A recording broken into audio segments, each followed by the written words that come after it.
KRP 1550 AM ਤੇ ਤੁਹਾਡਾ ਸਵਾਗਤ ਹੈ। ਮੈਂ ਤੁਹਾਡਾ ਮੇਜ਼ਬਾਨ ਹਰਜੀਤ ਸਿੰਘ ਗਿੱਲ। 11:12 ਹੋਏ ਨੇ। ਮੰਗਲਵਾਰ ਦਾ ਦਿਨ ਹੈ, ਵਰਾ 2020 ਦਾ ਤੇ 4 ਅਗਸਤ ਹੈ। 20 ਸਾਉਣ ਨਾਨਕ ਸੰਮਤ 552 ਨਿੱਘਾ ਹਾਰਦਿਕ ਸਵਾਗਤ ਹੈ। ਅੱਜ ਦੀ ਲੋਕ ਸੱਥ ਦੇ ਵਿੱਚ ਅਹਿਮ ਘਟਨਾਵਾਂ, ਗੱਲਾਂ ਬਾਤਾਂ, ਗੀਤ ਸੰਗੀਤ, ਸੁਲਗ ਦੇ ਮਸਲਿਆਂ ਤੇ ਗੱਲਬਾਤ ਹੋਏਗੀ। ਪਹਿਲੇ ਹਿੱਸੇ ਵਿੱਚ ਖਬਰਾਂ ਸੁਣਾਉਂਦਾ ਤੁਹਾਨੂੰ। ਖਬਰਾਂ ਤੋਂ ਬਾਅਦ ਦੂਸਰੇ ਹਿੱਸੇ 'ਚ 12 ਤੋਂ 1 ਵਜੇ ਤੱਕ ਪੰਜਾਬ ਦੀ ਤੁਹਾਡੇ ਨਾਲ ਗੱਲਬਾਤ ਕਰਨੀ ਹੈ। ਪੰਜਾਬ ਦੇ ਅਲੱਗ-ਅਲੱਗ ਦ੍ਰਿਸ਼ਟੀਕੋਣ ਤੋਂ ਪੰਜਾਬ 'ਚ ਕੀ ਹੋ ਰਿਹਾ, ਰਾਜਨੀਤਿਕ, ਸਮਾਜਿਕ, ਕਿਹੜੀਆਂ ਚੀਜ਼ਾਂ ਦੇ ਵਿੱਚ ਦੀ ਲੰਘ ਰਿਹਾ, ਕੀ ਹੋਣ ਜਾ ਰਿਹਾ ਪੰਜਾਬ ਦੇ ਵਿੱਚ ਆਉਣ ਵਾਲੇ ਮਹੀਨੇ ਦੇ ਵਿੱਚ। ਇਸ ਦੇ ਵਿੱਚ ਗੱਲਬਾਤ ਇਕੱਲੇ ਵਿਸ਼ੇ ਨੂੰ ਛੋਟਾ ਟੱਚ ਦੇ ਕੇ ਓਵਰਆਲ ਪੰਜਾਬ ਦੀ ਸੈਰ ਕਰਾਵਾਂਗੇ ਤੇ ਨਾਲ ਹੀ ਅਗਲੇ ਘੰਟੇ ਦੇ ਵਿੱਚ, ਆਖਰੀ ਘੰਟੇ 'ਚ 1 ਤੋਂ 2 ਵਜੇ ਤੱਕ ਇਹਨਾਂ ਦੇਸ਼ਾਂ ਦੇ ਵਿੱਚ ਖਰੀਦਿਆ ਸਮਾਨ ਵਾਪਸ ਹੋਣ ਦੀ ਸਹੂਲਤ ਹੈ। ਉਹ ਖਰੀਦਿਆ ਸਮਾਨ ਵਾਪਸ ਜਿਹੜਾ ਹੁੰਦਾ ਹੈ, ਉਹਦੇ ਕਾਰਨ ਕੀ ਨੇ, ਕਿਉਂ ਵਾਪਸ ਹੋਣਾ ਹੁੰਦਾ ਹੈ ਤੇ ਅਸੀਂ ਕਿਉਂ ਵਾਪਸ ਕਰਦੇ ਹਾਂ, ਕੀ ਉਹਦਾ ਫਾਇਦਾ ਤੇ ਨੁਕਸਾਨ, ਜਾਂ ਉਸ ਨੂੰ ਵਰਤਦੇ ਕਿਵੇਂ ਆ ਅਸੀਂ। ਰਿਟਰਨ ਵਾਲਾ ਜਿਹੜਾ ਕੰਮ ਹੈ ਵੀ ਪੈਕ ਕੱਢ ਕੇ ਹੌਲੀ ਦੇ ਕੇ ਤੇ ਵਰਤ ਕੇ ਤੇ ਸਮਾਨ ਵਾਪਸ ਕਰਨ ਵਾਲਾ, ਇਹਦੇ ਤੇ ਅੱਜ ਗੱਲਬਾਤ ਕਰਾਂਗੇ ਵੀ ਇਹ ਕਿੰਨੀ ਵਧੀਆ ਸਹੂਲਤ ਹੈ ਤੇ ਇਹ ਜਿਹੜੀ ਇਹਦਾ ਫਾਇਦਾ ਤੇ ਨੁਕਸਾਨ। ਬਸ 1844 247 1550 184424715550 ਔਨ 에ਅਰ ਨੰਬਰ ਹੈ। KRP ਰੇਡੀਓ ਤੇ ਸਿੱਧਾ ਪ੍ਰਸਾਰਣ ਹੋ ਰਿਹਾ krpradio.com ਤੇ। ਜੇ ਕੰਪਿਊਟਰ ਤੇ ਬੈਠੇ ਹੋ ਤਾਂ ਲਾ ਲਿਓ, ਰਹਿ ਤਾਂ YouTube ਤੇ ਪਾਇਆ ਹੁੰਦਾ ਲੋਕ ਸੱਤ ਦੇ ਥੱਲੇ LOKSATTH 604 440 6462 ਦਫ਼ਤਰ ਦਾ ਨੰਬਰ ਹੈ। ਨਿਮੀ ਡੋਲਾ ਜੀ ਨਾਲ ਗੱਲਬਾਤ ਕਰ ਸਕਦੇ 604 729 1224 6047291224 ਇਹ ਮੇਰਾ ਨੰਬਰ। ਤੇ ਕੋਈ ਵੀ ਵਪਾਰਕ ਵਾਧਿਆਂ ਦੇ ਲਈ ਨਿਮੀ ਡੋਲਾ ਜੀ ਨੂੰ ਜਾਂ ਮੇਰੇ ਨਾਲ ਗੱਲਬਾਤ ਕਰ ਸਕਦੇ ਹੋ। ਲੋਕ ਸੱਥ ਦੇ ਵਿੱਚ ਤੁਸੀਂ ਕੋਈ ਨਵਾਂ ਬਿਜ਼ਨਸ ਸ਼ੁਰੂ ਕੀਤਾ ਤੇ ਉਸਦੀ ਐਡਵਰਟਾਈਜ਼ ਕਰਾਉਣੀ ਹੈ ਤੇ ਨਾਲ ਹੀ ਚਲਾਉਣਾ ਹੈ ਬਿਜ਼ਨਸ। ਇਹ ਵਾਅਦਾ ਤਾਂ ਦਾਅਵਾ ਪੱਕਾ ਹੈ, ਪਿਛਲੇ 10 ਸਾਲਾਂ 'ਚ ਚਲਾ ਕੇ ਦਿਖਾਏ ਆ। ਨਵਾਂ ਸ਼ੁਰੂ ਕੀਤਾ ਕੋਈ ਵੀ ਬਿਜ਼ਨਸ ਹੋਵੇ, ਪੜੂਏ ਲਾ ਦਿਆਂਗੇ, ਪੜੂਏ। 1844 247 1550 ਆਉਂਦੇ ਨੰਬਰ ਹੈ ਤੇ ਫੇਸਬੁੱਕ ਤੇ ਹਰਜੀਤ ਸਿੰਘ ਗਿੱਲ ਦੇ ਨਾਲ ਤੁਸੀਂ ਨਾਲ ਰਹਿੰਦੇ ਹੋ। harjeet.g@krpradio.com ਇਹ ਈਮੇਲ ਹੈ। ਦਿਲਾਂ ਵਿੱਚ ਲੱਗੇ ਹੋਏ ਜ਼ਖਮ ਕਿੱਥੇ ਸੁੱਕਦੇ, ਪਿੰਡੇ ਦਿਆਂ ਦੁੱਖਾਂ ਨਾਲ ਵੈਰ ਕਿੱਥੇ ਮੁੱਕਦੇ। ਵਾਰਸ ਦੀ ਹੀਰ ਵਿੱਚ 12 ਬੋਰ ਚਾੜ ਹੋ ਜੇ, ਉਹੀ ਇਸ਼ਕ ਜਿੱਥੇ ਅੰਤ ਤਾੜ ਹੋ ਜੇ। ਪਲਦਾ ਹੈ ਗੁੱਸਾ ਮਿੱਟੀ ਸ਼ੀਸ਼ਿਆਂ 'ਚ ਰੱਖ ਕੇ, ਪਲਦਾ ਹੈ ਗੁੱਸਾ ਮਿੱਟੀ ਸ਼ੀਸ਼ਿਆਂ 'ਚ ਰੱਖ ਕੇ, ਮੁੜਦੇ ਨਾ ਯੋਧੇ ਪਿੱਛੇ ਔਕੜਾਂ ਤੋਂ ਅੱਕ ਕੇ। ਖਰਾ ਹੁੰਦਾ ਸੋਨਾ ਜੋ ਕੁਠਾਲੀ ਵਿੱਚ ਰਾੜ ਹੋ ਜੇ, ਉਹੀ ਇਸ਼ਕ ਜਿੱਥੇ ਅੰਤ ਤਾੜ ਹੋ ਜੇ। ਲੰਮੇ ਰਹੇ ਤੁਰਦੇ ਐ ਸਿਦਕਾਂ ਨੂੰ ਬੰਨ ਕੇ, ਲੰਮੇ ਰਾਹੀਂ ਤੁਰਦੇ ਐ ਸਿਦਕਾਂ ਨੂੰ ਬੰਨ ਕੇ। ਮੱਛੀ ਵਾਲੀ ਅੱਖ ਤੇ ਨਿਸ਼ਾਨਾ ਪੂਰਾ ਸੰਨ ਕੇ, ਭੱਥੇ ਤੀਰ ਪੈਂਦਾ ਨਾ ਕਮਾਣੀ ਜਿਹੜਾ ਚਾੜ ਹੋ ਜੇ, ਉਹੀ ਹੈ ਇਸ਼ਕ ਜਿਹੜਾ ਏ ਅੰਤ ਤਾੜ ਹੋ ਜੇ। ਸਮਿਆਂ ਦੇ ਪਹੀਆਂ ਕਿੱਥੇ ਰੋਕਦੇ ਆ ਪੈਰਾਂ ਨੂੰ, ਸਮਿਆਂ ਦੇ ਪਹੀਏ ਕਿੱਥੇ ਰੋਕਦੇ ਆ ਪੈਰਾਂ ਨੂੰ। ਕੀਲਣਾ ਸਪੇਰਿਆਂ ਨੇ ਹੁੰਦਾ ਜਦੋਂ ਜ਼ਹਿਰਾਂ ਨੂੰ, ਫਣ ਨੱਪ ਲੈਂਦੇ ਕਿ ਨਾ ਕਿਤੇ ਨੀਲੀ ਨਾੜ ਹੋ ਜੇ, ਉਹੀ ਇਸ਼ਕ ਜਿੱਥੇ ਅੰਤ ਤਾੜ ਹੋ ਜੇ। ਖੱਡਾਂ ਵਿੱਚੋਂ ਸਿਰਿਓਂ ਖੜੱਪੇ ਫੜ ਲੈਂਦੇ ਨੇ, ਜਿਨ੍ਹਾਂ ਦਿਲੀ ਅੱਗ ਹੋਵੇ ਟਿਕ ਕੇ ਨਾ ਬਹਿੰਦੇ ਨੇ। ਨੀਂਦਾਂ ਕਦੋਂ ਪੈਂਦੀਆਂ ਨੇ ਜਦੋਂ ਸੀਨੇ ਸਾੜ ਹੋ ਜੇ, ਉਹੀ ਇਸ਼ਕ ਜਿੱਥੇ ਅੰਤ ਤਾੜ ਹੋ ਜੇ। ਅਣਖਾਂ ਨੂੰ ਹੱਥ ਜੇ ਬੇਗਾਨਾ ਆ ਕੇ ਪਾ ਗਿਆ, ਗੈਰਤਾਂ ਦੀ ਕੰਧ ਉੱਤੇ ਲੀਕ ਕੋਈ ਵਾਹ ਗਿਆ। ਬਦਲਾ ਤਾਂ ਬਣਦਾ ਹੈ ਪੱਗ ਜਦੋਂ ਪਾੜ ਹੋ ਜੇ, ਉਹੀ ਇਸ਼ਕ ਜਿੱਥੇ ਅੰਤ ਤਾੜ ਹੋ ਜੇ। ਜਰਮਨਾ ਪੈਰਸਾਂ ਦੇ ਪੈਂਦੇ ਸਾਰੇ ਗਾਹ ਗਿਆ, ਜਰਮਨਾ ਪੈਰਸਾਂ ਦੇ ਪੈਂਦੇ ਸਾਰੇ ਗਾਹ ਗਿਆ। ਆਲੇ ਚਾਕੂ ਦੇ ਸਿੰਘ ਲੰਡਨ ਵੀ ਆ ਗਿਆ, ਮਾਰ ਲਲਕਾਰਾ ਜਦ ਵੈਰੀ ਗੱਡੀ ਚਾੜ ਹੋ ਜੇ, ਉਹੀ ਇਸ਼ਕ ਜਿੱਥੇ ਅੰਤ ਤਾੜ ਹੋ ਜੇ, ਉਹੀ ਇਸ਼ਕ ਜਿੱਥੇ ਅੰਤ ਤਾੜ ਹੋ ਜੇ। ਸੁਰਿੰਦਰ ਸਿੰਘ ਦਾਊ ਮਾਜਰਾ ਲਿਖਦਾ ਹੈ।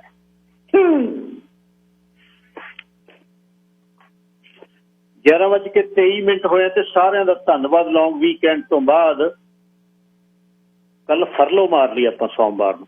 मैं निम्मी जी ਨੂੰ ਕਿਹਾ ਵੀ ਜੇ ਤਾਂ ਕਹੋ ਬਿਮਾਰ ਹੋਣਾ ਤਾਂ ਬਿਮਾਰ ਹੋ ਜੂ, ਕੱਲ ਨੂੰ ਸਵੇਰੇ ਇਹ ਛੁੱਟੀ ਦੇਣੀ ਹੈ ਤਾਂ ਅਰਜੀ ਹੁਣੇ ਭੇਜ ਦੇਣਾ, ਕਦੇ ਨਹੀਂ ਬਿਮਾਰ ਨਹੀਂ ਹੋਣਾ, ਛੁੱਟੀ ਲੈ।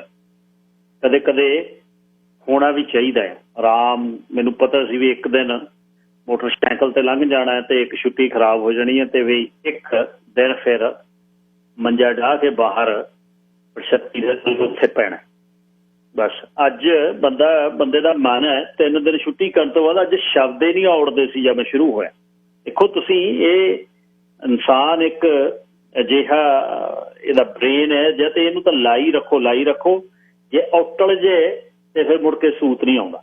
ਧੰਨਵਾਦ ਸਾਰਿਆਂ ਦਾ ਜਿਨ੍ਹਾਂ ਨੇ ਪਿਆਰਿਆਂ ਨੇ ਕੱਲ ਮਿਸ ਕਰਕੇ ਮੈਸੇਜ ਪੁੱਛਿਆ, ਗੱਲਬਾਤ ਕੀਤੀ, ਸਾਰਿਆਂ ਦਾ ਧੰਨਵਾਦ। ਤੇ ਜਿਉਂਦੇ ਵਸਦੇ ਰਹੋ, ਬਹੁਤ ਵਧੀਆ ਲੱਗਦਾ ਹੈ ਤੇ ਤੁਹਾਨੂੰ ਵਧੀਆ, ਤੁਹਾਨੂੰ ਸਰਵ ਕਰਕੇ, ਤੁਹਾਡੀ ਸੇਵਾ ਕਰਕੇ ਮਨ ਗਦਗਦ ਹੁੰਦਾ ਤੇ ਕੋਸ਼ਿਸ਼ ਕਰਦਾ ਵੱਧ ਤੋਂ ਵੱਧ।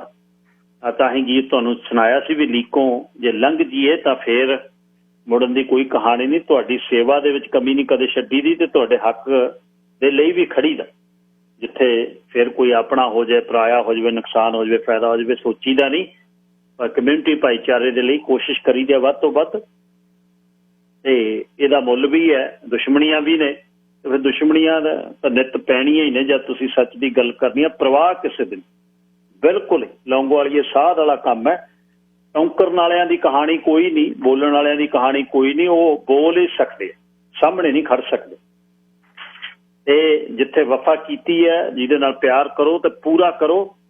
ਜੇ ਘੱਟ ਕਿਸੇ ਨਾਲ ਜੇ ਨਹੀਂ ਬਣਦੀ ਤਾਂ ਬਣਾਓ ਨਾ। ਮੈਂ ਫਿਲਮ ਵੇਖ ਰਿਹਾ ਸਾਂ, ਤੁਸੀਂ ਵੀ ਵੇਖਿਓ, ਇੱਕ ਅਮਿਤਾਭ ਬੱਚਨ ਦੀਆਂ 3 ਸੀਰੀਜ਼ ਦੀਆਂ ਫਿਲਮਾਂ ਨੇ। ਬੰਦੇ ਨੂੰ ਤਾਂ ਨਹੀਂ ਮੈਂ ਪਸੰਦ ਕਰਦਾ, ਪਰ ਉਹਨੇ ਫਿਲਮ ਵਧੀਆ ਬਣਾਈ ਹੈ, ਕੁਝ ਸਿੱਖਣ ਵਾਲਾ ਕੁਛ। ਸਰਕਾਰ ਇੱਕ ਉਹਨੇ ਫਿਲਮ ਬਣਾਈ ਹੈ, ਰਾਜ ਸਰਕਾਰ ਦੇ ਵਿੱਚ। ਉਹ ਕਹਿੰਦਾ ਜਦ ਉਹਦੇ ਪੁੱਤ ਨੂੰ ਮਾਰ ਦਿੰਦੇ ਆ ਤੇ ਘਰ ਵਾਲੇ ਉਹਦੀ ਨੂੰਹ ਨੂੰ ਉਡਾ ਦਿੰਦੇ ਆ ਬੰਬ ਦੇ ਨਾਲ, ਉਹ ਕਹਿੰਦਾ ਵੀ ਪੂਰੀ ਦੋਸਤੀ ਦੇ ਵਿੱਚ, ਪੂਰੀ ਵਫਾਦਾਰੀ ਤੇ ਪੂਰੀ ਗਦਾਰੀ ਦੇ ਵਿੱਚ ਬਹੁਤ ਮਹੀਨ ਇੱਕ ਵਾਲ ਜਿੰਨਾ ਹੀ ਬਸ ਫੈਸਲਾ। ਜਿੱਥੇ ਨਿਭਦੀ ਆ ਪੂਰੀ ਉੱਥੇ ਵੀ, ਤੇ ਜਿੱਥੇ ਨਿਭਦੀ ਪੂਰੀ ਗਦਾਰੀ 'ਚ ਬਦਲਦੀ ਹੈ ਤੇ ਇੱਕ ਵਾਲ ਹੀ। ਤੇ ਇਹ ਨਿਭਣੀ ਵਧੀਆ ਚਾਹੀਦੀ ਹੈ ਬਸ। ਉਹ ਵੀਕਐਂਡ ਤੇ ਵੈਸੇ ਵੀ ਖੁਸ਼ੀ, ਛੋਟਾ ਭਾਈ ਕੁਲਦੀਪ ਸਿੰਘ ਗਿੱਲ ਰੂਮੀ, ਉਹਦੇ ਤੇ ਇੱਕ ਕੇਸ ਪੰਜਾਬ ਪੁਲਿਸ ਨੇ ਪਾਤਾ ਸੀ 4 ਮਹੀਨੇ ਪਹਿਲਾਂ। ਇੱਥੇ ਖਬਰਾਂ ਮੈਨੂੰ ਬਹੁਤ ਭੇਜੀਆਂ ਟੋਣਾ ਲਾਉਣ ਵਾਲੇ ਨੇ ਵੀ ਆਹ ਤੁਹਾਡਾ ਭਾਈ ਹੈ ਛੋਟਾ ਉੱਥੇ, ਤੇ ਉਹਨੂੰ ਬਾਇਜ਼ਤ ਬਰੀ ਕਰਾ ਕੇ ਐਤਵਾਰ ਨੂੰ ਘਰੇ ਲੈ ਆਉਂਦਾ, ਸੈਟਰਡੇ ਐਨ ਪੂਰਾ ਸਾਫ਼ ਬਰੀ ਕਰਾ ਕੇ। ਜਿਹੜੇ SHO ਨੇ ਲਿਖੀ ਸੀ FIR, ਉਹੀ SHO ਨੇ ਕਿਹਾ ਵੀ ਨਹੀਂ, ਇਹ ਇਹਦੇ 'ਚ ਦੋਸ਼ੀ ਨਹੀਂ ਹੈ। ਜਿੱਥੇ ਲਾਈਆਂ ਉੱਥੇ ਉਹ ਹੀ ਨਿਭਾਈਆਂ, ਤੇ ਜਿੱਥੇ ਨਹੀਂ ਲਾਈਆਂ ਤਾਂ ਨਹੀਂ ਲਾਈਆਂ। ਜਿਹਨੂੰ ਆਪਣਾ ਕਿਹਾ ਤੇ ਉਹਦੇ ਲਈ ਜਾਨ ਵੀ ਹਾਜ਼ਰਾ। 4 ਮਹੀਨੇ ਸੌਂ ਕੇ ਨਹੀਂ ਵੇਖਿਆ ਜਦ ਤੱਕ ਉਹਨੂੰ ਕਢਾਇਆ ਨਹੀਂ। ਇਹੋ ਜਿਹੇ ਕੇਸ ਦੇ ਵਿੱਚੋਂ ਕੱਢਣਾ ਬੰਦਾ ਬਹੁਤ ਵੱਡੀ ਗੱਲ ਹੈ। ਪਤਾ ਕਰ ਲਵੇ ਪੰਜਾਬ ਦੇ ਵਿੱਚ, ਜਿਹਨੂੰ ਵੀ ਪਤਾ ਲੱਗਦਾ ਕਹਿੰਦੇ ਕਮਾਲ ਹੋ ਗਈ। ਬਸ ਮਿਹਨਤ ਹੈ ਤੇ ਕੋਈ ਇਹਦੇ ਵਿੱਚ ਕੰਡੀਸ਼ਨ ਨਹੀਂ। ਅਨਕੰਡੀਸ਼ਨਲ ਪਿਆਰ ਕਰਨਾ, ਜਿਹਦਾ ਕਰਨਾ, ਕੁਛ ਨਹੀਂ ਉਹਦੇ ਵਿੱਚੋਂ ਕੱਢਣਾ, ਕੁਛ ਨਹੀਂ ਉਹਦੇ 'ਚੋਂ ਪਾਉਣਾ। ਪਰ ਹੱਕ ਸੱਚ ਦੀ ਜਿੱਥੇ ਗੱਲ ਹੋਵੇ ਉੱਥੇ ਇੱਕ ਇਹ 'ਚ ਸੁਨੇਹਾ ਤੁਹਾਨੂੰ ਦੇਵਾਂ। ਪੰਜਾਬ ਦੇ ਵਿੱਚ ਜਿਹੜੀ ਗੱਡੀ ਤੁਸੀਂ ਆਪਣੇ ਲਈ ਵਰਤਦੇ ਹੋ, ਘਰ ਦੀ ਵਰਤਦੇ ਹੋ, ਕਿਸੇ ਨਾਲ ਕਿਸੇ ਗੱਡੀ ਦੇ ਵਿੱਚ ਬਹਿਣਾ ਨਹੀਂ। ਇਹ ਖਿਆਲ ਰੱਖਿਓ, ਇਹ ਜ਼ਿੰਦਗੀ ਦੇ ਵਿੱਚ ਲਿਖ ਲਿਓ ਕਿ ਕੋਈ ਸਡਨ ਆ ਕੇ ਦਰਾਂ ਮੂਹਰੇ ਕਹੇ ਬਾਈ ਬੈਠ ਆਪਾਂ ਮਾੜਾ ਜਿਹਾ ਪੈਲ ਤੱਕ ਜਾਈਏ। ਨੋ, ਆਪਣਾ ਕਾਰ ਲੈ ਲਓ, ਆਪਣੀ ਸਾਈਕਲ ਲੈ ਲਓ, ਆਪਣਾ ਸਕੂਟਰ ਲੈ ਲਓ, ਬੈਠੇ ਹੋ ਨਾ ਕਿਤੇ। ਜਦ ਉਹਦੇ 'ਚ ਕੁਛ ਹੋਣਾ ਤਾਂ ਸਾਰਿਆਂ ਨੇ ਫੜੇ ਜਾਣਾ, ਉਹ 'ਚੋਂ ਨਿਕਲਣਾ ਫਿਰ ਜਿਹੜਾ ਬਹੁਤ ਔਖਾ। ਦੁਬਾਰਾ ਇਨਕੁਆਰੀਆਂ ਤੇ ਕਈ ਜ਼ੁਰਮਾਂ ਵਿੱਚ 10-10 ਸਾਲ ਦੀ ਕੈਦ ਆ ਤੇ ਪਰਿਵਾਰ ਬਸ ਗਿਆ ਪਿੱਛੇ, ਕੁਛ ਨਹੀਂ ਰਹਿੰਦਾ। ਇਹ ਜਿਹੜੀ ਹੈ ਇਹਦੇ ਤੇ ਕਹਿੰਦੇ ਨੇ ਨਾ, ਪੰਜਾਬ ਪੁਲਿਸ ਤੋਂ ਕੰਮ ਕਰਾਉਣੇ ਬੜੇ ਔਖੇ ਨੇ। ਜੇ ਤੁਹਾਡੇ ਕੋਲ ਸੱਚ ਦਾ ਪੱਲਾ ਹੋਵੇ ਤਾਂ ਪੰਜਾਬ ਪੁਲਿਸ ਵੀ ਕਰ ਦਿੰਦੀ ਹੈ ਕੰਮ ਤੁਹਾਡੇ। ਉਹ ਇਹ ਇੱਕ ਸੁਨੇਹਾ ਹੀ ਸੀ। ਨਾ ਤਾਂ ਮੈਂ MLA, ਨਾ ਮੈਂ MP ਹਾਂ, ਨਾ ਮੇਰੀ MLA MP ਨਾਲ ਯਾਰੀ ਹੈ, ਤੇ ਨਾ ਹੀ ਮੈਂ ਚਾਪਲੂਸੀ ਕਰਦਾ ਕਿਸੇ ਦੀ। ਪਰ ਭਰਾ ਆਪਣਾ ਜਹਾਜ਼ ਚੜਾ ਕੇ ਲੈ ਆਂਦਾ। ਜਿਹੜੀਆਂ ਹੂਟਰਾਂ ਵਾਲੀਆਂ ਗੱਡੀਆਂ ਨੇ ਫੜਿਆ, ਉਹੀ ਹੂਟਰਾਂ ਵਾਲੀਆਂ ਗੱਡੀਆਂ ਜਹਾਜ਼ ਚੜਾ ਕੇ ਗਈਆਂ। ਇਸ ਤਰ੍ਹਾਂ ਨਿਭਾਈ ਦੀਆਂ ਨੇ। ਗੱਲਾਂ ਕਰਨ ਨਾਲ ਕੱਖ ਨਹੀਂ ਹੁੰਦਾ। ਜੇ ਕੋਈ ਕਹਿ ਦੇਵੇ ਨਾ ਗੱਲਾਂ ਮੈਂ ਫਲਾਣੇ ਨਾਲ ਮਫਲਰ ਲਪੇਟ ਕੇ ਗਲ ਦੇ ਵਿੱਚ, ਨੇਤੇ ਨਹੀਂ ਤੁਸੀਂ ਬਣ ਸਕਦੇ। ਕੰਮ ਕਰਕੇ ਦਿਖਾਇਆ ਤੇ ਦੱਸਿਆ ਵੀ ਇਉਂ ਹੁੰਦਾ। तो ये मन का एक वलवला सी तुहाडे नाल साझा कीता शुरू च। बैरूत दे विच लबनान दे विच बहुत बड़ा बंब धमाका होया। हुण उहदा पता नहीं लग रहा भी की हो रहा, क्योंकि कशीदगी बहुत है जिहड़ी हुण जिहड़ी चल रही अज दे दिनां दे विच हिजबुल्ला दे नाल खड़क रही है इजराइल दी, बहुत वड्डी खड़क रही। नसरुल्ला जिहड़ा उन्हां दा हिजबुल्ला दा चीफ आ ललकरे मारदा ते हिजबुल्ला तो कन्न भी भनदे ने। कारण की है? हिजबुल्ला लबनान च बैठा है, लबनान नूं करता देवे लैवल कोई वड्डी गल नहीं है। जिवें अफगानिस्तान च खुले बंब सिੱਟੇ अमरीका ने, इस तरह उत्थे होना नहीं। हुण उत्थे हमला ये होया, हिजबुल्ला दे कोल ताकत है इजराइल नूं खराब करन दी, पर इन्नी भी ताकत नहीं कि उहदा आयरन डोम भन के उहदियां मिसल्स जा बन। डरदे ने ओह पर उहदे तो ये जिहड़ी हुण अज ब्लास्ट होया बहुत बड़ा पोर्ट ते होया, ते रब जानदा है भी की होया उत्थे, की कहानी हुई है उत्थे। ते हले शुरू दियां खबरां जिहड़ियां ने ओह आउणियां, ते ओह शुरू दियां खबरां दे विच जिहड़ियां पता नहीं हले लग रहा, पर बहुत वड्डी मिकदार का जिहड़ा बरूद है जिन्हों अग लगी है। मिसल कोई नहीं आई, मिसाइल कोई नहीं आई, ये तो हले दस रहे ने, पर हो सकता है पोर्ट ते कुछ आया होवे समान, उन्होंने अड़ा मसाद ने कोई काम किया होवे। पर मुढ़लियां खबरां आउण तक 10 बंदे नुकसाने गए है, ते हले अगे नहीं पता लग रहा की होया। मैनूं लगदा प्रोग्राम दे अपने हुंदियां हुंदियां ही आपां नूं पता लग जाना ते की कहानी की बनी है। धन्यवाद बहुत बहुत सारिਆਂ ਦਾ ਜਿਹੜੇ मित्र प्यारे कुलदीप सिंह गिल रूमी ਦੀ इस खबर ਦੇ ਬਾਰੇ खुश हो रहे हैं। ਇਉਂ ਹੀ है जिदणों खबर मैनू भेजते सी ना विरोधी धिर, वो मैनू ये दसदे सी भी आ बंदा तेरा उत्थे फड़िया ते आ देख लो। मैं कहा फिक्र ना कर, सिर ते मेहर होवे दाते दा, खुब्बियां कर देंगे खुब्बियां। अमन खैरा जी तुहाडा स्वागत है, सत श्री अकाल। सत श्री अकाल भाई जी, और तुहाडे सारे लिसनर्स नूं मेरे वालों प्यार भरी सत श्री अकाल, नमस्कार ते आदाब अर्शी। अच्छा जी, शुरू दे विच ही मैं एक गल तुहाडों पुछनी चाहुंदा, वो ये है कि हुण बहुत लोग फसे हुए ने, फ्लाइटां शायद शुरू होण जां ना होण, पता नहीं कद होण। कईयां दे वीजे मुक रहे ने, कईयां दे वर्क परमिट वाले परिवारां दे ने आउणा ते वो परिवार उत्थे फस गए ने, ते ਇਹਦੇ ਲਈ ਉਹਨਾਂ ਦਾ ਕੀ ਹੀਲਾ ਕੀਤਾ ਜਾਵੇ। ਜਿਹੜੇ ਵਰਕ ਪਰਮਿਟ ਵਾਲੇ ਨੇ ਆਉਣਾ, ਵਿਜ਼ਿਟ ਵਾਲਿਆਂ ਦੇ ਕਿਸੇ ਨੇ ਪਰਿਵਾਰ ਨੇ ਆਉਣਾ, ਸੁਪਰ ਵੀਜ਼ੇ ਵਾਲੇ ਮਾਪਿਆਂ ਨੇ ਆਉਣਾ, ਇੱਥੇ ਪਰਿਵਾਰ ਦੇ ਵਿੱਚ ਕੋਈ ਬਾਲ ਬੱਚਾ ਆਉਣ ਵਾਲਾ, ਮਾਪਿਆਂ ਨੇ ਆ ਕੇ ਸਾਂਭਣਾ ਉਹਨਾਂ ਨੂੰ। ਇਹ ਫਲਾਈਟਾਂ ਤਾਂ ਹਲੇ ਸੂਤ ਨਹੀਂ ਆ ਰਹੀਆਂ, ਤੇ ਕਿਵੇਂ ਉਹ ਆ ਸਕਦੇ ਨੇ, ਉਹਨਾਂ ਦਾ ਪ੍ਰੋਸੈਸ ਕੀ ਹੈ? जी बिल्कुल भाई जी, ये बहुत बड़ी ਜਿਹੜੀ ਆਮ ਲੋਕਾਂ ਲਈ ਇੱਕ ਬਹੁਤ ਬੜੀ ਕਨਫਿਊਜ਼ਨ ਹੈ। दो चीज़ां ਇਹਦੇ 'ਚ ਸਮਝਣ ਦੀ ਜ਼ਰੂਰਤ ਹੈ। ਜਦੋਂ ਵੀ ਸਰਕਾਰ ਕੋਈ ਅਨਾਉਂਸਮੈਂਟ ਕਰਦੀ ਹੈ ਤਾਂ ਉਹਨਾਂ ਨੇ ਇੱਕ ਐਕਟ ਸਥਾਪਿਤ ਕੀਤਾ ਸੀ, ਜਿਹੜਾ 18 ਮਾਰਚ ਦੇ ਆਈ ਥਿੰਕ 16 ਜਾਂ 18 ਮਾਰਚ ਨੂੰ ਇਹ ਜਿਹੜਾ ਐਕਟ ਸੀ ਹੋਂਦ ਵਿੱਚ ਆਇਆ ਸੀ, ਜਿਹਨੂੰ ਕੁਆਰੰਟੀਨ ਐਕਟ ਕਿਹਾ ਜਾਂਦਾ। ਔਰ ਉਸ ਦੇ ਨਾਲ ਨਾਲ ਇੱਕ ਜਿਹੜੀ ਟਰੈਵਲ ਰਿਸਟ੍ਰਿਕਸ਼ਨ ਸੀਗੀ ਉਹ ਵੀ ਜਾਰੀ ਕੀਤੀ ਸੀ, ਜਿੱਥੇ ਕਾਫੀ ਇੰਡੀਵਿਜੂਅਲਸ ਨੂੰ ਕੈਨੇਡਾ ਆਉਣ ਤੋਂ ਮਨਾਹੀ ਕੀਤੀ ਗਈ ਸੀ। ਸੋ ਸਰਕਾਰ ਨੇ ਉਹਦੇ ਵਿੱਚ ਜਿਹੜੀਆਂ ਸੀ ਡਿਫਰੈਂਟ ਤਰ੍ਹਾਂ ਦੀਆਂ ਸੋਧਾਂ ਕੀਤੀਆਂ। ਨਾਓ ਜਿਹੜੀ ਜ਼ਿੰਮੇਵਾਰੀ ਸੀ, ਕਿਉਂਕਿ ਏਅਰਲਾਈਨ ਹੀ ਲੈ ਕੇ ਆਏਗੀ ਕਿਸੇ ਇੰਡੀਵਿਜੂਅਲ ਨੂੰ ਜੇ ਕੈਨੇਡਾ ਦੇ ਵਿੱਚ ਲੈ ਕੇ ਆਉਣਾ, ਤਾਂ ਸਰਕਾਰ ਨੇ ਇਹ ਜ਼ਿੰਮੇਵਾਰੀ ਸਭ ਤੋਂ ਪਹਿਲਾਂ ਏਅਰਲਾਈਨ ਦੇ ਸਿਰ ਦੇ ਉੱਤੇ ਰੱਖੀ ਸੀ, ਜਿੱਥੇ ਐਕਟ ਦੇ ਵਿੱਚ ਉਹਨਾਂ ਨੇ ਕਿਹਾ ਸੀ ਵੀ ਜਿਹੜੀ ਵੀ ਏਅਰਲਾਈਨ ਕੈਨੇਡਾ ਦੇ ਇਹਨਾਂ ਐਕਟਸ ਨੂੰ ਕਿਸੇ ਨੂੰ ਬਰੀਚ ਕਰੇਗੀ, ਭਾਵ ਕਿ ਸਿੰਪਲ ਸ਼ਬਦਾਂ 'ਚ ਮੈਂ ਸਮਝਾਵਾਂ ਵੀ ਉਹ ਇੰਡੀਵਿਜੂਅਲ ਜਿਹੜਾ ਕੈਨੇਡਾ ਦੇ ਵਿੱਚ ਨਹੀਂ ਆਉਣਾ ਚਾਹੀਦਾ ਸੀ ਤਾਂ ਉਹ ਆ ਜਾਏਗਾ, ਤਾਂ ਸਰਕਾਰ ਪਰ ਪੈਸੇਂਜਰ, ਨਾਟ ਪਰ ਫੈਮਿਲੀ, ਪਰ ਪੈਸੇਂਜਰ $25,000 ਦਾ ਜੁਰਮਾਨਾ ਲਾਏਗੀ ਏਅਰਲਾਈਨਸ ਨੂੰ। ਸੋ ਹੋਇਆ ਕਿ ਜਿਹੜੀਆਂ ਏਅਰਲਾਈਨ ਸੀ ਉਹਨਾਂ ਨੇ ਈਵਨ ਦੋ ਜਿਹੜਾ ਇੰਡੀਵਿਜੂਅਲ ਸੀ ਉਹ ਕੁਆਲੀਫਾਈ ਕਰਦਾ ਸੀ, ਜਿਵੇਂ ਕਿ ਉਹ ਕੈਨੇਡਾ ਦੇ ਵਿੱਚ ਆਉਣ ਦੇ ਲਈ ਉਹਨਾਂ ਨੂੰ ਮਨਜ਼ੂਰੀ ਮਿਲੀ ਹੋਈ ਸੀ ਜਾਂ ਐਗਜ਼ੈਂਪਸ਼ਨ ਤੋਂ ਉਹ ਜਿਹੜੀ ਟਰੈਵਲ ਰੈਸਟ੍ਰਿਕਸ਼ਨਸ ਨੇ ਉਹਨਾਂ ਤੋਂ ਬਾਹਰ ਸੀ। ਏਅਰਲਾਈਨਸ ਇੰਨੀਆਂ ਟਫ ਹੋ ਗਈਆਂ ਸੀ, ਇੰਨੀਆਂ ਸਟ੍ਰਿਕਟ ਹੋ ਗਈਆਂ ਸੀ ਵੀ ਉਹਨਾਂ ਇੰਡੀਵਿਜੂਅਲਸ ਨੂੰ ਵੀ ਕੈਨੇਡਾ ਦੇ ਵਿੱਚ ਲਿਆਉਣ ਲਈ ਉਹ ਮਨਾ ਕਰ ਦਿੰਦੀ ਸੀ, ਕਿਉਂਕਿ ਕਿਸੇ ਵੀ ਕਿਸਮ ਦਾ ਜਿਹੜਾ ਰਿਸਕ ਹੈ ਉਹ ਨਹੀਂ ਲੈਂਦੇ ਸੀ। ਸਭ ਤੋਂ ਪਹਿਲਾਂ ਜਿਵੇਂ ਸਰਕਾਰ ਨੇ ਪਰਮਾਨੈਂਟ ਰੈਜ਼ੀਡੈਂਸ ਤੇ ਸਿਟੀਜ਼ਨਸ ਲਈ ਦਰਵਾਜ਼ੇ ਖੋਲੇ। 에ਅਰਲਾਈਨਸ ਲਈ ਉਹ ਕੋਈ ਮੁਸ਼ਕਿਲ ਦੀ ਨਹੀਂ ਸੀਗੀ ਇਸ਼ੂ, ਤੇ ਉਹ ਫਟਾਫਟ ਜਿਹੜਾ ਹੈਗਾ ਲੈ ਆਉਂਦੇ ਸੀ। ਸੈਕਿੰਡ ਪ੍ਰੋਬਲਮ ਜਿਹੜੀ ਆਈ, ਜਿਹੜੇ ਇੰਡੀਵਿਜੂਅਲ, ਜੇ ਆਪਾਂ ਮੈਂ ਪਰਮਾਨੈਂਟ ਰੈਜ਼ੀਡੈਂਟ ਦੀ ਗੱਲ ਕਰਾਂ, ਉੱਥੋਂ ਵੀ ਪ੍ਰੋਬਲਮ ਸਟਾਰਟ ਹੋਈ। ਜਿਹੜੇ ਪਰਮਾਨੈਂਟ ਰੈਜ਼ੀਡੈਂਟ ਕਾਰਡ ਸੀ, ਉਹ ਇੱਕ ਐਕਸੈਸ ਕਾਰਡ ਹੈ ਕੈਨੇਡਾ ਦੇ ਵਿੱਚ। ਜੇ ਕਿਸੇ ਨੇ ਐਂਟਰ ਕਰਨਾ ਹੈ ਤਾਂ ਉਹ ਐਕਸੈਸ ਕਾਰਡ ਇੰਡੀਵਿਜੂਅਲ ਦੇ ਕੋਲ ਹੋਣਾ ਚਾਹੀਦਾ। ਸੋ ਹੋਇਆ ਕਿ ਜਦੋਂ ਇੰਡੀਵਿਜੂਅਲ, ਕਿਉਂਕਿ ਐਕਸੈਸ ਕਾਰਡ ਬਣਾਉਣ ਦੀ, ਜੇ ਮੈਂ ਕੁਇਕਲੀ ਥੋੜਾ ਬੈਕਗਰਾਊਂਡ 'ਚ ਜਾਵਾਂ, ਐਕਸੈਸ ਕਾਰਡ ਇਸ ਲਈ ਸਰਕਾਰ ਨੂੰ ਬਣਾਉਣਾ ਪਿਆ ਕਿਉਂਕਿ ਸਰਕਾਰ ਨੇ ਇੱਕ ਰਿਸਟ੍ਰਿਕਸ਼ਨ ਰੱਖੀ ਹੋਈ ਹੈ, ਇੱਕ ਰੂਲ ਰੱਖਿਆ ਹੋਇਆ ਹੈ ਵੀ ਜੇ ਕੋਈ ਇੰਡੀਵਿਜੂਅਲ ਕੈਨੇਡਾ ਦੇ ਵਿੱਚ ਪਿਛਲੇ 5 ਸਾਲਾਂ ਤੋਂ, ਜਦੋਂ ਉਹ ਕੈਨੇਡਾ ਦੀ ਆਪਣੀ ਐਪਲੀਕੇਸ਼ਨ ਰਿਨਿਊਅਲ ਦੀ ਫਾਈਲ ਕਰੇਗਾ, ਜੋ ਪਿਛਲੇ 5 ਸਾਲ ਦੇ ਵਿੱਚ 2 ਸਾਲ ਕੈਨੇਡਾ ਨਹੀਂ ਰਿਹਾ, ਤਾਂ ਉਹਨਾਂ ਨੂੰ ਜਿਹੜੀ ਪਰਮਾਨੈਂਟ ਰੈਜ਼ੀਡੈਂਸੀ ਹੈ ਉਹਨਾਂ ਦੀ ਖੋਹ ਲਈ ਜਾਵੇ ਔਰ ਉਹਨਾਂ ਨੂੰ ਰਾਈਟ ਆਫ ਅਪੀਲ ਜਿਹੜਾ ਉਹ ਦੇ ਦਿੱਤਾ ਜਾਵੇ। ਜਿਹੜੇ ਇੰਡੀਵਿਜੂਅਲ ਜਿਨ੍ਹਾਂ ਦੇ PR ਕਾਰਡ ਐਕਸਪਾਇਰ ਹੋਣ ਵਾਲੇ ਸੀ, ਕਿਉਂਕਿ ਬਹੁਤ ਇਹੋ ਜਿਹੇ ਇੰਡੀਵਿਜੂਅਲ ਸੀ ਜਿਹਨੇ ਕੈਨੇਡਾ ਦੀ ਇਮੀਗ੍ਰੇਸ਼ਨ ਲਈ ਸੀ, ਕੈਨੇਡਾ ਉਹਨਾਂ ਨੂੰ ਪਸੰਦ ਨਹੀਂ ਆਇਆ, ਫਿਰ ਉਹ ਵਾਪਸ ਚਲੇ ਗਏ। ਇੱਕ ਸੈਕੰਡਰੀ ਇੱਕ ਆਪਸ਼ਨ ਰੱਖੀ ਹੋਈ ਸੀ ਕਾਫੀ ਇੰਡੀਵਿਜੂਅਲਸ ਨੇ। ਜਦੋਂ ਕਰੋਨਾ ਵਾਇਰਸ ਹੋਇਆ ਤੇ ਉਹਨਾਂ ਆਮ ਲੋਕਾਂ ਨੇ ਦੇਖਿਆ ਵੀ ਕੈਨੇਡਾ ਦੀਆਂ ਜਿਹੜੀਆਂ ਪਾਲਿਸੀਜ਼ ਨੇ ਉਹ ਬਹੁਤ ਹੀ ਵਧੀਆ ਨੇ, ਵਰਲਡ ਓਵਰ ਕੋਈ ਪੁੱਛਿਆ ਨਹੀਂ ਜਾ ਰਿਹਾ, ਜਿੱਥੇ ਕਿ ਬਹੁਤ ਬੜੀਆਂ ਕੰਟਰੀਜ਼ ਆ ਵਧੀਆ ਜਿਨ੍ਹਾਂ ਦਾ ਹੈਲਥ ਸਿਸਟਮ ਹੈ, ਜਿਵੇਂ ਇਟਲੀ ਹੋ ਗਿਆ, ਉਹ ਵੀ ਕ੍ਰੈਸ਼ ਕਰ ਗਿਆ। ਤਾਂ ਲੋਕਾਂ ਨੇ ਕੈਨੇਡਾ ਵੱਲ ਨੂੰ ਜਿਹੜਾ ਸੀਗਾ ਲਾਈਨ ਅਪ ਕਰਨਾ ਸ਼ੁਰੂ ਕਰਤਾ। ਉਹਨਾਂ 'ਚ ਇਹੋ ਜਿਹੇ ਇੰਡੀਵਿਜੂਅਲ ਬਹੁਤ ਸੀ ਜਿਹੜੇ ਇਹ ਕੰਡੀਸ਼ਨ, ਜਿਹੜੀ ਰੈਜ਼ੀਡੈਂਸੀ ਆਬਲੀਗੇਸ਼ਨ ਜਿਹਨੂੰ ਕਿਹਾ ਜਾਂਦਾ, ਉਹਦੀ ਕੰਡੀਸ਼ਨ ਨੂੰ ਪੂਰਾ ਨਹੀਂ ਕਰਦੇ ਸੀ। ਪਰ 에ਅਰਲਾਈਨਾਂ ਨੇ ਕਿਉਂਕਿ ਵੈਲਿਡਿਟੀ ਦੇਖੀ ਪਰਮਾਨੈਂਟ ਰੈਜ਼ੀਡੈਂਟ ਕਾਰਡਸ ਦੀ, ਤੇ ਉਹਨਾਂ ਨੇ ਫਟਾਫਟ ਉਹਨਾਂ ਨੂੰ ਜਿਹੜਾ ਹੈਗਾ ਫਲਾਈਟਸ ਬੋਰਡ ਕਰਾਤੀਆਂ। ਉਹ ਇੰਡੀਵਿਜੂਅਲ ਕੈਨੇਡਾ ਦੇ ਵਿੱਚ ਆਏ।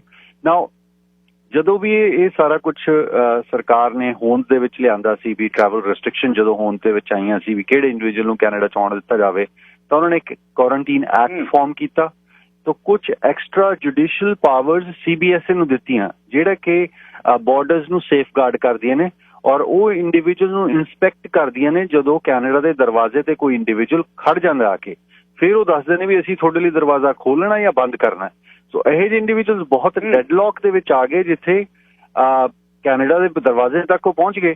ਪਰ ਜਦੋਂ ਆਫਿਸਰ ਨੇ ਦੇਖਿਆ ਵੀ ਇਹ ਇੰਡੀਵਿਜੂਅਲ ਤਾਂ PR ਆਪਣੀ ਜਿਹੜੀਆਂ ਕੰਡੀਸ਼ਨਸ ਨੇ, ਸ਼ਰਤਾਂ ਪੂਰੀਆਂ ਨਹੀਂ ਕਰਦਾ ਹੈਗਾ, ਸੈਕੰਡਰੀ ਇੰਸਪੈਕਸ਼ਨ 'ਚ ਉਹਨਾਂ ਨੂੰ ਪੁੱਲ ਕੀਤਾ। ਉਹ ਤੋਂ ਬਾਅਦ ਉਹਨਾਂ ਨੂੰ ਮਨਾ ਕਰਤਾ। ਉਹ ਤੋਂ ਬਾਅਦ ਸਰਕਾਰ ਨੇ 에ਅਰਲਾਈਨਾਂ ਨੂੰ ਜੁਰਮਾਨੇ ਵੀ ਲਾਏ ਵੀ ਤੁਸੀਂ ਇਹ ਇੰਡੀਵਿਜੂਅਲ ਨੂੰ ਕਿਉਂ ਚੜਾਇਆ। ਸੋ 에ਅਰਲਾਈਨਸ ਲਈ ਇਹ ਮੁੱਦਾ ਇੰਨਾ ਕੰਪਲੈਕਸ ਹੋ ਗਿਆ ਸੀ, ਤਾਂ ਉਹਨਾਂ ਨੇ ਜਿਹੜੇ ਪਰਮਾਨੈਂਟ ਰੈਜ਼ੀਡੈਂਟ ਸੀ ਉਹਨਾਂ ਨੂੰ ਵੀ ਚੜਾਉਣ ਤੋਂ ਮਨਾ ਕਰਨਾ ਸ਼ੁਰੂ ਕਰਤਾ। ਸੋ ਨਾਓ ਸਰਕਾਰ ਨੇ ਇਹ ਚੀਜ਼, ਕਿਉਂਕਿ ਨਿਊਜ਼ਪੇਪਰਸ ਆਉਣ ਲੱਗ ਗਈ ਸੀ ਕਾਫੀ ਸਮਾਂ ਪਹਿਲਾਂ, ਤਾਂ ਸਰਕਾਰ ਨੇ ਇਹ ਜਿਹੜੀ ਜ਼ਿੰਮੇਵਾਰੀ ਹੈ, ਪਲੱਸ 에ਅਰਲਾਈਨਸ ਦੇ ਪ੍ਰੈਸ਼ਰ ਦੇ ਥੱਲੇ ਆ ਕੇ ਸਰਕਾਰ ਨੇ ਇਹ ਜ਼ਿੰਮੇਵਾਰੀ ਹੁਣ ਖੁਦ ਚੱਕੀ ਸੀ ਵੀ ਅਸੀਂ ਤੁਹਾਨੂੰ ਇੱਕ ਆਥਰਾਈਜ਼ੇਸ਼ਨ ਦੇਵਾਂਗੇ ਵੀ ਤੁਸੀਂ ਜਿਹੜੇ ਇੰਡੀਵਿਜੂਅਲ ਨੂੰ ਅਸੀਂ ਲੈਟਰ ਦੇਵਾਂਗੇ ਵੀ ਇਹ ਇੰਡੀਵਿਜੂਅਲ ਨੂੰ ਤੁਸੀਂ ਫਲਾਈਟ ਦੇ ਉੱਤੇ ਚੜਾ ਦਿਓ, ਤਾਂ ਤੁਸੀਂ ਉਹਨਾਂ ਇੰਡੀਵਿਜੂਅਲਸ ਨੂੰ ਹੀ ਚੜਾਉਣਾ। ਕਈ ਇੰਡੀਵਿਜੂਅਲਸ ਨੂੰ ਐਗਜ਼ੈਂਪਸ਼ਨ, ਜਿਵੇਂ ਸਿਟੀਜ਼ਨਸ ਨੇ, ਉਹਨਾਂ ਲਈ ਸਿੰਪਲ ਕੇਸ ਹੈ, ਤਾਂ ਉਹਨਾਂ ਨੂੰ ਕੋਈ ਇਹੋ ਜਿਹੀ ਆਥਰਾਈਜ਼ੇਸ਼ਨ ਦੀ ਜ਼ਰੂਰਤ ਨਹੀਂ ਪੈਂਦੀ। ਬਟ ਜੇ ਕੋਈ ਹੋਰ ਇੰਡੀਵਿਜੂਅਲ ਕੈਨੇਡਾ ਦੇ ਵਿੱਚ ਐਂਟਰ ਕਰਨਾ ਚਾਹੁੰਦਾ ਹੈ, ਜਿਵੇਂ ਕਿ ਹੁਣ ਐਗਜ਼ੈਂਪਸ਼ਨ ਐਗਜ਼ਿਸਟ ਕਰਦੀ ਹੈ ਵੀ ਵਰਕ ਪਰਮਿਟ ਹੋਲਡਰ ਹੈ, ਉਹਨਾਂ ਦੇ ਜਿਹੜੇ ਇਮੀਡੀਏਟ ਫੈਮਿਲੀ ਮੈਂਬਰ ਉਹ ਕੈਨੇਡਾ ਦੇ ਵਿੱਚ ਦਾਖਲ ਹੋ ਸਕਦੇ ਨੇ, ਚਾਹੇ ਉਹਨਾਂ ਕੋਲ ਵਿਜ਼ਿਟ ਵੀਜ਼ਾ ਜਿਹੜਾ ਵੈਲਿਡ ਹੋਣਾ ਚਾਹੀਦਾ। ਨਾਓ ਇਹ ਰੂਲ ਦੇ ਹਿਸਾਬ ਨਾਲ ਤਾਂ ਠੀਕ ਹੈ ਵੀ ਉਹ ਆ ਸਕਦੇ ਨੇ, ਪਰ ਉਹ ਜਦੋਂ 에ਅਰਲਾਈਨ ਨੂੰ ਕੰਟੈਕਟ ਕਰਦੇ ਨੇ ਉਸ ਤੋਂ ਬਾਅਦ ਉਹ ਮਨਾ ਕਰ ਦਿੰਦੇ ਨੇ, ਈਵਨ ਦੋ ਪ੍ਰੂਫ ਵੀ ਦਿਖਾਉਂਦੇ ਨੇ ਵੀ ਆ ਸਾਡੇ ਜਿਹੜੇ ਹਸਬੈਂਡ ਨੇ ਉਹਨਾਂ ਕੋਲ ਓਪਨ ਵਰਕ ਪਰਮਿਟ ਹੈ, ਜਾਂ ਮੇਰੇ ਵਾਈਫ ਨੇ ਉਹਨਾਂ ਕੋਲ ਮਾਫ ਕਰਨਾ ਕਿਸੇ ਕਿਸਮ ਦਾ ਵਰਕ ਪਰਮਿਟ ਹੈ, ਤਾਂ ਅਸੀਂ ਰੂਲ ਦੇ ਹਿਸਾਬ ਨਾਲ ਜਿਹੜਾ ਹੈਗਾ ਉਹਨਾਂ ਨੂੰ ਮਿਲਣ ਜਾ ਸਕਦੇ ਆ ਜਾਂ ਕੈਨੇਡਾ ਦੇ ਵਿੱਚ ਆ ਸਕਦੇ ਆ। ਸੋ ਉਸ ਕੰਪਲੈਕਸ ਇਸ਼ੂ ਨੂੰ ਰਿਜ਼ੋਲਵ ਕਰਨ ਲਈ ਸਰਕਾਰ ਨੇ ਇੱਕ ਈਮੇਲ ਬਣਾਈ ਹੈ, ਜਿੱਥੇ ਤੁਸੀਂ ਸਭ ਤੋਂ ਪਹਿਲਾਂ ਜਿਸ ਪਰਪਸ ਲਈ ਤੁਸੀਂ ਕੈਨੇਡਾ ਆਉਣਾ, ਉਹ ਪਰਪਸ ਜਿਹੜਾ ਹੈਗਾ ਸਭ ਤੋਂ ਪਹਿਲਾਂ ਡਿਫਾਈਨ ਕਰਨਾ ਵੀ ਕਿਸ ਕੰਮ ਲਈ ਤੁਸੀਂ ਆ ਸਕਦੇ ਹੋ, ਆ ਰਹੇ ਹੋ। ਸੈਕਿੰਡ, ਉਹਨਾਂ ਨੇ ਰੱਖਿਆ ਵੀ ਜੇ ਤੁਹਾਡੀ ਵਿਜ਼ਿਟ 14 ਦਿਨ ਤੋਂ ਘੱਟ ਦੀ ਵਿਜ਼ਿਟ ਹੈ, ਉਹਨਾਂ ਨੂੰ ਬਿਲਕੁਲ ਮਨਾ ਕੀਤਾ ਗਿਆ, ਉਹ ਅਪਲਾਈ ਵੀ ਨਾ ਕਰਨਾ। ਥਰਡ ਜਿਹੜਾ ਹੈਗਾ, ਉਹਨਾਂ ਨੇ ਕੁਆਰੰਟੀਨ ਪਲਾਨ ਦੇਣਾ ਹੁੰਦਾ ਵੀ ਜਦੋਂ ਕੈਨੇਡਾ ਦੇ ਵਿੱਚ ਉਹ ਦਾਖਲ ਹੋਣਗੇ ਤਾਂ ਉਹ ਕਿੱਥੇ ਰਹਿਣਗੇ, ਕਿਹੜੇ ਇੰਡੀਵਿਜੂਅਲ ਨਾਲ ਉਹ ਰਹਿਣਗੇ, ਕੀ ਉਹਨਾਂ ਦਾ ਜਿਹੜਾ ਪ੍ਰਬੰਧ ਹੈ ਉਹ ਉਹਨਾਂ ਨੂੰ ਸਿੰਗਲ ਆਊਟ ਕੀਤਾ ਗਿਆ, ਉਹਨਾਂ ਕੋਲ ਇੰਡੀਪੈਂਡੈਂਟ ਕਮਰਾ ਹੈ। ਜਿੰਨੇ ਇੰਡੀਵਿਜੂਅਲ ਕੈਨੇਡਾ ਦੇ ਵਿੱਚ ਦਾਖਲ ਹੋ ਰਹੇ ਨੇ ਉਹਨਾਂ ਨੂੰ ਕੁਆਰੰਟੀਨ ਕਰਨ ਲਈ ਇੰਡੀਪੈਂਡੈਂਟ ਰੂਮ ਤੇ ਇੰਡੀਪੈਂਡੈਂਟ ਜਿਹੜਾ ਉਹਨਾਂ ਦਾ ਖਾਣੇ ਦਾ ਜਾਂ ਹੋਰ ਹੈ ਜਿਹੜਾ ਪ੍ਰਬੰਧ ਹੈ ਉਹ ਕੌਣ ਜ਼ਿੰਮੇਵਾਰੀ ਲੈ ਰਿਹਾ। ਔਰ ਉਸ ਤੋਂ ਇਲਾਵਾ ਤੁਸੀਂ ਰਿਲੇਸ਼ਨਸ਼ਿਪ ਆਪਣਾ ਡਿਫਾਈਨ ਕਰਨਾ ਹੈ। ਇਸ ਤੋਂ ਇਲਾਵਾ ਜਿਹੜਾ ਇੰਡੀਵਿਜੂਅਲ ਕੈਨੇਡਾ ਦੇ ਵਿੱਚ ਉਹਨਾਂ ਨੂੰ ਬੁਲਾ ਰਿਹਾ ਉਹਨਾਂ ਨੇ ਆਪਣੇ ਡਾਕੂਮੈਂਟਸ ਜਿਹੜੇ ਨੇ ਉਹ ਦੇਣੇ ਨੇ ਵੀ ਉਹ ਲੀਗਲੀ ਜਿਹੜੇ ਨੇ ਜਿਹੜੇ ਇੱਥੇ ਵਰਕ ਪਰਮਿਟ ਤੇ ਕੰਮ ਕਰ ਰਹੇ ਨੇ, ਤਾਂ ਫਿਰ ਤੁਸੀਂ ਇਹ ਐਪਲੀਕੇਸ਼ਨ ਹੈ ਜਿਹੜੀ ਹੈ ਦਾਇਰ ਕਰਨੀ ਹੈ। ਨਾਓ ਇਹਨਾਂ ਐਪਲੀਕੇਸ਼ਨ ਦਾ ਜਿਹੜਾ ਡਿਸੀਜਨ ਹੈ ਉਹ ਤਕਰੀਬਨ 48 ਆਵਰਸ ਦੇ ਵਿੱਚ ਤੁਹਾਨੂੰ ਇਹ ਜਿਹੜੀ ਅਪਰੂਵਲ ਲੈਟਰ ਹੈ ਹਾਸਲ ਹੋ ਜਾਂਦੀ ਹੈ। ਜਦੋਂ ਇਹ ਲੈਟਰ ਤੁਹਾਨੂੰ ਹਾਸਲ ਹੁੰਦੀ ਹੈ ਫਿਰ ਤੁਸੀਂ ਜਿਹੜਾ ਹੈਗਾ ਫਲਾਈਟ ਆਪਣੀ ਬੋਰਡ ਕਰਕੇ ਕੈਨੇਡਾ ਦੇ ਵਿੱਚ ਆ ਸਕਦੇ ਹੋ। ਅਦਰ ਦੈਨ ਦੈਟ ਤੁਹਾਡੇ ਕੋਲ ਹੋਰ ਜਿਹੜੀਆਂ ਆਪਸ਼ਨਸ ਜਿਹੜੀਆਂ ਨੇ ਉਹ ਅਵੇਲੇਬਲ ਨਹੀਂ ਹੁੰਦੀਆਂ। ਔਰ ਇਹ ਵੀ 에ਅਰਲਾਈਨ ਟੂ 에ਅਰਲਾਈਨ ਡਿਪੈਂਡ ਕਰਦਾ, ਕਿਉਂਕਿ ਜਦੋਂ ਵੀ ਇਹ ਕੁਛ ਕਿਸਮ ਦਾ ਕੋਈ ਰੂਲ ਦੇ ਵਿੱਚ ਤਬਦੀਲੀ ਆਉਂਦੀ ਹੈ ਤਾਂ ਇਮੀਡੀਏਟਲੀ ਉਹਦਾ ਰਿਐਕਸ਼ਨ ਜਿਹੜਾ ਹੈਗਾ 에ਅਰਲਾਈਨਸ ਕਿਵੇਂ ਰਿਐਕਟ ਕਰਦੀਆਂ ਨੇ ਉਹ ਵੀ ਡਿਪੈਂਡ ਕਰਦਾ। ਬਟ ਕੈਨੇਡਾ ਨੇ ਹੁਣ ਕਾਫੀ ਜਿਹੜਾ ਹੈਗਾ ਇਹਨੂੰ ਸੌਖਾ ਕਰਤਾ, ਪ੍ਰੋਸੈਸ ਨੂੰ ਸੌਖਾ ਕਰਤਾ। ਔਰ ਖਾਸ ਕਰਕੇ ਬਾਈ ਜੀ ਜਿਹੜੇ ਖਾਸ ਕਰਕੇ ਆਪਣੇ ਬਜ਼ੁਰਗ ਬਹੁਤ ਗਏ ਹੋਏ ਨੇ ਕੈਨੇਡਾ ਤੋਂ, ਜਿਹੜੇ ਆਪਣਾ PR ਕਾਰਡ ਜਾਂ ਤਾਂ ਐਕਸਪਾਇਰ ਕਰ ਚੁੱਕੇ ਨੇ ਜਾਂ ਫਿਰ ਉਹ ਐਕਸਪਾਇਰੀ ਦੇ ਬਹੁਤ ਕਲੋਜ਼ ਨੇ, ਨਜ਼ਦੀਕ ਨੇ। ਤਾਂ ਉਹਨਾਂ ਲਈ ਸਰਕਾਰ ਨੇ ਇਹ ਅਨਾਊਂਸ ਕੀਤਾ ਵੀ ਤੁਸੀਂ ਜੇ ਤੁਹਾਡੇ ਕੋਲ ਵੈਲਿਡ ਪਰਮਾਨੈਂਟ ਰੈਜ਼ੀਡੈਂਟ ਕਾਰਡ ਹੈ, ਤੁਸੀਂ ਕਾਊਂਟ ਕਰਨਾ ਜਿਸ ਦਿਨ ਤੁਸੀਂ ਫਲਾਈਟ ਬੋਰਡ ਕਰ ਰਹੇ ਹੋ। ਪਿਛਲੇ 5 ਸਾਲ ਦੇਖਣੇ ਨੇ ਉਸ ਦਿਨ ਦੇ ਉੱਤੇ। ਜੇ ਤੁਹਾਡੇ 2 ਸਾਲ ਜਿਹੜੇ ਨੇ ਪੂਰੇ ਹੋ ਰਹੇ ਨੇ ਪਿਛਲੇ 5 ਸਾਲਾਂ ਦੇ ਵਿੱਚ, ਤਾਂ ਫਿਰ ਤੁਸੀਂ, ਕਿਉਂਕਿ ਡੇਟ ਆਫ ਐਗਜ਼ਾਮੀਨੇਸ਼ਨ ਤੁਹਾਡੀ ਬਣੇਗੀ ਪੋਰਟ ਆਫ ਐਂਟਰੀ ਦੇ ਉੱਤੇ। ਸੋ ਜਿਸ ਦਫਾ ਤੁਸੀਂ ਜਿਹੜੀ ਫਲਾਈਟ ਹੈ ਫੜ ਰਹੇ ਹੋ ਤਾਂ ਤੁਹਾਡੇ ਜਿਹੜੇ ਉਹਨੇ ਦਿਨ ਪੂਰੇ ਹੋ ਰਹੇ ਨੇ ਤਾਂ ਫਿਰ ਤੁਸੀਂ ਬਿਲਕੁਲ ਕੈਨੇਡਾ ਦੇ ਵਿੱਚ ਦਾਖਲ ਹੋ ਸਕਦੇ ਹੋ। ਪਰ ਜੇ ਉਹ ਦਿਨ ਨਹੀਂ ਪੂਰੇ ਹੋ ਰਹੇ ਤਾਂ ਫਿਰ ਤੁਸੀਂ ਟਰੈਵਲ ਜਿਹੜਾ ਡਾਕੂਮੈਂਟ ਹੈ ਉਹਨੂੰ ਅਪਲਾਈ ਕਰਨਾ। ਸਭ ਤੋਂ ਪਹਿਲਾਂ ਉਹਨੂੰ ਜਿਹੜੀ ਉਹਦੀ ਮਨਜ਼ੂਰੀ ਹੈ ਉਹ ਤਕਰੀਬਨ 7 ਦਿਨ ਦਾ ਸਮਾਂ ਲੱਗਦਾ ਉਹਨੂੰ, ਜਦੋਂ ਤੁਸੀਂ ਐਪਲੀਕੇਸ਼ਨ ਕਰਨੀ ਹੈ। ਇਹ ਐਪਲੀਕੇਸ਼ਨ ਵੀ ਸਰਕਾਰ ਨੇ ਹੁਣ ਆਨਲਾਈਨ ਕਰਤੀ ਹੈ, ਕਿਉਂਕਿ ਕਾਫੀ ਇਹੋ ਜਿਹੇ ਕੇਸਿਸ ਸੀ ਜਿਹੜੇ ਵਰਲਡ ਓਵਰ ਜਿਨ੍ਹਾਂ ਦੇ PR ਐਕਸਪਾਇਰ ਹੋ ਗਏ ਸੀ ਔਰ ਸਰਕਾਰ ਦੇ ਜਿਹੜੇ VFS ਸੈਂਟਰ ਸੀ ਜਾਂ ਫਿਜ਼ੀਕਲ ਤੌਰ ਤੇ ਜਦੋਂ ਤੁਸੀਂ ਕਾਗਜ਼ ਨੂੰ ਜਮ੍ਹਾਂ ਕਰਾਉਂਦੇ ਹੋ ਉਹ ਸਾਰੇ ਸੈਂਟਰਸ ਬੰਦ ਹੋ ਚੁੱਕੇ ਸੀ ਕੰਟਰੀ ਟੂ ਕੰਟਰੀ। ਤਾਂ ਸਰਕਾਰ ਨੇ ਉਹਨੂੰ ਸੌਖਾ ਕਰਨ ਦੇ ਲਈ ਹੁਣ ਆਨਲਾਈਨ ਪ੍ਰੋਸੈਸ ਸ਼ੁਰੂ ਕੀਤਾ। ਜਿਹੜੇ ਇੰਡੀਵਿਜੂਅਲਸ ਆਪਣਾ ਪਰਮਾਨੈਂਟ ਰੈਜ਼ੀਡੈਂਸੀ ਦੀ ਆਬਲੀਗੇਸ਼ਨ ਪੂਰੀ ਨਹੀਂ ਕਰਨਗੇ ਉਹ ਧਾਰਾ 28 ਦੀ ਬ੍ਰੀਚ ਦੇ ਵਿੱਚ ਆ ਜਾਂਦੇ ਨੇ। ਇਹਨਾਂ ਇੰਡੀਵਿਜੂਅਲਸ ਨੂੰ ਮੈਂ ਇਹ ਰਿਕੁਐਸਟ ਕਰੂੰਗਾ ਵੀ ਸਭ ਤੋਂ ਪਹਿਲਾਂ ਤਾਂ ਬਾਈ ਜੀ ਇਹ ਸਮਝਿਓ ਵੀ ਜਦੋਂ ਤੁਸੀਂ ਐਪਲੀਕੇਸ਼ਨ ਦਾਇਰ ਕਰਦੇ ਹੋ ਤੁਹਾਡੇ HNC ਜਿਹੜੇ ਹਿਊਮੈਨਿਟੇਰੀਅਨ ਕੰਪੈਸ਼ਨ ਕੰਸੀਡਰੇਸ਼ਨਸ ਨੇ, ਫਿਰ ਤੁਹਾਨੂੰ ਉਹਨਾਂ ਤੇ ਰਿਲਾਈ ਕਰਨਾ ਪੈਂਦਾ। ਫਿਰ ਇਹ ਵੀ ਦੇਖਿਆ ਜਾਊਗਾ ਤੁਹਾਡੀ ਐਕਸਟੈਂਟ ਆਫ ਬ੍ਰੀਚ ਕਿੰਨੀ ਹੈ। ਇਹ ਜਿਹੜਾ ਹੈਗਾ ਇੱਕ ਅਪੀਲ ਪ੍ਰੋਸੈਸ ਹੈ ਜਿਹਦੀ ਮੈਂ ਜ਼ਿਕਰ ਕਰ ਰਿਹਾ, ਉਹ ਚੰਗੀ ਇੱਕ ਸਲਾਹ ਲੈ ਕੇ ਫਿਰ ਹੀ ਤੁਸੀਂ ਇਹ ਐਪਲੀਕੇਸ਼ਨ ਦਾਇਰ ਕਰਿਓ। ਇਹ ਨਹੀਂ ਹੈਗਾ ਵੀ ਸਰਕਾਰ ਨੇ ਕਿਸੇ ਕਿਸਮ ਦਾ ਕੋਈ ਕੰਪੈਸ਼ਨ ਰੱਖਿਆ ਹੋਇਆ ਜਾਂ ਡਿਸੀਜਨ ਦੇ ਵਿੱਚ ਕੋਈ ਕੰਪੈਸ਼ਨ ਹੋਏਗਾ। ਦੇਖਿਆ ਜਾਏਗਾ ਵੀ ਸਾਰਾ ਪਰਿਵਾਰ ਤੁਹਾਡਾ ਕੈਨੇਡਾ 'ਚ ਹੈ, ਤੁਸੀਂ ਇਕੱਲੇ ਫਸ ਗਏ ਹੋ ਪਿੱਛੇ, ਤੁਹਾਡੀ ਏਜ ਬਜ਼ੁਰਗ ਹੋ ਤੁਸੀਂ। ਸੋ ਇਹ ਜਿਹਾ ਕੰਪੈਸ਼ਨ ਉਹ ਐਪਲੀਕੇਸ਼ਨ 'ਚ ਫਸਟ ਸਟੇਜ ਤੇ ਕੰਮ ਨਹੀਂ ਕਰੇਗਾ ਬਟ ਸੈਕੰਡ ਸਟੇਜ ਤੇ ਕੰਮ ਕਰੇਗਾ। ਸੋ ਇਹ ਵੀ ਜ਼ਰੂਰੀ ਦੱਸਣਾ ਬਹੁਤ ਜ਼ਰੂਰੀ ਹੈ ਜੀ। ਜਦੋਂ ਤੁਸੀਂ ਐਪਲੀਕੇਸ਼ਨ ਦਾਇਰ ਕਰਦੇ ਹੋ ਇਹ ਇਨਫੋਰਮੇਸ਼ਨ ਤੁਸੀਂ ਡਿਸਕਲੋਜ਼ ਨਹੀਂ ਕਰਦੇ, ਉਹਨੂੰ ਮੰਨਿਆ ਜਾਂਦਾ ਵੀ ਤੁਸੀਂ ਕਈ ਵਾਰ ਇੱਕ ਸਧਾਰਨ ਐਪਲੀਕੇਸ਼ਨ ਫਾਈਲ ਕਰਤੀ, ਉਸ ਤੋਂ ਬਾਅਦ ਉਹ ਤੁਹਾਡੀ ਐਪਲੀਕੇਸ਼ਨ ਡਿਨਾਈ ਹੋ ਗਈ ਤੇ ਤੁਸੀਂ ਜੱਜ ਸਾਹਿਬ ਦੇ ਜਾ ਕੇ ਅਪੀਲ ਦੇ ਵਿੱਚ ਖੜੇ ਹੋ ਜਾਂਦੇ ਹੋ। ਤਾਂ ਉਸ ਸਮੇਂ ਜਦੋਂ ਪੈਨਲ ਦੇ ਅੱਗੇ ਤੁਸੀਂ ਆਪਣੀ ਸਟੋਰੀ ਰੱਖਦੇ ਹੋ, ਤੁਸੀਂ ਆਪਣੇ ਐਵੀਡੈਂਸ ਰੱਖਦੇ ਹੋ, ਤਾਂ ਜਿਹੜਾ ਮਿਨਿਸਟਰੀ ਕਾਉਂਸਲ ਹੈ, ਸਰਕਾਰੀ ਵਕੀਲ ਹੈ, ਉਹਦਾ ਸਭ ਤੋਂ ਸੌਖਾ ਤੇ ਸਿੰਪਲ ਸਵਾਲ ਇਹ ਹੁੰਦਾ ਵੀ ਸਰ ਇਹ ਐਵੀਡੈਂਸ ਤੁਹਾਡੇ ਕੋਲ ਉਸ ਦਿਨ ਵੀ ਮੌਜੂਦ ਸੀ ਤੇ ਤੁਸੀਂ ਇਹ ਐਵੀਡੈਂਸ ਨੂੰ ਹਾਈਡ ਕਰਕੇ ਰੱਖਿਆ। ਸੋ ਉਹ ਧਾਰਾ 40 ਦੇ ਵਿੱਚ ਇੰਪਲੀਕੇਟ ਕਰਨ ਦੀ ਕੋਸ਼ਿਸ਼ ਕਰਦਾ, ਤੁਹਾਡੀ ਕ੍ਰੈਡੀਬਿਲਿਟੀ ਥੱਲੇ ਕਰਨ ਦੀ ਕੋਸ਼ਿਸ਼ ਕਰਦਾ, ਇਹ ਕਹਿ ਕੇ ਵੀ ਇਹ ਸੈਕਸ਼ਨ 40 ਦੀ ਬ੍ਰੀਚ ਦੇ ਵਿੱਚ ਵੀ ਆਉਂਦਾ ਕਿਉਂਕਿ ਇਹ ਡਾਕੂਮੈਂਟਸ ਨੂੰ ਕੰਸੀਲ ਕਰਕੇ ਰੱਖਿਆ ਇਹਨਾਂ ਨੇ। ਅੱਜ ਉਹ ਡਾਕੂਮੈਂਟਸ ਨੂੰ ਉਹ ਨਸ਼ਰ ਕਰ ਰਹੇ ਨੇ, ਲੈ ਕੇ ਆ ਰਹੇ ਨੇ ਸਾਡੇ ਸਾਹਮਣੇ।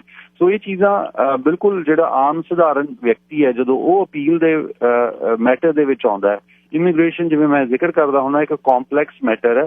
ਸੋ ਇਹੋ ਜਿਹਾ ਕੋਈ ਸੈਂਸਿਟਿਵ ਮੈਟਰ ਹੁੰਦਾ ਜਿੱਥੇ ਤੁਹਾਨੂੰ ਪਤਾ ਵੀ ਤੁਹਾਡਾ ਕੇਸ ਜਿਹੜਾ ਅਪੀਲ ਦੇ ਵਿੱਚ ਜਾ ਸਕਦਾ ਜਾਂ ਤੁਸੀਂ ਕਿਸੇ ਕਿਸਮ ਦੀ ਧਾਰਾ ਨੂੰ ਬ੍ਰੀਚ ਕਰ ਰਹੇ ਹੋ, ਤਾਂ ਕੋਈ ਵੀ ਐਪਲੀਕੇਸ਼ਨ ਕਰਨ ਤੋਂ ਪਹਿਲਾਂ ਪਲੀਜ਼ ਸਲਾਹ ਲਿਆ ਕਰੋ ਵੀ ਜਿਹੜੇ ਇੰਡੀਵਿਜੂਅਲ ਅਪੀਲ ਕਰਦੇ ਨੇ ਉਹਨਾਂ ਦੀ ਸਲਾਹ ਲਿਆ ਕਰੋ ਤਾਂ ਕਿ ਉਹ ਫਰਸਟ ਸਟੇਜ ਤੇ ਤੁਹਾਡੀ ਕੋਈ ਵੀ ਐਪਲੀਕੇਸ਼ਨ ਲੱਗੀ ਅਪੀਲ ਦੇ ਵਿੱਚ ਬਿਲਕੁਲ ਉਹਨੂੰ ਕਈ ਵਾਰ ਡਿਫੈਂਡ ਕਰਨਾ ਮੁਸ਼ਕਿਲ ਹੋ ਜਾਂਦਾ, ਤੁਹਾਡੇ ਲਈ ਵੀ ਡਿਫੈਂਡ ਕਰਨਾ ਮੁਸ਼ਕਿਲ ਹੋ ਜਾਂਦਾ ਕਿਉਂਕਿ ਤੁਸੀਂ ਆਪਣਾ ਬਚਾਓ ਇਹ ਕਹਿ ਕੇ ਨਹੀਂ ਕਰ ਸਕਦੇ ਵੀ ਜਿਹੜੀ ਮੈਨੂੰ ਸਲਾਹ ਆ ਉਹ ਗਲਤ ਮਿਲੀ ਸੀ। ਵਪਾਰਕ ਸੰਦੇਸ਼ ਲੈ ਲਈਏ। ਅੱਜ ਇਸੇ ਵਿਸ਼ੇ ਤੇ ਮੈਂ ਅਮਨ ਖਹਿਰਾ ਹੋਰਾਂ ਨਾਲ ਗੱਲਬਾਤ ਕਰਨੀ ਹੈ ਕਿ ਜਿਨ੍ਹਾਂ ਦੇਖੋ ਜਿਹੜਾ ਸਿਟੀਜ਼ਨ ਦੀ ਤਾਂ ਪ੍ਰੋਬਲਮ ਕੋਈ ਨਹੀਂ, ਉਹ ਵੱਧ ਸਮਾਂ ਪੰਜਾਬ 'ਚ ਰਹਿ ਗਿਆ, ਉਹਦਾ ਕੋਈ ਨਾ ਕੋਈ ਹੀਲਾ ਵਾਪਸ ਆਉਣ ਦਾ। PR ਹੈ ਜਿਹੜਾ, ਕੀ PR ਖਤਮ ਹੋ ਜਾਂਦੀ ਹੈ ਜੇ ਬੰਦਾ ਮੁੜੇ ਹੀ ਨਾ ਗਿਆ ਹੋਇਆ, ਮੰਨ ਲਓ 10 ਸਾਲ ਮੁੜਿਆ ਨਾ, ਉਹ ਕੀ ਹੈ? ਇਹੀ ਗੱਲ ਕਰਦੇ ਹਾਂ। ਬਹੁਤ ਅਮਰੀਕਨ ਗ੍ਰੀਨ ਕਾਰਡ ਹੋਲਡਰ ਨੇ ਜਿਹੜੇ ਇਸ COVID-19 ਤੋਂ ਬਾਅਦ ਮੁੜਨਾ ਚਾਹੁੰਦੇ। ਸਿਟੀਜ਼ਨ, ਕੈਨੇਡੀਅਨ ਸਿਟੀਜ਼ਨ ਆਪਣੇ ਇੱਕ ਰਿਸ਼ਤੇਦਾਰ ਸੀ 25 ਸਾਲ ਉਹ ਪੰਜਾਬ ਰਹੇ, ਪਾਸਪੋਰਟ ਵੀ ਉਹ ਕਹਿੰਦੇ ਪਾਸਪੋਰਟ ਹੀ ਪਾੜ ਦੇਣਾ, ਜਾਣਾ ਹੀ ਨਹੀਂ ਮੁੜ। ਹੁਣ ਉਹਨਾਂ ਨੇ ਕੋਸ਼ਿਸ਼ ਕੀਤੀ, ਉਹਦਾ ਆਪ ਆ ਗਏ, ਪਰ ਉਸ ਸਮੇਂ ਉਹ ਬੈਚਲਰ ਸੀ, ਵਿਆਹੇ ਨਹੀਂ ਸੀ। ਬੱਚੇ ਸਿਟੀਜ਼ਨ ਹੋ ਗਏ, ਬੱਚੇ ਸਿਟੀਜ਼ਨ ਹੋ ਕੇ ਬੱਚੇ ਆ ਰਹੇ ਨੇ, ਪਰ ਹਲੇ ਵਾਈਫ ਲਈ ਫਿਰ ਉਹਨੂੰ ਸਪਾਊਸ ਦੇ ਤੌਰ ਤੇ ਅਪਲਾਈ ਕਰਨਾ ਪੈਂਦਾ। ਸਾਰੇ ਸਵਾਲ ਪੁੱਛਦੇ ਆ ਅਮਨ ਖਹਿਰਾ ਜੀ ਤੋਂ। ਹੁਣੇ ਅਮਨ ਖਹਿਰਾ ਜੀ CWC ਤੋਂ ਮੇਰੇ ਨਾਲ ਨੇ। ਅੱਛਾ ਜੀ, ਹੁਣ ਇੱਕ ਦੱਸਿਓ ਕਿ ਕੋਈ ਇੱਥੋਂ ਚਲੇ ਗਿਆ ਜਿਹਨੇ ਮੁੜ ਕੇ ਹੀ ਨਹੀਂ ਆਉਣਾ। ਪਹਿਲਾਂ ਸਿਟੀਜ਼ਨ ਦੀ ਗੱਲ ਕਰੀਏ ਤੇ ਅੱਜ ਤੋਂ 25 ਵਰ੍ਹੇ ਪਹਿਲਾਂ ਜਾਇਦਾਦ ਸੀ ਕਿਸੇ ਕੋਲ, ਉਸਨੇ ਸੋਚਿਆ ਯਾਰ ਕੀ ਕਰਨਾ, ਇੱਥੇ ਮੇਰੇ ਤੋਂ ਕੰਮ ਨਹੀਂ ਹੁੰਦਾ। ਅੱਜ ਉਹ 20 ਵਰ੍ਹਿਆਂ ਬਾਅਦ ਕੈਨੇਡੀਅਨ ਸਿਟੀਜ਼ਨ ਜਿਹਦੇ ਕੋਲ ਪਾਸਪੋਰਟ ਵੀ ਮੁੱਕ ਗਿਆ, ਉਹਦੇ ਲਾਇਸੈਂਸ ਵੀ ਮੁੱਕ ਗਿਆ, ਉਹਦਾ ਸਭ ਕੁਝ ਕੁਛ ਨਹੀਂ ਉਹਦੇ ਕੋਲ। ਉਹਨੇ ਕਿਹਾ ਵੀ ਹੁਣੇ COVID-19 ਕਰਕੇ ਦੁਨੀਆ ਯਾਰ ਮੈਂ ਕੈਨੇਡਾ ਜਾਣਾ। ਜਵਾਕਾਂ ਨੇ ਰੌਲਾ ਪਾ ਲਿਆ ਵੀ ਚੱਲ ਡੈਡੀ ਉੱਥੇ ਚੱਲੀ। ਜਵਾਕ ਉੱਥੇ ਪੈਦਾ ਹੋ ਗਏ, ਪਰ ਉਹਨਾਂ ਦਾ ਕਾਗਜ਼ ਪੱਤਰ ਕੋਈ ਨਹੀਂ, ਉਹਨਾਂ ਦਾ ਕੈਨੇਡੀਅਨ ਪਾਸਪੋਰਟ ਨਹੀਂ, ਜਾਣੀ ਨਾਤਾ ਤੋੜ ਲਿਆ। ਉਸਨੇ ਜੇ ਹੁਣ ਡਿਸਾਈਡ ਕੀਤਾ ਕਿ ਮੈਂ ਕੈਨੇਡਾ ਵਾਪਸ ਜਾਣਾ, ਉਹ ਕੀ ਕਰ ਸਕਦਾ ਜੀ? ਜੀ ਬਿਲਕੁਲ ਬਾਈ ਜੀ, ਜਿਹੜਾ ਕੈਨੇਡੀਅਨ ਹੈ ਉਹਨਾਂ ਕੋਲ ਇਹ ਪ੍ਰਿਵਿਲੇਜ ਹੈ, ਔਰ ਇਹ ਜਿਹੜੀ ਪ੍ਰਿਵਿਲੇਜ ਹੈ ਸਾਰੀ ਲਾਈਫ ਰਹਿੰਦੀ ਹੈ। ਜਦੋਂ ਵੀ ਉਹ ਕੈਨੇਡਾ ਦੇ ਵਿੱਚ ਆਉਣਾ ਚਾਹਣ ਤਾਂ ਉਹ ਆ ਸਕਦੇ ਨੇ। ਕੈਨੇਡਾ ਉਹਨਾਂ ਦਾ ਆਪਣਾ ਘਰ ਹੁੰਦਾ। ਨਾਓ ਜਿਹੜੇ ਕੈਨੇਡੀਅਨਸ ਨੇ, ਇਹਦੇ ਨਾਲ ਜਿਹੜੇ ਕੈਨੇਡੀਅਨਸ ਨੂੰ ਕੁਝ ਹੋਰ ਵੀ ਸਹੂਲਤਾਂ ਦਿੱਤੀਆਂ ਹੋਈਆਂ ਨੇ ਸਰਕਾਰ ਨੇ, ਜਿਹਦੇ ਵਿੱਚ ਜੇ ਉਹਨਾਂ ਦੇ ਬੱਚੇ ਹੋ ਜਾਂਦੇ ਨੇ, ਚਾਹੇ ਉਹ ਕਿਸੇ ਫੋਰਨ ਨੈਸ਼ਨਲ ਦੇ ਕੋਲੋਂ ਬੱਚੇ ਹੋਏ ਨੇ, ਜਿਵੇਂ ਉਹਨਾਂ ਦੀ ਸਪਾਊਸ ਸੀ ਉਹ ਕੈਨੇਡੀਅਨ ਨਹੀਂ ਹੈ ਜਾਂ PR ਨਹੀਂ ਹੈ ਜਾਂ ਉਹ ਕੈਨੇਡਾ ਕਦੇ ਆਏ ਵੀ ਨਹੀਂ, ਉਹਨਾਂ ਦੇ ਬੱਚੇ ਪੈਦਾ ਹੁੰਦੇ ਨੇ ਤਾਂ one of the parent Canadian ਚਾਹੀਦਾ ਜੇ ਕਿਸੇ ਨੇ ਸਿਟੀਜ਼ਨਸ਼ਿਪ ਸਰਟੀਫਿਕੇਟ ਹਾਸਲ ਕਰਨਾ। ਭਾਵ ਕਿ ਜੇ ਉਹਨਾਂ ਨੇ ਆਪਣੇ ਬੱਚੇ ਨੂੰ ਕੈਨੇਡੀਅਨ ਬਣਾਉਣਾ from the date of birth, ਤਾਂ ਉਹ ਬਣਾਇਆ ਜਾ ਸਕਦਾ ਹੈ। ਸੋ ਜਿਹੜੀ ਵੀਜ਼ਾ ਪੋਸਟ ਦੇ ਕੋਲ, ਉਹ ਕਲੋਜ਼ੈਸਟ ਵੀਜ਼ਾ ਪੋਸਟ ਦੇ ਕੋਲ ਉਹ ਰਹਿੰਦੇ ਨੇ, ਉੱਥੋਂ ਜਿਹੜੀ ਇਹਨਾਂ ਦੀ ਪਾਸਪੋਰਟਸ ਨੇ ਉਹ ਕਲੈਕਟ ਕੀਤੇ ਜਾ ਸਕਦੇ ਨੇ। ਨਾ ਜਿਹੜੇ ਕੈਨੇਡੀਅਨਸ ਨੇ ਇਹਨਾਂ ਨੂੰ ਹੋਰ ਇੱਕ ਪ੍ਰਿਵਿਲੇਜ ਦਿੱਤੀ ਹੋਈ ਹੈ ਵੀ ਜੇ ਇਹ ਕੈਨੇਡਾ ਦੇ ਵਿੱਚ ਮੌਜੂਦ ਨਹੀਂ ਹੈ ਤੇ ਇਹਨਾਂ ਦਾ ਵਿਆਹ ਹੋ ਜਾਂਦਾ ਹੈ ਕੈਨੇਡਾ ਤੋਂ ਬਾਹਰ, ਤਾਂ ਇਹ ਆਪਣੀ ਜਿਹੜੀ ਸਪਾਊਸਲ ਸਪਾਂਸਰਸ਼ਿਪ ਐਪਲੀਕੇਸ਼ਨ ਹੈ ਕੈਨੇਡਾ ਦੇ ਵਿੱਚ ਨਾ ਮੌਜੂਦ ਹੁੰਦੇ ਹੋਏ ਵੀ ਫਾਈਲ ਕਰ ਸਕਦੇ ਨੇ। ਇਹਨਾਂ ਦੀ ਮੌਜੂਦਗੀ ਕੈਨੇਡਾ ਦੇ ਵਿੱਚ ਜ਼ਰੂਰੀ ਨਹੀਂ ਹੈ। ਇਹ ਡਿਫਰੈਂਸ ਹੈ। ਜੇ ਕੋਈ ਬੰਦਾ ਪਰਮਾਨੈਂਟ ਰੈਜ਼ੀਡੈਂਟ ਹੁੰਦਾ, ਉਹ ਫਿਜ਼ੀਕਲੀ ਕੈਨੇਡਾ ਦੇ ਵਿੱਚ ਮੌਜੂਦ ਹੋਣਾ ਚਾਹੀਦਾ ਜਦੋਂ ਕਿਸੇ ਨੂੰ ਸਪਾਊਸਲ ਸਪਾਂਸਰਸ਼ਿਪ ਐਕਸਟੈਂਡ ਕਰ ਰਿਹਾ, ਅਦਰਵਾਈਜ਼ ਉਹ ਡਿਸਕੁਆਲੀਫਾਈ ਹੋ ਜਾਂਦਾ ਹੈ। ਸੋ ਨਾਓ ਬੀਇੰਗ ਅ ਕੈਨੇਡੀਅਨ, ਜੇ ਉਹਨਾਂ ਨੇ ਹੁਣ ਬੱਚਿਆਂ ਨੂੰ ਤਾਂ ਲਿਆ ਸਕਦੇ ਨੇ ਜਿਹਨਾਂ ਕੋਲ ਪਾਸਪੋਰਟ ਹੈਗੇ, ਕਿਉਂਕਿ ਉਹ ਵੀ ਕੈਨੇਡੀਅਨ ਹੈਗੇ ਆ, ਪਰ ਜਿਹੜੇ ਉਹਨਾਂ ਦੇ ਵਾਈਫ ਹੋਣਗੇ, ਸਪਾਊਸ ਹੋਣਗੇ, ਉਹਨਾਂ ਨੂੰ ਸਪਾਂਸਰਸ਼ਿਪ ਜਿਹੜੀ ਹੈ ਸਪਾਊਸਲ ਸਪਾਂਸਰਸ਼ਿਪ ਦੇਣੀ ਪਏਗੀ ਜੇ ਉਹ ਸਿੱਧਾ PR ਲੈ ਕੇ ਆ ਰਹੇ ਨੇ। ਜੇ ਉਹ ਉਹਨਾਂ ਨੂੰ ਐਜ਼ ਅ ਵਿਜ਼ਿਟਰ, ਜੇ ਉਹਨਾਂ ਕੋਲ ਵੀਜ਼ਾ ਹੈ ਜਾਂ ਵਿਜ਼ਿਟਰ ਅਪਲਾਈ ਕਰਕੇ ਵੀਜ਼ਾ ਲੈ ਕੇ ਆਉਣਾ ਚਾਹੁੰਦੇ ਨੇ, ਤਾਂ ਫਿਰ ਉਹ ਬਿਲਕੁਲ ਟਰੈਵਲ ਜਿਹੜੀ ਆ ਆਥੋਰਾਈਜ਼ੇਸ਼ਨ ਅਪਲਾਈ ਕਰਕੇ ਵਾਈਫ ਨੂੰ ਨਾਲ ਲੈ ਕੇ ਆ ਸਕਦੇ ਨੇ। ਵਿਜ਼ਿਟਰ ਵੀਜ਼ਾ ਇਹਨਾਂ ਕੇਸਿਸ ਦੇ ਵਿੱਚ ਕਈ ਵਾਰ ਗ੍ਰਾਂਟ ਨਹੀਂ ਹੁੰਦਾ, ਬਿਕਾਜ਼ ਜਿਹੜੀ ਇੱਕ ਧਾਰਾ 179 ਹੈ, ਜਦੋਂ ਕੋਈ ਵੀ ਇੰਡੀਵਿਜੂਅਲ ਤੁਸੀਂ ਕੈਨੇਡਾ ਦੇ ਵਿੱਚ ਟੈਂਪਰੇਰੀ ਤੌਰ ਤੇ ਐਂਟਰੀ ਮੰਗਦੇ ਹੋ ਵੀਜ਼ਾ ਆਫਿਸ ਦੇ ਉੱਤੋਂ, ਤਾਂ ਫਿਰ ਵੀਜ਼ਾ ਆਫਿਸਰ ਇਹ ਦੇਖਦਾ ਵੀ ਤੁਹਾਡੇ ਕੈਨੇਡਾ ਦੇ ਵਿੱਚ ਰਹਿਣ ਦੇ ਚਾਂਸਿਸ ਕਿੰਨੇ ਕੁ ਨੇ, ਵੀ ਤੁਸੀਂ ਜਿਹੜਾ ਇਰਾਦਾ ਹੈਗਾ ਇਹ ਬਦਲਣ ਦਾ ਚਾਂਸ ਕਿੰਨਾ ਕੁ ਬਣਦਾ, ਵੀ ਤੁਹਾਡਾ ਇਰਾਦਾ ਬਦਲ ਸਕਦਾ, ਜਾਂ ਤੁਹਾਡਾ ਇਰਾਦੇ ਦੇ ਉੱਤੇ ਉਹਨਾਂ ਨੂੰ ਕੋਈ ਸ਼ੱਕ ਹੁੰਦਾ, ਤਾਂ ਫਿਰ ਇਹੋ ਜਿਹੇ ਕੇਸਿਸ ਦੇ ਵਿੱਚ ਉਹ ਵੀਜ਼ਾ ਜਿਹੜਾ ਹੈਗਾ ਉਹ ਨਹੀਂ ਦਿੰਦੇ। Refusal rate is very high ਇਹੋ ਜਿਹੇ ਕੇਸਿਸ ਦੇ ਵਿੱਚ। ਤਾਂ ਕਲਾਇੰਟ ਨੂੰ ਜਨਰਲੀ ਤਾਂ ਅਸੀਂ ਰਿਕਮੈਂਡ ਨਹੀਂ ਕਰਦੇ, ਬਟ ਹੁਣ ਇਹ ਸਪੈਸ਼ਲ ਇੱਕ ਸਰਕਮਸਟੈਂਸ ਹੈ। ਸੋ ਇਹਦੇ ਵਿੱਚ ਉਹ ਐਕਸਪਲੇਨ ਕਰ ਸਕਦੇ ਨੇ, ਜਿਵੇਂ ਕਿ ਉਹ ਕੋਸ਼ਿਸ਼ ਕਰ ਸਕਦੇ ਨੇ ਇਹ ਐਕਸਪਲੇਨ ਕਰਨ ਦੀ ਵੀ ਉਹ ਵਾਪਸ ਜਾਣ ਦੇ ਇੱਛੁਕ ਨੇ, ਕਿਉਂਕਿ ਵਾਈਫ ਜਿਹੜੇ ਨੂੰ ਟੈਂਪਰੇਰੀ ਕੈਨੇਡਾ ਦੇ ਵਿੱਚ ਆਉਣਗੇ, ਬੱਚੇ ਉਹਨਾਂ ਦੇ ਬਾਹਰ ਪੜ੍ਹ ਰਹੇ ਨੇ, ਉਹਨਾਂ ਦੀ ਸਟੈਬਲਿਸ਼ਮੈਂਟ ਕੈਨੇਡਾ ਤੋਂ ਬਾਹਰ ਹੋ ਗਈ ਹੈ। ਇਸ ਦੇ ਨਾਲ ਜਦੋਂ ਇੰਨੀ ਸਟਰੋਂਗ ਕਮਿਟਮੈਂਟ ਕਰਦੇ ਨੇ, ਇੱਕ ਹੋਰ ਕੰਪਲੈਕਸ ਮੈਟਰ ਇਸ਼ੂ ਖੜਾ ਹੋ ਜਾਂਦਾ, ਜਿਹਦੇ ਵਿੱਚ ਕੋਈ ਵੀ ਜਦੋਂ ਕਿਸੇ ਫੋਰਨ ਨੈਸ਼ਨਲ ਨੂੰ ਆਪਾਂ ਸਪਾਂਸਰਸ਼ਿਪ ਐਕਸਟੈਂਡ ਕਰਦੇ ਹਾਂ, ਤਾਂ ਧਾਰਾ 133 ਜਿਹਦੇ ਵਿੱਚ ਇਨਕਮ ਦੀਆਂ ਰਿਕੁਆਇਰਮੈਂਟਸ ਨੇ, ਸਪਾਊਸ ਨੂੰ ਤਾਂ ਉਹਨੂੰ ਐਗਜ਼ੈਂਪਟ ਰੱਖਿਆ ਗਿਆ। ਸਪਾਊਸ ਦੇ ਲਈ ਕੋਈ ਇਨਕਮ ਦੀ ਰਿਕੁਆਇਰਮੈਂਟ ਨਹੀਂ ਹੈ, ਬਟ ਇਹ ਜ਼ਰੂਰ ਸਾਬਤ ਕਰਨਾ ਪੈਂਦਾ ਤੁਹਾਨੂੰ ਵੀ ਤੁਸੀਂ ਕੈਨੇਡਾ ਦੇ ਵਿੱਚ ਤੁਹਾਡਾ ਇਰਾਦਾ ਪਰਮਾਨੈਂਟ ਰਹਿਣ ਦਾ ਹੈਗਾ। ਸੋ ਜੇ ਕਿਸੇ ਨੇ ਵਿਜ਼ਿਟਰ ਵੀਜ਼ਾ ਐਪਲੀਕੇਸ਼ਨ ਅਪਲਾਈ ਕਰਤੀ, ਸਾਰਾ ਇਹ ਐਫਰਟ ਲਾ ਕੇ ਵੀ ਸਾਡੇ ਪੁੱਲ ਫੈਕਟਰ ਕੈਨੇਡਾ ਦੇ ਵਿੱਚ ਰਹਿਣ ਦੀ ਸਾਡੀ ਕੋਈ ਇੱਛਾ ਨਹੀਂ ਹੈ, ਕਿਉਂਕਿ ਤੁਸੀਂ ਇਹੋ ਜਿਹੇ ਕੇਸਿਸ ਦੇ ਵਿੱਚ ਤੁਸੀਂ ਐਫੀਡੇਵਿਟ ਹੀ ਦਿੰਦੇ ਹੋ, ਆਪਣੀਆਂ ਹਲਫੀਆ ਬਿਆਨ ਦਿੰਦੇ ਹੋ। ਇੱਕ ਪਾਸੇ ਤੁਸੀਂ ਹਲਫੀਆ ਬਿਆਨ ਦੇ ਰਹੇ ਹੋ ਵੀ ਸਾਡੀ ਤਾਂ ਰਹਿਣ ਦੇ ਵਿੱਚ ਕੋਈ ਇੱਛਾ ਹੀ ਨਹੀਂ ਹੈ, ਨਾ ਫਰਜ਼ ਕੀਤਾ ਤੁਸੀਂ ਵਿਜ਼ਿਟਰ ਵੀਜ਼ਾ ਤੁਹਾਡਾ ਰਿਫਿਊਜ਼ ਹੋ ਜਾਂਦਾ, ਉਹ ਸਰਕਮਸਟੈਂਸਿਸ ਦੇ ਵਿੱਚ ਤੁਹਾਨੂੰ ਇੱਕ ਸੈਕੰਡ ਐਪਲੀਕੇਸ਼ਨ ਜਿਹੜੀ ਸਪਾਊਸਲ ਐਪਲੀਕੇਸ਼ਨ ਹੈ ਉਹ ਕਰਨੀ ਮੁਸ਼ਕਿਲ ਹੋ ਜਾਏਗੀ। ਬਿਕੋਜ਼ ਤੁਸੀਂ ਹੁਣ ਇੱਕੋ ਦਮ ਯੂ ਟਰਨ ਲੈ ਕੇ ਆਓਗੇ, ਕਹੋਗੇ ਵੀ ਮੈਂ ਕੈਨੇਡਾ ਦੇ ਵਿੱਚ ਹੁਣ ਜਾਣਾ ਚਾਹੁੰਦਾ ਤੇ ਮੈਂ ਕੈਨੇਡਾ ਦੇ ਵਿੱਚ ਐਸਟੈਬਲਿਸ਼ ਹੋਣਾ ਚਾਹੁੰਦਾ ਤੇ ਮੈਂ ਆਪਣੇ ਬੱਚਿਆਂ ਨੂੰ ਤੇ ਵਾਈਫ ਨੂੰ ਸਾਂਭੂਗਾ ਵੀ, ਔਰ ਮੈਂ ਜਿਹੜੀ ਅੰਡਰਟੇਕਿੰਗ ਅਸਾਈਨ ਵੀ ਕਰ ਰਿਹਾ, 3 ਸਾਲ ਦੀ ਜ਼ਿੰਮੇਵਾਰੀ ਵੀ ਚੱਕ ਰਿਹਾ। ਤਾਂ ਸਰਕਾਰ ਇਹ ਕੇਸ ਦੇ ਵਿੱਚ ਜਿਹੜਾ ਰਿਫਿਊਜ਼ਲ ਹੋਣਾ ਬਹੁਤ ਸੰਭਵ ਹੈ। ਤੁਹਾਨੂੰ ਤੁਹਾਡਾ ਕੇਸ ਜਿਹੜਾ ਹੈਗਾ ਬੜਾ ਸਿੰਪਲ ਕੇਸ ਹੁੰਦਾ ਜਿੱਥੇ ਤੁਸੀਂ ਐਪਲੀਕੇਸ਼ਨ ਕਰਕੇ ਲਿਆ ਸਕਦੇ ਹੋ, ਪਰ ਉਹ ਕੰਪਲੈਕਸ ਇਸ਼ੂ ਬਣ ਜਾਂਦਾ ਜਦੋਂ ਤੁਸੀਂ ਇਹ ਜੀ ਕੋਈ ਜਿਹੜੀ ਐਪਲੀਕੇਸ਼ਨ ਸਬਸੀਕੁਐਂਟ ਐਪਲੀਕੇਸ਼ਨ ਫਾਈਲ ਕਰਦੇ ਹੋ। ਤੁਸੀਂ ਇੱਕ ਐਪਲੀਕੇਸ਼ਨ ਟਰਾਈ ਕਰ ਲਈ, ਉਸ ਤੋਂ ਬਾਅਦ ਇੱਕ ਨੈਕਸਟ ਐਪਲੀਕੇਸ਼ਨ ਫਿਰ ਕਰਦੇ ਹੋ। ਜਦੋਂ ਵੀ ਤੁਸੀਂ ਇਹ ਜਿਹਾ ਡਿਸੀਜਨ ਕੋਈ ਲੈਣਾ ਤਾਂ ਹਰੇਕ ਚੀਜ਼ ਦਾ ਪੋਜ਼ਿਟਿਵ ਤੇ ਨੈਗੇਟਿਵ ਸੋਚ ਕੇ ਚੱਲਣਾ ਵੀ ਵਾਟ ਇਫ ਇਹ ਮੇਰਾ ਕੇਸ ਰਿਫਿਊਜ਼ ਹੁੰਦਾ, ਫਿਰ ਮੇਰੇ ਤੋਂ ਬਾਅਦ ਕੀ ਆਪਸ਼ਨਸ ਨੇ, ਇਹ ਸੋਚਣਾ ਔਰ ਇਹ ਕੁਐਸਚਨ ਕਰਨਾ ਜਿਹੜਾ ਤੁਹਾਡਾ ਰਿਪਰੈਜ਼ੈਂਟੇਟਿਵ ਹੈ ਇਹਨੂੰ ਬਹੁਤ ਜ਼ਰੂਰੀ ਹੈ ਬਾਈ ਜੀ। ਬਜਾਏ ਉਹ ਤੋਂ ਤੁਸੀਂ ਉਹਨਾਂ ਨੂੰ ਐਕਸਪੈਕਟ ਕਰੋ ਵੀ ਗਾਰੰਟੀ ਦਿਓ ਜੀ। ਇੰਡੀਵਿਜੂਅਲ ਤੁਹਾਨੂੰ ਕੋਈ ਗਾਰੰਟੀ ਨਹੀਂ ਕਰ ਸਕਦਾ ਜੀ, ਕੋਈ ਇੰਡੀਵਿਜੂਅਲ ਇਹ ਬੋਲ ਕੇ ਕਹਿ ਨਹੀਂ ਸਕਦਾ ਹਾਂਜੀ ਮੈਂ ਗਾਰੰਟੀ ਕਰਦਾ ਤਾਂ ਤੁਹਾਡਾ ਜਿਹੜਾ ਕੇਸ ਹੈ ਇਹ ਅਪਰੂਵ ਹੋਏਗਾ। ਤੁਹਾਡਾ ਕੇਸ ਜਿਹੜਾ ਹੈਗਾ ਉਹ ਇਮੀਗ੍ਰੇਸ਼ਨ ਰਿਫਿਊਜੀ ਪ੍ਰੋਟੈਕਸ਼ਨ ਦੀ ਹਰ ਧਾਰਾ ਨੂੰ ਕੰਪਲਾਈ ਕਰਦਾ ਹੋਣਾ ਚਾਹੀਦਾ, ਫਿਰ ਤੁਹਾਨੂੰ ਮਨਜ਼ੂਰੀ ਮਿਲੇਗੀ। ਜੇ ਤੁਹਾਨੂੰ ਜਿਹੜਾ ਤੁਹਾਡਾ ਕੰਪੀਟੈਂਟ ਰਿਪਰੈਜ਼ੈਂਟੇਟਿਵ ਹੈ ਉਹ ਬਿਲਕੁਲ ਤੁਹਾਨੂੰ ਸਹੀ ਸਲਾਹ ਦੇਗਾ ਵੀ ਤੁਹਾਡੇ ਇਹਦੇ 'ਚ ਰਿਸਕ ਫੈਕਟਰਸ ਨੇ, ਇਹਦੇ 'ਚ ਪੋਜ਼ਿਟਿਵ ਫੈਕਟਰਸ ਨੇ, ਜੇ ਤੁਸੀਂ ਇਹ ਕਰਦੇ ਹੋ ਤਾਂ ਫਿਰ ਜਿਹੜਾ ਇਨਫੋਰਮ ਡਿਸੀਜਨ ਹੈ ਤੁਸੀਂ ਬਣਾ ਸਕਦੇ ਹੋ। ਤੁਹਾਨੂੰ ਪਤਾ ਹੁੰਦਾ ਵੀ ਇਨਫੋਰਮ ਡਿਸੀਜਨ ਹੈ। ਸੋ ਕਦੇ ਵੀ ਤੁਸੀਂ ਕਿਸੇ ਨੂੰ ਹਾਇਰ ਕਰਦੇ ਹੋ ਪਲੀਜ਼ ਜਿਹੜਾ ਤੁਹਾਨੂੰ ਗਾਰੰਟੀ ਕਰਦਾ ਜਾਂ ਤੁਹਾਨੂੰ ਕਹਿੰਦਾ ਵੀ ਤੁਸੀਂ ਮੈਨੂੰ ਕੇਸ ਦਿਓ ਤਾਂ ਮੈਂ ਗਾਰੰਟੀ ਨੂੰ ਅਪਰੂਵਲ ਦਊਂਗਾ, ਉਹ ਥੋੜਾ ਉਸ ਚੀਜ਼ ਤੋਂ ਧਿਆਨ ਰੱਖੋ ਕਿਉਂਕਿ ਬਾਅਦ 'ਚ ਇਹ ਕੰਪਲੇਂਟਸ ਬਹੁਤ ਆਉਂਦੀਆਂ ਨੇ ਵੀ ਸਾਨੂੰ ਗਾਰੰਟੀ ਕੀਤੀ ਸੀ, ਫਲਾਣਾ ਕੀਤਾ ਸੀ। ਸੋ ਇਹ ਪਹਿਲੇ ਤੁਸੀਂ ਆਈ ਥਿੰਕ ਹੁਣ ਰੇਡੀਓ ਵੀ ਇੰਨੇ ਸਟਰੋਂਗ ਨੇ, ਇਹ ਹਰ ਤਰ੍ਹਾਂ ਨਾਲ ਜਿਵੇਂ ਤੁਸੀਂ ਇਹ ਮੈਸੇਜ ਪਹੁੰਚਾਉਂਦੇ ਹੋ, ਕਮਿਊਨਿਟੀ ਵੀ ਅਵੇਅਰ ਹੁੰਦੀ, ਐਜੂਕੇਟ ਹੁੰਦੀ, ਔਰ ਕਾਫੀ ਚੀਜ਼ਾਂ ਹੁਣ ਨਿਖਰ ਕੇ ਵੀ ਆ ਗਈਆਂ ਨੇ। ਸੋ ਇਹ ਚੀਜ਼ਾਂ ਪਲੀਜ਼ ਖਿਆਲ ਰੱਖਿਆ ਕਰੋ ਜਦੋਂ ਵੀ ਤੁਸੀਂ ਕਿਸੇ ਨੂੰ ਰਿਪਰੈਜ਼ੈਂਟੇਟਿਵ ਚੂਜ਼ ਕਰਦੇ ਹੋ। ਦੇयर ਇਜ਼ ਨੈਵਰ ਅ ਗਾਰੰਟੀ ਜੀ। ਅਖੀਰ ਦੇ ਵਿੱਚ 1 ਮਿੰਟ ਰਹਿੰਦਾ ਤੇ ਮੈਨੂੰ ਇਹਨਾਂ ਦੇ PR ਬਾਰੇ ਵੀ ਦੱਸ ਦਿਓ ਜੀ ਕਿ PR ਦੇ ਕੋਲ ਚਾਂਸ ਹੈ ਕੋਈ, ਜਿਵੇਂ ਪਹਿਲਾਂ ਵੀ ਤੁਸੀਂ ਦੱਸਦੇ ਵੀ ਐਕਸਪਾਇਰ ਨਹੀਂ ਹੋ ਸਕਦਾ, ਪਰ ਜੇ ਕੋਈ 15 ਬਾਰੇ ਮੁੜਿਆ ਹੀ ਨਹੀਂ ਉਹਦਾ ਕੋਈ ਹੀਲਾ ਹੋ ਸਕਦਾ? ਜੀ ਬਿਲਕੁਲ। ਪਰਮਾਨੈਂਟ ਰੈਜ਼ੀਡੈਂਟ ਬਾਈ ਜੀ ਸਾਰੀ ਲਾਈਫ ਪਰਮਾਨੈਂਟ ਰੈਜ਼ੀਡੈਂਟ ਰਹਿੰਦਾ। ਜੇ ਉਹ 2 ਸ਼ਰਤਾਂ ਦੋ ਜਿਹੜੀਆਂ ਕੰਡੀਸ਼ਨਸ ਨੇ ਉਹਦੇ ਵਿੱਚ ਨਹੀਂ ਆਉਂਦਾ। ਪਹਿਲੀ ਕੰਡੀਸ਼ਨ ਹੈ ਜੇ ਕੋਈ ਪਰਮਾਨੈਂਟ ਰੈਜ਼ੀਡੈਂਟ ਲਿਖ ਕੇ ਦਿੰਦਾ ਸਰਕਾਰ ਨੂੰ ਵੀ ਉਹ ਆਪਣਾ ਸਟੇਟਸ ਰਿਲਿੰਗੁਇਸ਼ ਕਰ ਰਿਹਾ, ਛੱਡ ਰਿਹਾ ਸਟੇਟਸ, ਉਹ ਕੇਸ ਦੇ ਵਿੱਚ ਉਹ ਆਪਣੇ ਜਿਹੜੀ ਰਾਈਟ ਆਫ ਅਪੀਲ ਲੂਜ਼ ਕਰ ਜਾਂਦਾ। ਜਾਂ ਫਿਰ ਤੁਸੀਂ ਜੇ ਰੈਜ਼ੀਡੈਂਸੀ ਆਬਲੀਗੇਸ਼ਨ ਨੂੰ ਬ੍ਰੀਚ ਕਰ ਗਏ ਹੋ ਤਾਂ ਫਿਰ ਤੁਸੀਂ ਜੇ ਅਪੀਲ ਹਾਰ ਗਏ ਹੋ ਫਿਰ ਤੁਸੀਂ ਆਪਣਾ ਸਟੇਟਸ ਲੂਜ਼ ਕਰਦੇ ਹੋ। ਅਦਰਵਾਈਜ਼ ਤੁਸੀਂ ਜੇ 15 ਸਾਲ ਵੀ ਤੁਹਾਨੂੰ ਹੋ ਗਏ ਨੇ ਜਾਂ 20 ਸਾਲ ਵੀ ਹੋ ਗਏ ਨੇ, ਤੁਸੀਂ ਆਪਣਾ PR ਕਾਰਡ ਐਕਸਪਾਇਰ ਕਰਾ ਚੁੱਕੇ ਹੋ ਜਾਂ ਤੁਹਾਡੇ ਕੋਲ PR ਕਾਰਡ ਕਦੇ ਅਵੇਲੇਬਲ ਵੀ ਨਹੀਂ ਸੀਗਾ, ਉਹ ਕੇਸਿਸ ਦੇ ਵਿੱਚ ਸਟਿਲ ਤੁਸੀਂ ਪਰਮਾਨੈਂਟ ਰੈਜ਼ੀਡੈਂਟ ਹੀ ਗਿਣੇ ਜਾਂਦੇ ਹੋ। ਤਾਂ ਫਿਰ ਤੁਸੀਂ ਜਿਵੇਂ ਮੈਂ ਕਿਹਾ ਸੀ ਵੀ ਅਪੀਲ ਕਰਕੇ ਕੋਰਟ ਦੇ ਵਿੱਚ ਅਪੀਲ ਕਰਕੇ ਤਰਸ ਦੇ ਆਧਾਰ ਤੇ ਜਿਹੜੀ ਇਹ ਅਪੀਲ ਫਾਈਲ ਹੁੰਦੀ ਹੈ, ਕਿਉਂਕਿ ਰੈਜ਼ੀਡੈਂਸੀ ਆਬਲੀਗੇਸ਼ਨ ਜਿਹੜੀ ਹੈ ਤੁਸੀਂ ਬ੍ਰੀਚ ਕਰ ਗਏ ਹੁੰਦੇ ਹੋ। ਸੋ ਤਰਸ ਦੇ ਆਧਾਰ ਤੇ ਤੁਹਾਡੀ ਅਪੀਲ ਹੁੰਦੀ ਹੈ ਹਿਊਮੈਨਿਟੇਰੀਅਨ ਕੰਪੈਸ਼ਨੇਟ ਗਰਾਊਂਡ ਦੇ ਵਿੱਚ।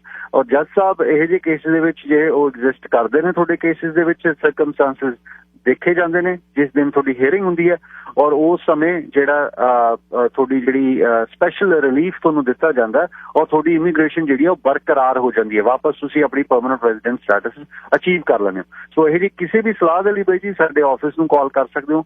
ਵੈਬਸਾਈਟ ਤੇ ਸਾਰੇ ਨੰਬਰਸ ਨੇ www.cwccanada.com ਜਾਂ ਫਿਰ ਤੁਸੀਂ ਸਰੀ ਆਫਿਸ ਜੇ ਕਾਲ ਕਰਨਾ 6045985555। ਐਬਸਫੋਰਡ ਜਿਹੜਾ ਆਫਿਸ ਹੈ 6048524444। ਵੈਡਨਸਡੇ ਨੂੰ ਮੈਂ ਐਬਸਫੋਰਡ ਆਫਿਸ ਹੁੰਦਾ ਤਾਂ ਤੁਸੀਂ ਐਨੀ ਟਾਈਮ ਜਿਹੜੀ ਸਲਾਹ ਕਰ ਸਕਦੇ ਹੋ ਜਾਂ ਕੋਈ ਵੀ ਕੇਸ ਤੁਹਾਡਾ। ਧੰਨਵਾਦ ਜੀ। Thank you Bhai. Please enter the CWC ਤੋਂ ਅਮਨ ਖਹਿਰਾ ਜੀ ਗੱਲਬਾਤ ਕਰ ਰਹੇ ਸੀ। ਇਹ ਪੇਡ ਪ੍ਰੋਗਰਾਮ ਹੁੰਦੀ ਹੈ, ਪੇਡ ਸੈਗਮੈਂਟ ਹੁੰਦੀ ਹੈ। ਹਰ ਵਾਰ ਤੁਹਾਨੂੰ ਮੈਂ ਦੱਸਦਾ ਤੁਹਾਡਾ ਉਹਨਾਂ ਨੂੰ ਕਸਟਮਰ, ਉਹਨਾਂ ਨੂੰ ਕਲਾਇੰਟ, ਉਹਨਾਂ ਨੂੰ ਚੂਜ਼ ਕਰਨਾ ਨਹੀਂ ਕਰਨਾ ਤੁਹਾਡੀ ਆਪਣੀ ਇਹ ਵਿਲ ਹੈ ਤੇ ਤੁਹਾਡੀ ਮਰਜ਼ੀ ਹੈ, ਪਰ ਇਹ ਪੇਡ ਸੈਗਮੈਂਟ ਹੁੰਦੀ। ਕਾਲਰ ਵੇਟ ਕਰਦੇ ਨੇ। ਬੁੱਟਰ ਸਾਹਿਬ ਤੁਸੀਂ ਏਅਰ ਤੇ ਹੋ, ਲਾਈਨ 5। ਗਿੱਲ ਸਾਹਿਬ ਸਤਿ ਸ੍ਰੀ ਅਕਾਲ ਜੀ। ਸਤਿ ਸ਼੍ਰੀ ਅਕਾਲ ਜੀ। ਬਾਈ ਜੀ ਬੇਨਤੀ ਸੀ, ਜਿਵੇਂ ਕਿ ਤੁਸੀਂ ਦੱਸਦੇ ਹੋ ਨੇ 3 ਚੀਜ਼ਾਂ ਪ੍ਰਧਾਨ ਹੈ ਰਸੋਈ ਦੀਆਂ, ਇੱਕ ਤਾਂ ਅਦਰਕ ਤੇ ਲਸਣ ਤੇ ਗੰਢਾ ਤੇ ਸਰਾਰ ਬਹਾਦਰ ਕਹਿੰਦੇ ਗੰਢਾ ਨਾ ਵਰਤੋ ਕੱਲ ਪਰਸੋਂ ਦੇ। ਕੀ ਕਰੀਏ ਹੁਣ? ਤੜਕੇ 'ਚ ਕੀ ਪਾਈਏ? ਤੜਕੇ ਤੋਂ ਬਿਨਾਂ ਤਾਂ ਫਿਰ ਆਪਾਂ ਨੂੰ ਆਨੰਦ ਨਹੀਂ ਆਉਂਦਾ। ਉਹ ਜੀ ਇੱਕ ਖਾਸ ਬ੍ਰਾਂਡ ਹੈ ਜੀ, ਉਹ ਲਾਲ ਗੰਢੇ ਨੇ ਅਮਰੀਕਾ ਤੋਂ ਆਏ ਹੋਏ, ਉਹਦਾ ਇੱਕ ਹੀ ਬ੍ਰਾਂਡ ਹੈ, ਸਾਰੇ ਬਾਕੀਆਂ ਦੀ ਕੋਈ ਮੁਸ਼ਕਲ ਨਹੀਂ ਹੈ। ਇੱਕ ਹੀ ਖਾਸ ਖਬਰਾਂ ਬਾਕੀ ਵਿਕਣ ਵਾਲਾ ਹੈ ਸਭ ਕੁਝ। ਅੱਛਾ ਜੀ, ਵੀ ਅੱਜ ਸੁਬਾਹ ਚਿੱਟੇ ਵੀ ਨਾ ਵਰਤੋ, ਜਿਹੜਾ ਅਮਰੀਕਾ ਦਾ ਬ੍ਰਾਂਡ ਉਹ ਨਾ ਵਰਤੋ ਆਂਦੇ। ਹੁਣੇ ਦੱਸਦਾ ਬੁੱਟਰ ਸਾਹਿਬ, ਤੁਸੀਂ ਸੁਣ ਲਓ, ਤੁਸੀਂ ਮਾੜਾ ਜਿਹਾ ਫੋਨ ਕੱਟੋ, ਠੀਕ ਆ ਜੀ, ਸਵਾਰ ਕੇ ਤੁਹਾਨੂੰ ਸਮਝਾਉਣਾ। ਹਾਂਜੀ ਸਮਝਾਓ। ਧੰਨਵਾਦ ਜੀ, ਮਿਹਰਬਾਨੀ। ਧੰਨਵਾਦ। ਇੱਕ ਖਾਸ ਕੰਪਨੀ ਦੇ ਉਹ ਗੰਢੇ ਨੇ ਜਿਨ੍ਹਾਂ ਦੇ ਵਿੱਚ ਕੋਈ ਬੈਕਟੀਰੀਆ, ਉਸ ਦਾ ਰੌਲਾ ਪੈ ਰਿਹਾ ਹੈ, ਤੇ ਉਹ ਨਹੀਂ ਹੈ। ਬਾਕੀ ਠੀਕ ਹੈ, ਬਾਕੀ ਬਹੁਤ ਅਲੱਗ-ਅਲੱਗ ਕਿਸਮ ਦੇ ਗੰਢੇ ਨੇ, ਉਹਨਾਂ ਨੂੰ ਤੁਸੀਂ ਖਰੀਦ ਸਕਦੇ ਹੋ, ਇਹੋ ਜਿਹੀ ਨਹੀਂ ਗੱਲ ਹੈ। ਤੇ ਉਹ ਜਿਹੜੀ ਇਹ ਨਹੀਂ ਹੈ ਕਿ ਹੁਣ ਜਿਵੇਂ ਕਿਸੇ ਪ੍ਰੋਡਕਟ ਦੇ, ਕੋਈ ਮੀਟ ਦਾ ਪ੍ਰੋਡਕਟ ਕਿਸੇ ਕੰਪਨੀ ਦਾ ਮਾੜਾ ਹੁੰਦਾ, ਇਹ ਨਹੀਂ ਹੈ ਵੀ ਸਾਰੇ ਮੀਟ ਮਾੜਾ, ਇਹ ਨਹੀਂ ਹੁੰਦੀ ਗੱਲ। ਸੋ ਇਸ ਦੇ ਲਈ ਤੁਸੀਂ ਉਹ ਲਾਲ ਗੰਢੇ ਬੁੱਟਰ ਸਾਹਿਬ ਇੱਕੋ ਹੀ ਕੰਪਨੀ ਦੇ ਨੇ, ਉਹ ਚੱਕ ਤੇ ਉਹ ਨਹੀਂ ਵਿਕਦੇ ਹੁਣ।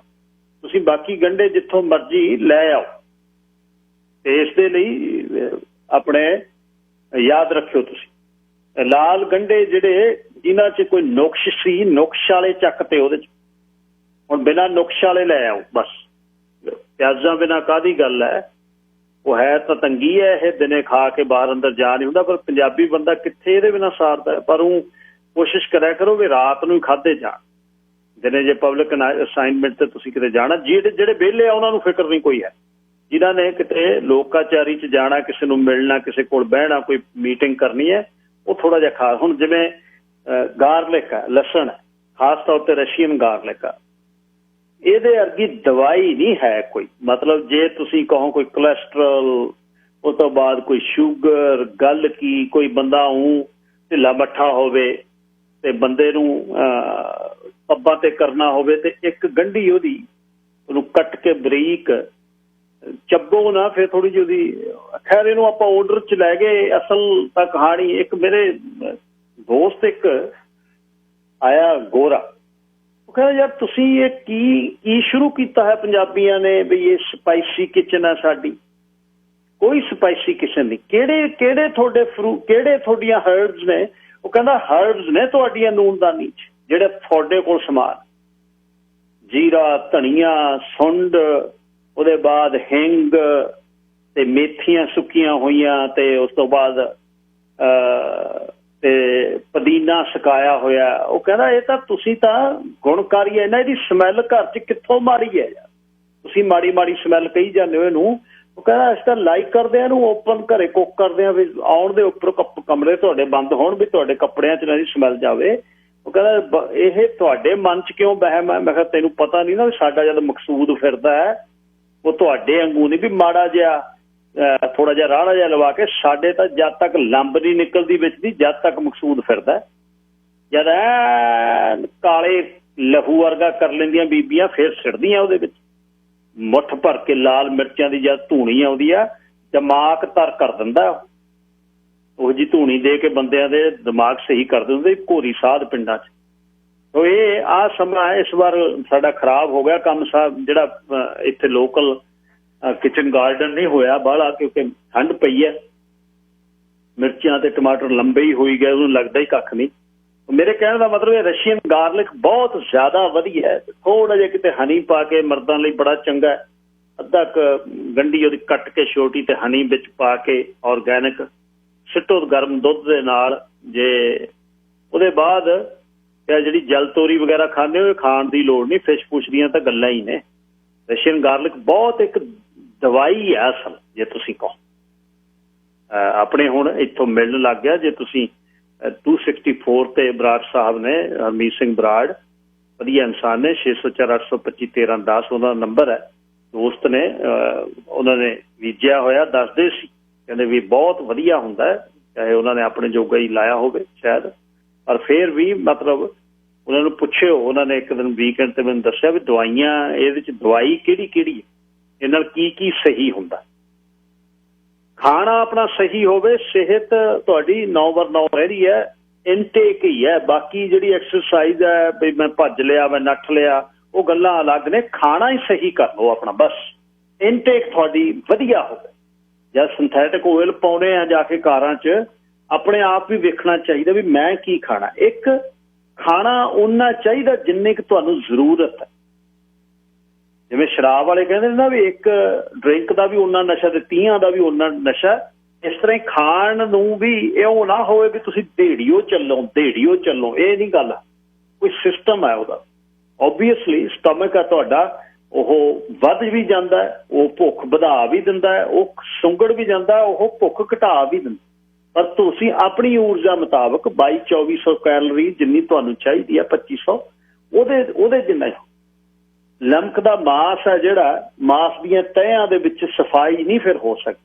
ਸਰੀਰ ਗਾਜਰ ਦਾ ਹੀ ਚਾਹੀਦਾ, ਮਾਸ ਇਕੱਠਾ ਨਹੀਂ ਬੰਦੇ ਦੇ ਹੋਣਾ ਚਾਹੀਦਾ, ਇਹ ਜ਼ਰੂਰ ਚਾਹੀਦਾ ਖਿਆਲ ਰੱਖਣਾ। ਮੋਟਾ ਜਦ ਤੁਸੀਂ ਹੋ ਜਾਂਦੇ ਹੋ, ਕਈਆਂ ਦੀ ਗਲੀਟ ਆ, ਮਜਬੂਰੀ ਆ, ਮੋਟਾ ਹੋ ਕੇ ਵੀ ਤੁਸੀਂ ਕਿਉਂ ਬਾਅਦ 'ਚ ਮੈਂ ਗੁੱਡ ਲੁਕੇਗਾ, ਇਹ ਨਹੀਂ ਕਹਾਣੀ ਹੁੰਦੀ। ਔਰ ਮੋਟਾਪੇ ਦਾ ਕਾਰਨ ਖਾਣਾ ਤੁਹਾਡਾ ਠੀਕ ਹੋਣਾ ਚਾਹੀਦਾ। ਗੱਲ ਕਿਸੇ ਪਾਸੇ ਨੂੰ ਹੋਰ ਤੁਰ ਪੈਂਦੀ ਹੈ। ਸੈਮ ਜੀ, ਲਾਈਨ ਨੰਬਰ 2, ਤੁਸੀਂ ਕੀ ਕਹਿਣਾ ਕਰ ਦਿਓ ਐਡ ਹੁਣ। ਸਾਹਿਬ ਆ ਜਿਹੜੀ ਗੱਲ ਸਟਮਕ ਤੋਂ ਹੀ ਕਰਦਾ, ਇੱਕ ਗੱਲ ਸਹੀ ਹੈ ਵੀ ਜਿੰਨੀਆਂ ਬਿਮਾਰੀਆਂ ਲੱਗ ਰਹੀਆਂ ਨਾ ਹੁਣ ਇਸ ਟਾਈਮ ਬੰਦੇ ਨੂੰ, ਉਹ ਜ਼ਿਆਦਾ ਇਸ ਸਟਮਕ ਤੋਂ ਹੀ ਲੱਗ ਰਹੀਆਂ। ਓਵਰ ਫੈਡ ਆ ਸੀ ਔਰ ਨਹੀਂ, ਪਰ ਪਾਪੂਲਰ ਹੋ ਰਿਹਾ ਇੱਕ ਜਿਹੜਾ ਚੀਜ਼ ਆ ਉਹ ਇਹ ਆ ਵੀ ਸਟਮਕ ਨੂੰ ਤੁਸੀਂ ਕੰਟਰੋਲ ਕਿਵੇਂ ਕਰ ਸਕਦੇ ਆ। ਅਸੀਂ ਮੂੰਹ ਦੇ ਨਾਲ ਤਾਂ ਕੰਟਰੋਲ ਨਹੀਂ ਕਰ ਸਕਦੇ, ਪਰ ਇੱਦਾਂ ਦੀਆਂ ਸਰਜਰੀਆਂ ਆ ਗਈਆਂ ਜਿਹੜੀਆਂ ਕਿ ਆਪਣੀ ਛੋਟੀ ਅੰਤੜੀ ਨੂੰ ਕੱਟ ਕੇ ਛੋਟੀ ਕਰ ਦਿੰਦੇ ਜਾਂ ਸਟਮਕ ਤੇ ਕੁਝ ਬੈਂਡ ਵਗੈਰਾ ਪਾਉਂਦੇ ਆ। ਇਹ ਤੁਸੀਂ ਦੇਖਿਓ ਫਿਊਚਰ 'ਚ ਹੋਣਾ ਆ, ਕਿਉਂਕਿ ਬੱਚੇ ਕੰਟਰੋਲ ਨਹੀਂ ਕਰ ਸਕਦੇ, ਅਸੀਂ ਕੰਟਰੋਲ ਨਹੀਂ ਕਰ ਸਕਦੇ। ਔਰ ਇਹ ਜਿੰਨੀਆਂ ਬਿਮਾਰੀਆਂ, ਬਲੱਡ ਸ਼ੂਗਰ ਵਗੈਰਾ ਆ, ਬਲੱਡ ਪ੍ਰੈਸ਼ਰ ਵਗੈਰਾ ਆ, ਓਵਰ ਕੋਲੈਸਟਰੋਲ ਜਿਹੜੇ ਬਣਦੇ ਆ, ਇਹ ਸਾਰੀਆਂ ਖਤਮ ਹੁੰਦੀਆਂ ਉਹਦੇ ਨਾਲ। ਕਈਆਂ ਲੋਕਾਂ ਨੇ ਕਰਵਾਈਆਂ ਔਰ ਉਹ ਬਹੁਤ ਵਧੀਆ ਆਪਣੇ ਆਪ ਨੂੰ ਫੀਲ ਕਰ ਰਿਹਾ। ਬਾਕੀ ਜਿਹੜੀ ਗੰਢਿਆਂ ਦੀ ਗੱਲ ਹੋ ਰਹੀ ਸੀ ਗੱਲ ਸਾਹਿਬ, ਉਹ ਸੈਲਡ ਲਈ ਜ਼ਿਆਦਾ ਆ। ਜਿਹੜੇ ਸੈਲਡ ਲਈ ਯੂਜ਼ ਕਰਦੇ ਉਹਨਾਂ ਨੂੰ ਪ੍ਰੋਬਲਮ ਆ। ਆਪਣੇ ਜੇ ਤੜਕਾ ਲਾਉਣਾ ਉਹ 'ਚ ਤਾਂ ਕੋਈ ਇਸ਼ੂ ਨਹੀਂ। ਉਹ ਤਾਂ ਨਾਲੇ ਮੇਰਾ ਖਿਆਲ ਇਹ ਜਿਹੜਾ ਸੈਮਲੈਨਾ ਵਾਇਰਸ ਆ, ਇਹ ਆਪਣੇ ਇੰਡੀਆ ਦੇ ਵਿੱਚ ਤਾਂ ਆਵਾਗੌਣ ਆਪਾਂ ਖਾ ਖੂ ਕੇ ਉੱਤੇ ਇਮਿਊਨਿਟੀ ਹਾਸਿਲ ਕਰ ਚੁੱਕੇ ਆ। ਆਪਾਂ ਨੂੰ ਤਾਂ ਕੋਈ ਬਾਹਲਾ ਅਸਰ ਹੈ ਨਹੀਂ। ਵੈਸੇ ਜੇ ਅਗਰ ਤੜਕਾ ਲਾਤਾ ਜਾਵੇ ਤਾਂ ਉਹੋ ਹੀ ਵਧੀਆ ਹੈ, ਨਾ ਹਜੇ ਕੱਚਾ ਖਾਇਆ ਜਾਵੇ। ਜੇ ਸੈਲਡ ਬਣਾ ਕੇ ਖਾਣ ਦੇ ਇਰਾਦੇ ਤੇ ਅਜੇ ਚੇਂਜ ਕਰ ਲੈਣਾ ਚਾਹੀਦਾ ਮਨ, ਇਹੀ ਕਹਿਣਾ ਸੀ ਜੀ।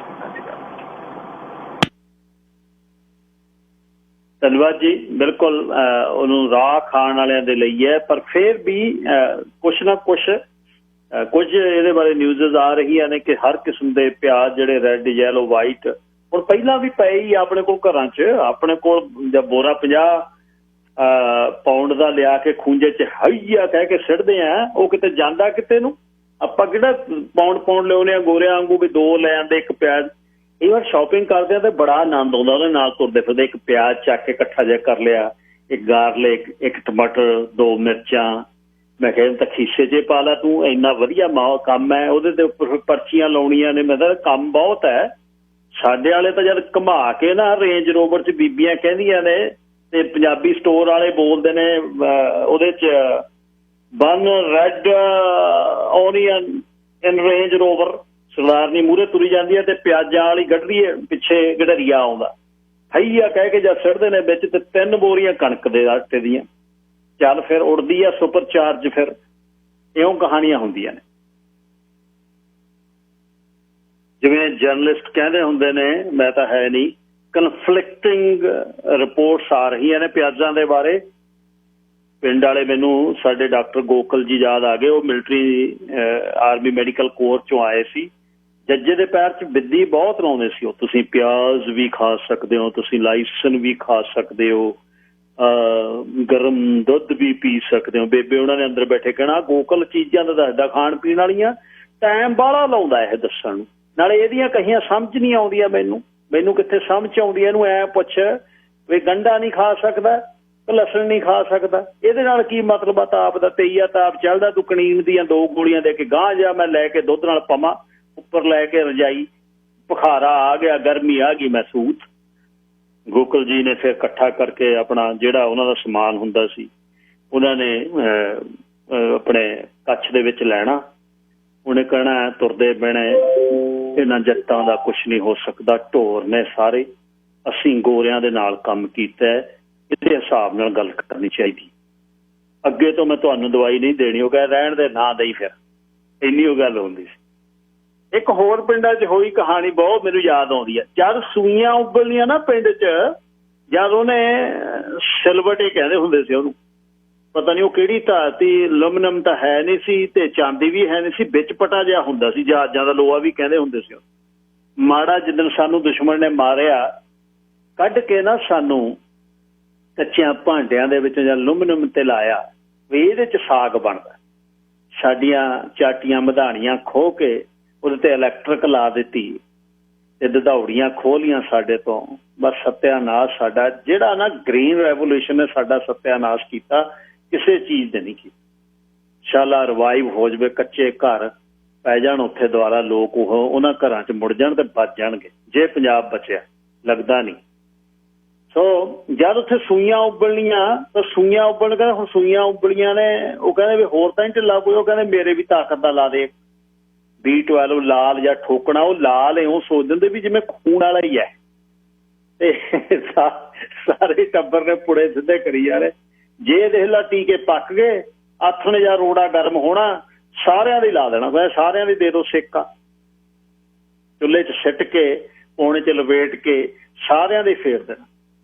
ਲੜਾਈ ਵੇਲੇ ਵੀ ਉਹੀ ਫਿਰਦਾ ਹੁੰਦਾ ਸੀ ਰੋੜਾ ਲਿਆਓ ਭਾਈ ਗਰਮ ਕਰਕੇ, ਕਹਿੰਦੇ ਹੁੰਦੇ ਸੀ ਬਜ਼ੁਰਗਾਂ ਨੇ। ਠੰਡ ਹੋਣੀ, ਐਨ ਕੋਲੇ ਲਿਆ ਕੇ ਆਪਣੇ ਤਵੇ 'ਚ ਥੱਲੇ ਰੱਖ ਦੇਣੇ ਬਜ਼ੁਰਗਾਂ ਦੇ ਮੰਜੇ ਥੱਲੇ। ਹੀਟਿੰਗ ਦਾ ਸਿਸਟਮ ਕਿੰਨਾ ਵਧੀਆ ਹੁੰਦਾ ਸੀ। Kashmir Singh ji, line number 4।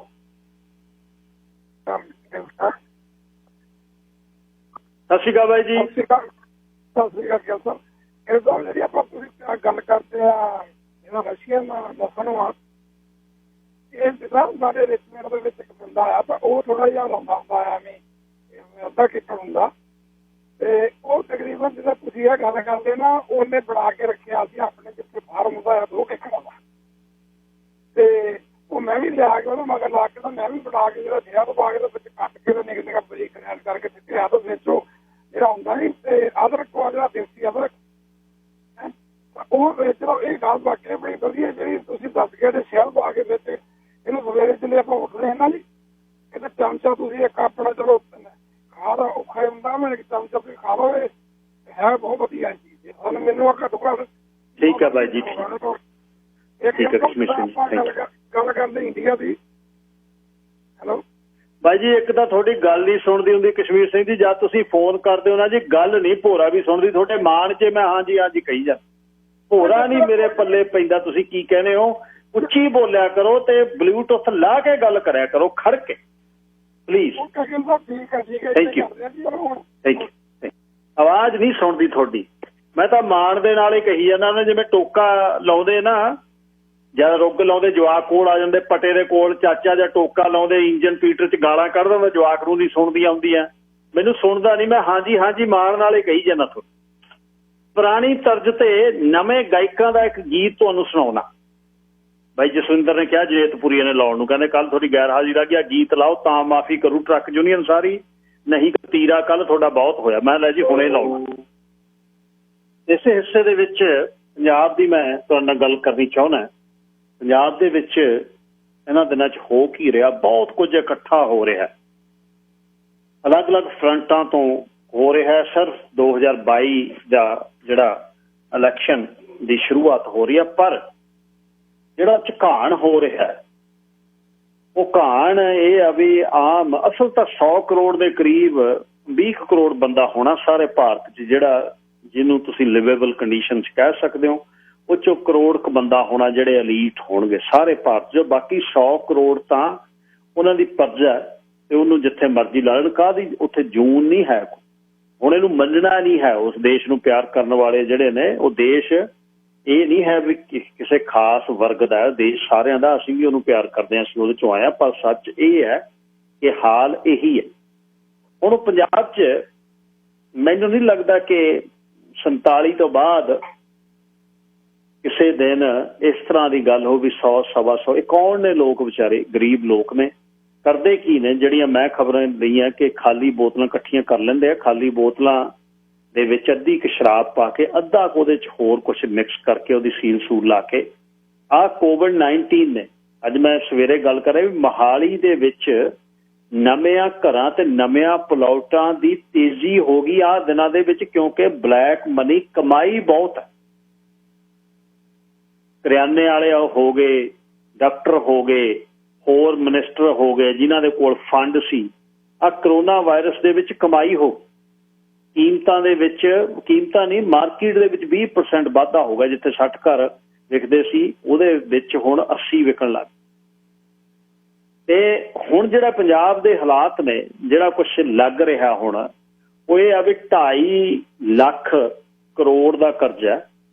2.5 lakh crore means $50 billion ਦਾ, ਜੇ ਮੈਂ 50 ਚ ਲਾਵਾਂ ਤੇ 50,000 ਕਰੋੜ ਦਾ ਹੋਰ ਕਰਜ਼ਾ ਹੋ ਗਿਆ। ਮੈਨੂੰ ਲੱਗਦਾ 3 ਲੱਖ ਕਰੋੜ ਤੇ ਲਿਆ ਕੇ ਕਿਸੇ ਦਿਨ ਯੂਟੀ ਨਾ ਬਣਾ ਦੇਣ, ਜਿਵੇਂ ਕਸ਼ਮੀਰ ਚ ਬਣਾਇਆ, ਯੂਨੀਅਨ ਟੈਰੀਟਰੀ ਬਣਾ ਦੇਣ। ਤੁਹਾਡੀ ਪੰਜਾਬ ਦੀ ਜਗ੍ਹਾ ਉਹ ਜਿਹੀ ਆ ਕਿ ਉਸ ਨੂੰ ਉਹ ਮਤਲਬ ਹਲੇ ਟੱਚ ਨਹੀਂ ਕਰ ਸਕਦੇ। ਬਹੁਤ ਇੱਕ ਖਾਸ ਜਗ੍ਹਾ ਤੇ ਤੁਸੀਂ ਬੈਠੇ ਹੋ। ਪਾਕਿਸਤਾਨ ਨੇ ਅੱਜ ਨਵੇਂ ਨਕਸ਼ੇ ਉਹਨਾਂ ਨੇ ਆਪਣੇ ਜਾਰੀ ਕਰ ਦਿੱਤੇ, ਜਿਸ 'ਚ ਉਹਨਾਂ ਨੇ ਕਸ਼ਮੀਰ ਨੂੰ, ਲਦਾਖ ਨੂੰ, ਜੂਨਾਗੜ੍ਹ ਤੱਕ ਉਹਨੇ ਕਿਹਾ ਵੀ ਉਸਦੇ ਆਪਣੇ ਇਲਾਕੇ ਨੇ। ਪਰ ਪੰਜਾਬ ਦੇ ਜਿਹੜੇ ਹਾਲਾਤ ਨੇ ਉਹ ਇਹ ਨੇ ਵੀ ਇੱਕ ਬੰਨੇ ਗੁਰੂ ਗ੍ਰੰਥ ਸਾਹਿਬ ਜੀ ਦੇ 270 ਸਰੂਪ ਨੇ, ਉਹਨਾਂ ਦਾ ਰੇੜਕਾ ਪਿਆ।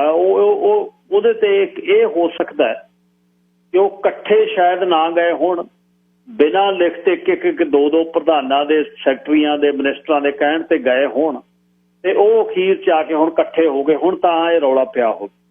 ਇਹ ਵੀ ਹੋ ਸਕਦਾ, ਇਕੱਠੇ ਵੀ ਭੇਜ ਸਕਦੇ ਆ ਜਾਂ ਸਰਕਾਰ ਮਤਲਬ ਜਿਨ੍ਹਾਂ ਦਾ ਕੰਟਰੋਲ ਆ ਉਹ ਕੁਛ ਵੀ ਕਰ ਸਕਦਾ। ਔਰ ਪੰਜਾਬ ਹੁਣ ਕੋਈ ਸਮਾਂ ਆਵੇ ਉੱਥੇ ਰਿਫਾਰਮ ਹੋਵੇ, ਕੋਈ ਸ਼੍ਰੋਮਣੀ ਕਮੇਟੀ 'ਚ ਨਵੀਂ ਗੱਲ ਆਵੇ ਤਾਂ ਸਿੱਖਾਂ ਨੂੰ ਸਾਰੀ ਦੁਨੀਆ 'ਚ ਰਹਿਣ ਵਾਲਿਆਂ ਨੂੰ ਇੱਕ ਮੁਹਿੰਮ ਕਰਕੇ ਇੱਕ radio chip, micro chip Guru Granth Sahib ji ਦੀ ਜਿਲਦ ਦੇ ਵਿੱਚ ਪਲਾਂਟ ਹੋਣੀ ਚਾਹੀਦੀ ਹੈ, ਜਿਹਦੇ ਨਾਲ ਫਿਰ ਹਰ ਮੂਵ ਦਾ ਪਤਾ ਲੱਗੇ ਵੀ ਗੁਰੂ ਗ੍ਰੰਥ ਸਾਹਿਬ ਇੱਥੋਂ ਸਿਰਫ ਸ਼੍ਰੋਮਣੀ ਗੁਰਦੁਆਰਾ ਪ੍ਰਬੰਧਕ ਕਮੇਟੀ ਦੇ ਕੰਟਰੋਲ ਦੇ ਵਿੱਚ ਅੰਮ੍ਰਿਤਸਰ ਸਾਹਿਬ ਦੇ ਛਾਪੇ ਖਾਨੇ 'ਚੋਂ, ਬਿਲਡਿੰਗ ਦੇ ਵਿੱਚੋਂ ਬਾਹਰ ਕਿੱਥੇ ਗਿਆ। ਇਹ ਜ਼ਰੂਰੀ ਕਰਨਾ ਪੈਣਾ। ਨਹੀਂ ਜਿਹੜਾ ਆਉਣ ਵਾਲਾ ਸਮਾਂ ਕੋਈ ਕਿਤੇ ਕਹਿੰਦਾ ਛਾਪਣ ਨੂੰ, ਕੋਈ ਕਿਤੇ ਕਹਿੰਦਾ ਛਾਪਣ ਨੂੰ, ਇਹ ਕੰਮ ਜਿਹੜਾ ਹੈ ਮਤਲਬ ਹੁਣ ਹੈ ਤਾਂ ਪ੍ਰਿੰਟਿੰਗ ਆ। ਮੈਂ ਇਹ ਨਹੀਂ ਗੱਲ ਹੈ ਵੀ ਪ੍ਰਿੰਟਿੰਗ ਗੁਰੂ ਗ੍ਰੰਥ ਸਾਹਿਬ ਜੀ ਤੇ ਉਹੀ ਪ੍ਰਿੰਟਿੰਗ ਦੇ ਨਾਲ ਕਿਤਾਬਾਂ ਛਪਦੀ ਨਾ, ਪਰ ਸਾਡਾ ਇੱਕ ਕਿਤਾਬ ਆ, ਇੱਕ ਜਾਗਤ ਜੋਤ ਆ ਸਾਡੀ, ਜਿਹੜਾ ਸਾਡਾ ਲਿਵਿੰਗ ਗੁਰੂ ਆ। ਤੇ ਉਹਨਾਂ ਦੇ ਸਤਿਕਾਰ ਦੇ ਲਈ ਬਈ ਉਹਨਾਂ ਦੀ ਟਰਾਂਸਪੋਰਟੇਸ਼ਨ, ਉਹਨਾਂ ਨੂੰ ਜਿੱਥੇ ਲੈ ਕੇ ਜਾਣਾ, ਉਹਨਾਂ ਦੀ ਸਵਾਰੀ ਦੇ ਲਈ ਇੱਕ ਮਾਈਕਰੋ ਚਿਪ ਪੂਰੇ ਅੱਜ ਕੱਲ੍ਹ ਦੇ ਸਮੇਂ ਦੇ ਵਿੱਚ ਹੁਣ ਤਾਂ ਡੌਗਸ ਦੇ ਵਿੱਚ, ਉਹ ਪੈਟਸ ਦੇ ਵਿੱਚ ਲਾ ਰਹੇ ਨੇ ਤੇ ਉਸ ਦਾ ਕੰਪਲੀਟ ਰੈਕੋਰਡ ਹੋਵੇ, ਸਰਵੀਲੈਂਸ ਕੈਮਰੇ ਚੱਪੇ ਤੇ ਹੋਣ ਤੇ ਐਕਸੈਸਿਬਿਲਿਟੀ ਹੋਵੇ ਸਿੱਖਾਂ ਨੂੰ, ਕਿਉਂਕਿ ਉਹ ਗੁਰੂ ਕਮੇਟੀ ਵਾਲਿਆਂ ਦਾ ਨਹੀਂ, ਨਾ ਕਿਸੇ ਦਲ ਦਾ, ਨਾ ਕਿਸੇ ਆਪਣੇ ਕਿਸੇ ਵੀ ਖਾਸ ਵਰਗ ਦਾ, ਉਹ ਸਾਰਿਆਂ ਦਾ। ਪੰਜਾਬ ਦੇ ਜਿਹੜੇ ਹਾਲਾਤ ਨੇ ਉਹ ਇਹ ਆ ਵੀ 100-125 ਬੰਦਾ 110 ਮਰ ਗਏ। ਬੰਦੀ ਦੇ ਦੌਰਾਨ ਜਿਨ੍ਹਾਂ ਦੇ ਠੇਕੇ ਸੀ ਰਾਜਨੀਤਿਕ ਪਾਰਟੀਆਂ ਦੇ ਠੇਕਿਆਂ ਵਾਲਿਆਂ ਨੇ 250-300 ਕਰੋੜ ਰੁਪਈਆ ਬੰਦੀ 'ਚ 3 ਮਹੀਨਿਆਂ 'ਚ ਕਮਾਇਆ। ਇਹ ਉਹ ਕਮੇਟੀ, ਉਹ ਪਰਿਵਾਰ ਦੇ ਮੈਂਬਰਾਂ ਨੇ ਇਹ ਗੱਲ ਦੱਸੀ ਕਿ ਅਸੀਂ ਇੰਨਾ ਕਮਾਇਆ। ਉਹ ਕਮਾਏ ਦਾ ਫਾਇਦਾ ਕੀ ਹੁੰਦਾ, ਨਹੀਂ ਹੁੰਦਾ ਇਹਦਾ ਕੁਛ ਨਹੀਂ।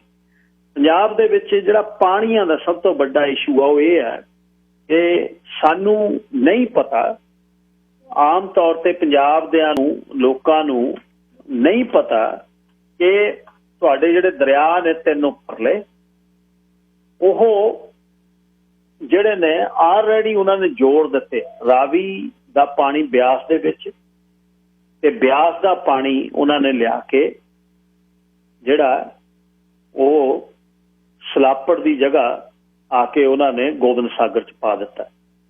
ਗੋਬਿੰਦ ਸਾਗਰ ਤੋਂ ਜਿਹੜਾ ਉਹ ਪਾਣੀ ਜੇ SYL ਨਾ ਦਿੱਤੀ, ਅੱਬਲਾ ਤਾਂ ਉਹਨਾਂ ਨੇ ਲੈ ਜਾਣੀ ਆ ਮਿਲਟਰੀ ਦੇ ਸਿਰ ਤੇ ਖੜਾ ਕੇ, ਮਿਲਟਰੀ ਤੋਂ ਉਹਨਾਂ ਨੇ ਉਹ ਲਾਲ ਬਣਾ ਲੈਣੀ ਆ, ਆਪਣੀ ਖੜਾ ਲੈਣੀ ਹੈ।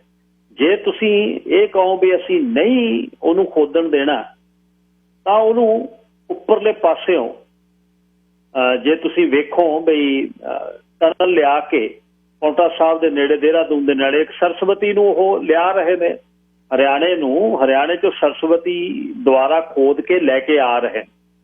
ਪਾਣੀ ਉਹਨਾਂ ਨੇ ਜੋੜਨਾ, ਸਤਲੁਜ ਦਾ ਪਾਣੀ ਆ ਜਿਹੜਾ ਉਹ ਗੋਬਿੰਦ ਸਾਗਰ 'ਚ ਇਕੱਠਾ ਕੀਤਾ ਹੋਇਆ ਬਿਆਸ ਦਾ ਲਿਆ ਕੇ ਪੰਡੋਹ ਬੰਨ੍ਹ ਕੇ ਉਹਨਾਂ ਨੇ ਉਸ ਨੂੰ ਓਪਨ ਚੈਨਲ ਦੇ ਰਾਹੀਂ ਸੁੰਦਰ ਨਗਰ ਤੋਂ ਲਿਆ ਕੇ ਸਲਾਪੜ ਦੇ ਨੇੜੇ ਉਹ ਸਿੱਟਤਾ ਬਿਆਸ ਦਾ। ਰਾਵੀ ਨੂੰ ਬਿਆਸ ਦੇ ਵਿੱਚ ਪਾ ਲਿਆ, ਦਰਿਆ ਉਹਨਾਂ ਨੇ ਤਿੰਨੇ ਜੋੜ ਲਏ ਉੱਪਰ।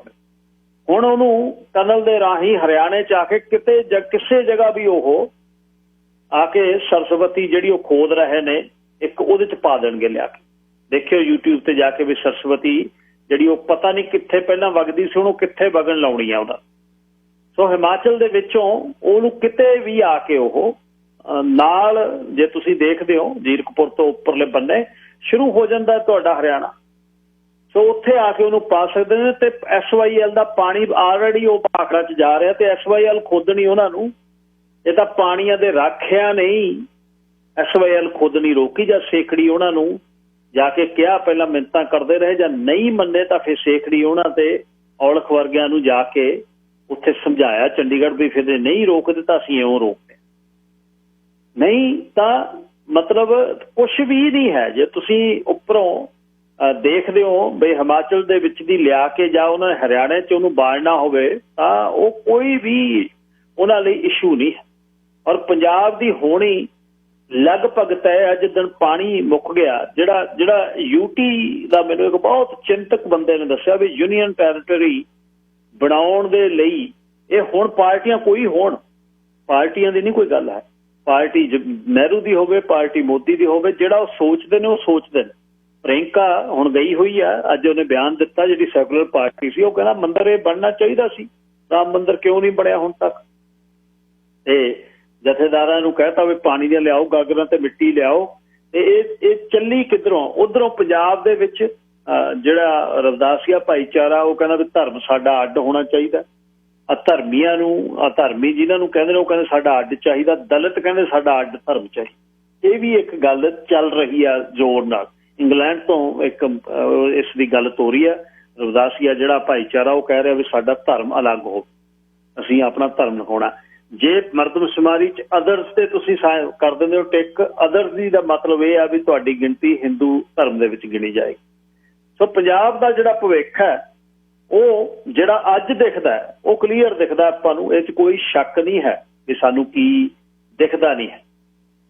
ਕਿੱਧਰ ਨੂੰ ਗੱਲ ਚੱਲੀ ਹੈ? 100 ਬੰਦੇ ਦਾ ਮਰ ਜਾਣਾ। ਰਾਜਾ ਅੰਦਰ ਬੜਿਆ ਬੈਠਾ, ਰੂਸਾ ਤੋਂ ਦੇ ਸਰਦਾਰੀ ਚੱਲਦੀ ਹੈ। ਦੂਜਾ ਪਾਵਰ ਹਾਊਸ ਆ ਜਿਹੜਾ ਬਿਨੀ ਮਹਾਜਨ ਤੇ ਦਿਨਕਰ ਗੁਪਤਾ ਦਾ, ਉਹ ਪਾਵਰ ਹਾਊਸ ਹੈ। ਉਹਦੇ ਬਾਅਦ ਜਿਹੜੇ ਪੋਲੀਟੀਕਲ ਪਾਰਟੀਆਂ ਨੇ ਉਹ ਸਭ ਤੋਰੀਆਂ ਫਿਰਦੀਆਂ ਨੇ। BJP ਫਿਰ ਰਹੀ ਹੈ ਢੀਂਡਸੇ ਉਹਨਾਂ ਨਾਲ ਰਲ ਕੇ ਕਿ ਕਿਵੇਂ ਨਾ ਕਿਵੇਂ ਅਕਾਲੀ ਦਲ ਨੂੰ ਤੋੜ ਕੇ ਤੱਕੜੀ ਨਿਸ਼ਾਨ ਵੱਲ ਨੂੰ ਜਾਇਆ ਜਾਵੇ।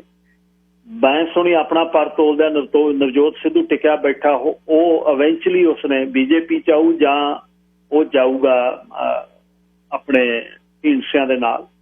ਹੋ ਸਕਦਾ SGPC ਦੇ ਵਿੱਚੋਂ ਵੀ ਮੈਂਬਰ ਖਰੀਦ ਕੇ SGPC ਦੇ ਅਗਲੇ ਇਜਲਾਸ ਦੇ ਵਿੱਚ ਪ੍ਰਧਾਨਗੀ ਅਕਾਲੀ ਦਲ ਬਾਦਲ ਵਾਲਿਆਂ ਦੀ ਖਤਮ ਹੋ ਜਾਵੇ। ਇਹ ਵੀ ਅੰਦਰੋਂ ਕਨਸੋਆਂ ਮਿਲ ਰਹੀਆਂ ਨੇ।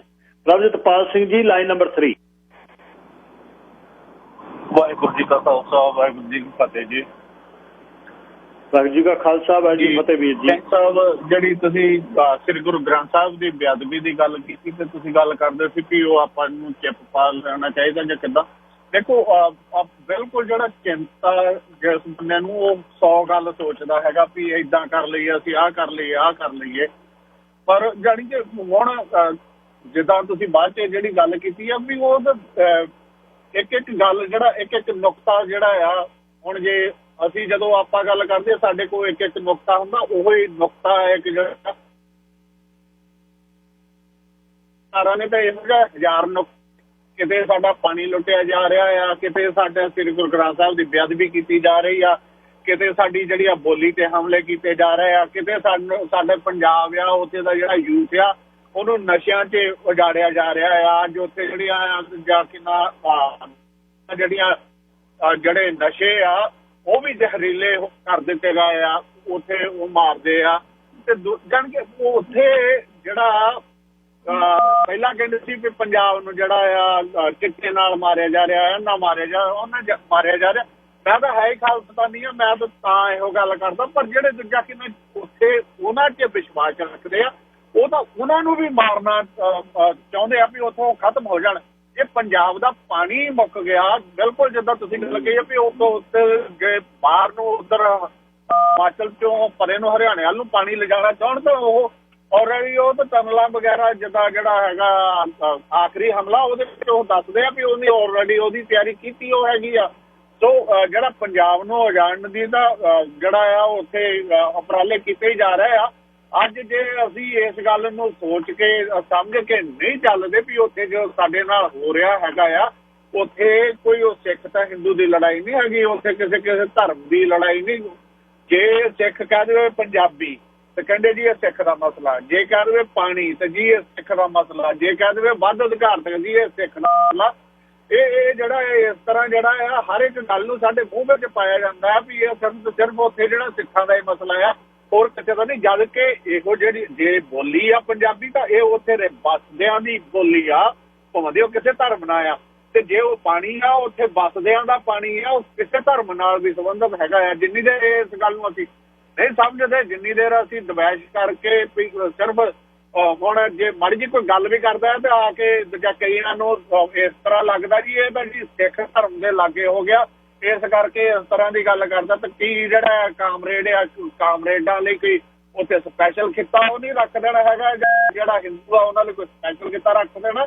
ਇਹ ਅਸੀਂ ਇਸ ਸੋਚ ਤੋਂ ਉੱਪਰ ਉੱਠ ਕੇ ਉਸ ਪੰਜਾਬ ਬਾਰੇ ਨਹੀਂ ਸੋਚਾਂਗੇ ਤਾਂ ਉਹ ਉਜੜਿਆ, ਅੱਜ ਵੀ ਉਜੜਿਆ, ਕੱਲ ਵੀ ਉਜੜਿਆ। ਅਸੀਂ ਮੰਨੀਏ ਚਾਹੇ ਨਾ ਮੰਨੀਏ, ਪੜ੍ਹੇ ਲਿਖੇ ਆ, ਸਾਡੇ ਕੋਲ ਡਿਗਰੀਆਂ ਆ, ਇੱਥੇ ਉਜੜ ਕੇ ਆਏ ਆ।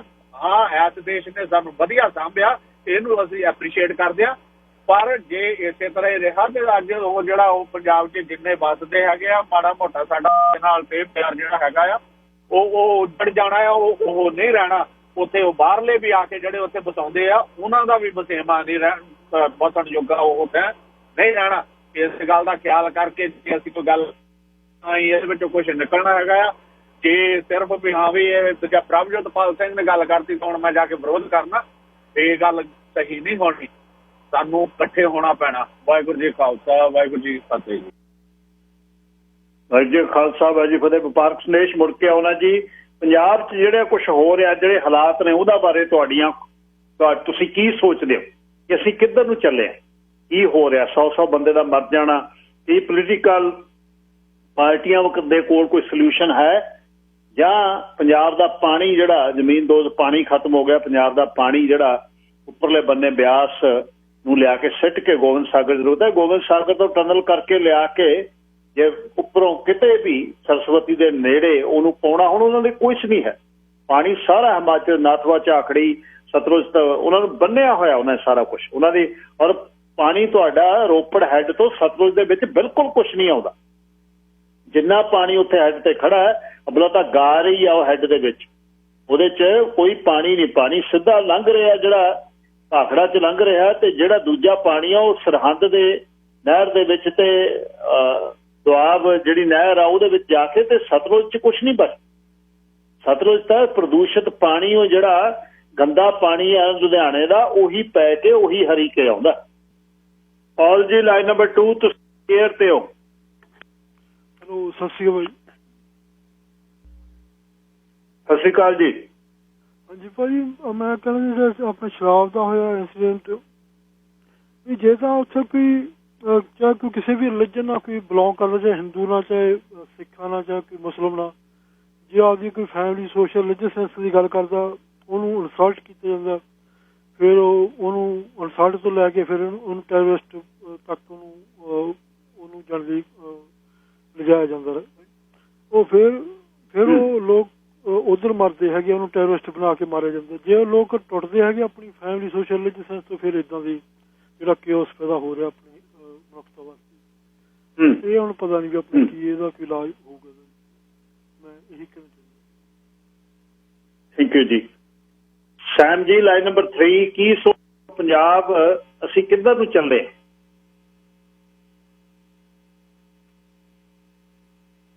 ਸੈਮ ਜੀ।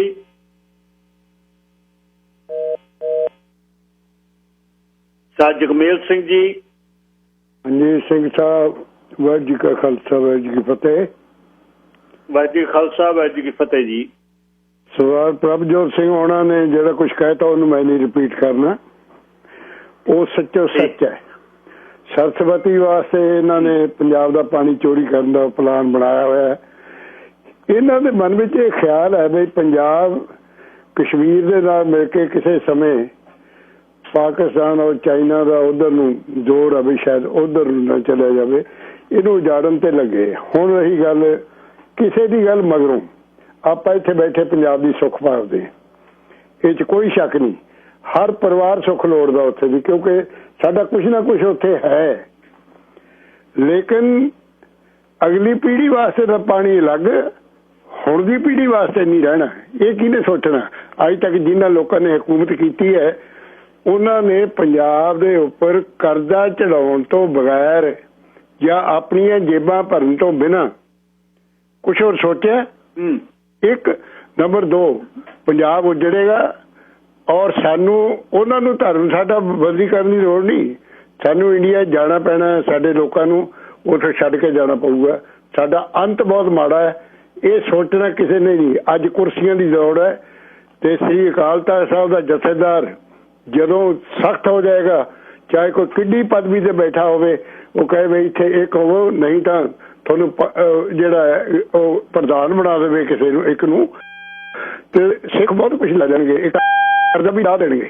ਸਾਡਾ ਪਾਣੀ ਜਿਹੜਾ ਚੋਰੀ ਕੀਤਾ ਜਾ ਰਿਹਾ ਉਹਦਾ ਟੈਕਸ ਆ ਨਹੀਂ ਰਿਹਾ। ਮਿਊਨਿਸਪਲ ਕਮੇਟੀ ਆਪਣਾ ਵਾਟਰ ਵਰਕਸ ਚਲਾਉਂਦੀ ਹੈ, ਘਰ ਘਰ ਪਾਣੀ ਜਾਂਦਾ, 3 ਮਹੀਨੇ ਉਹਦਾ ਬਿੱਲ ਆਉਂਦਾ।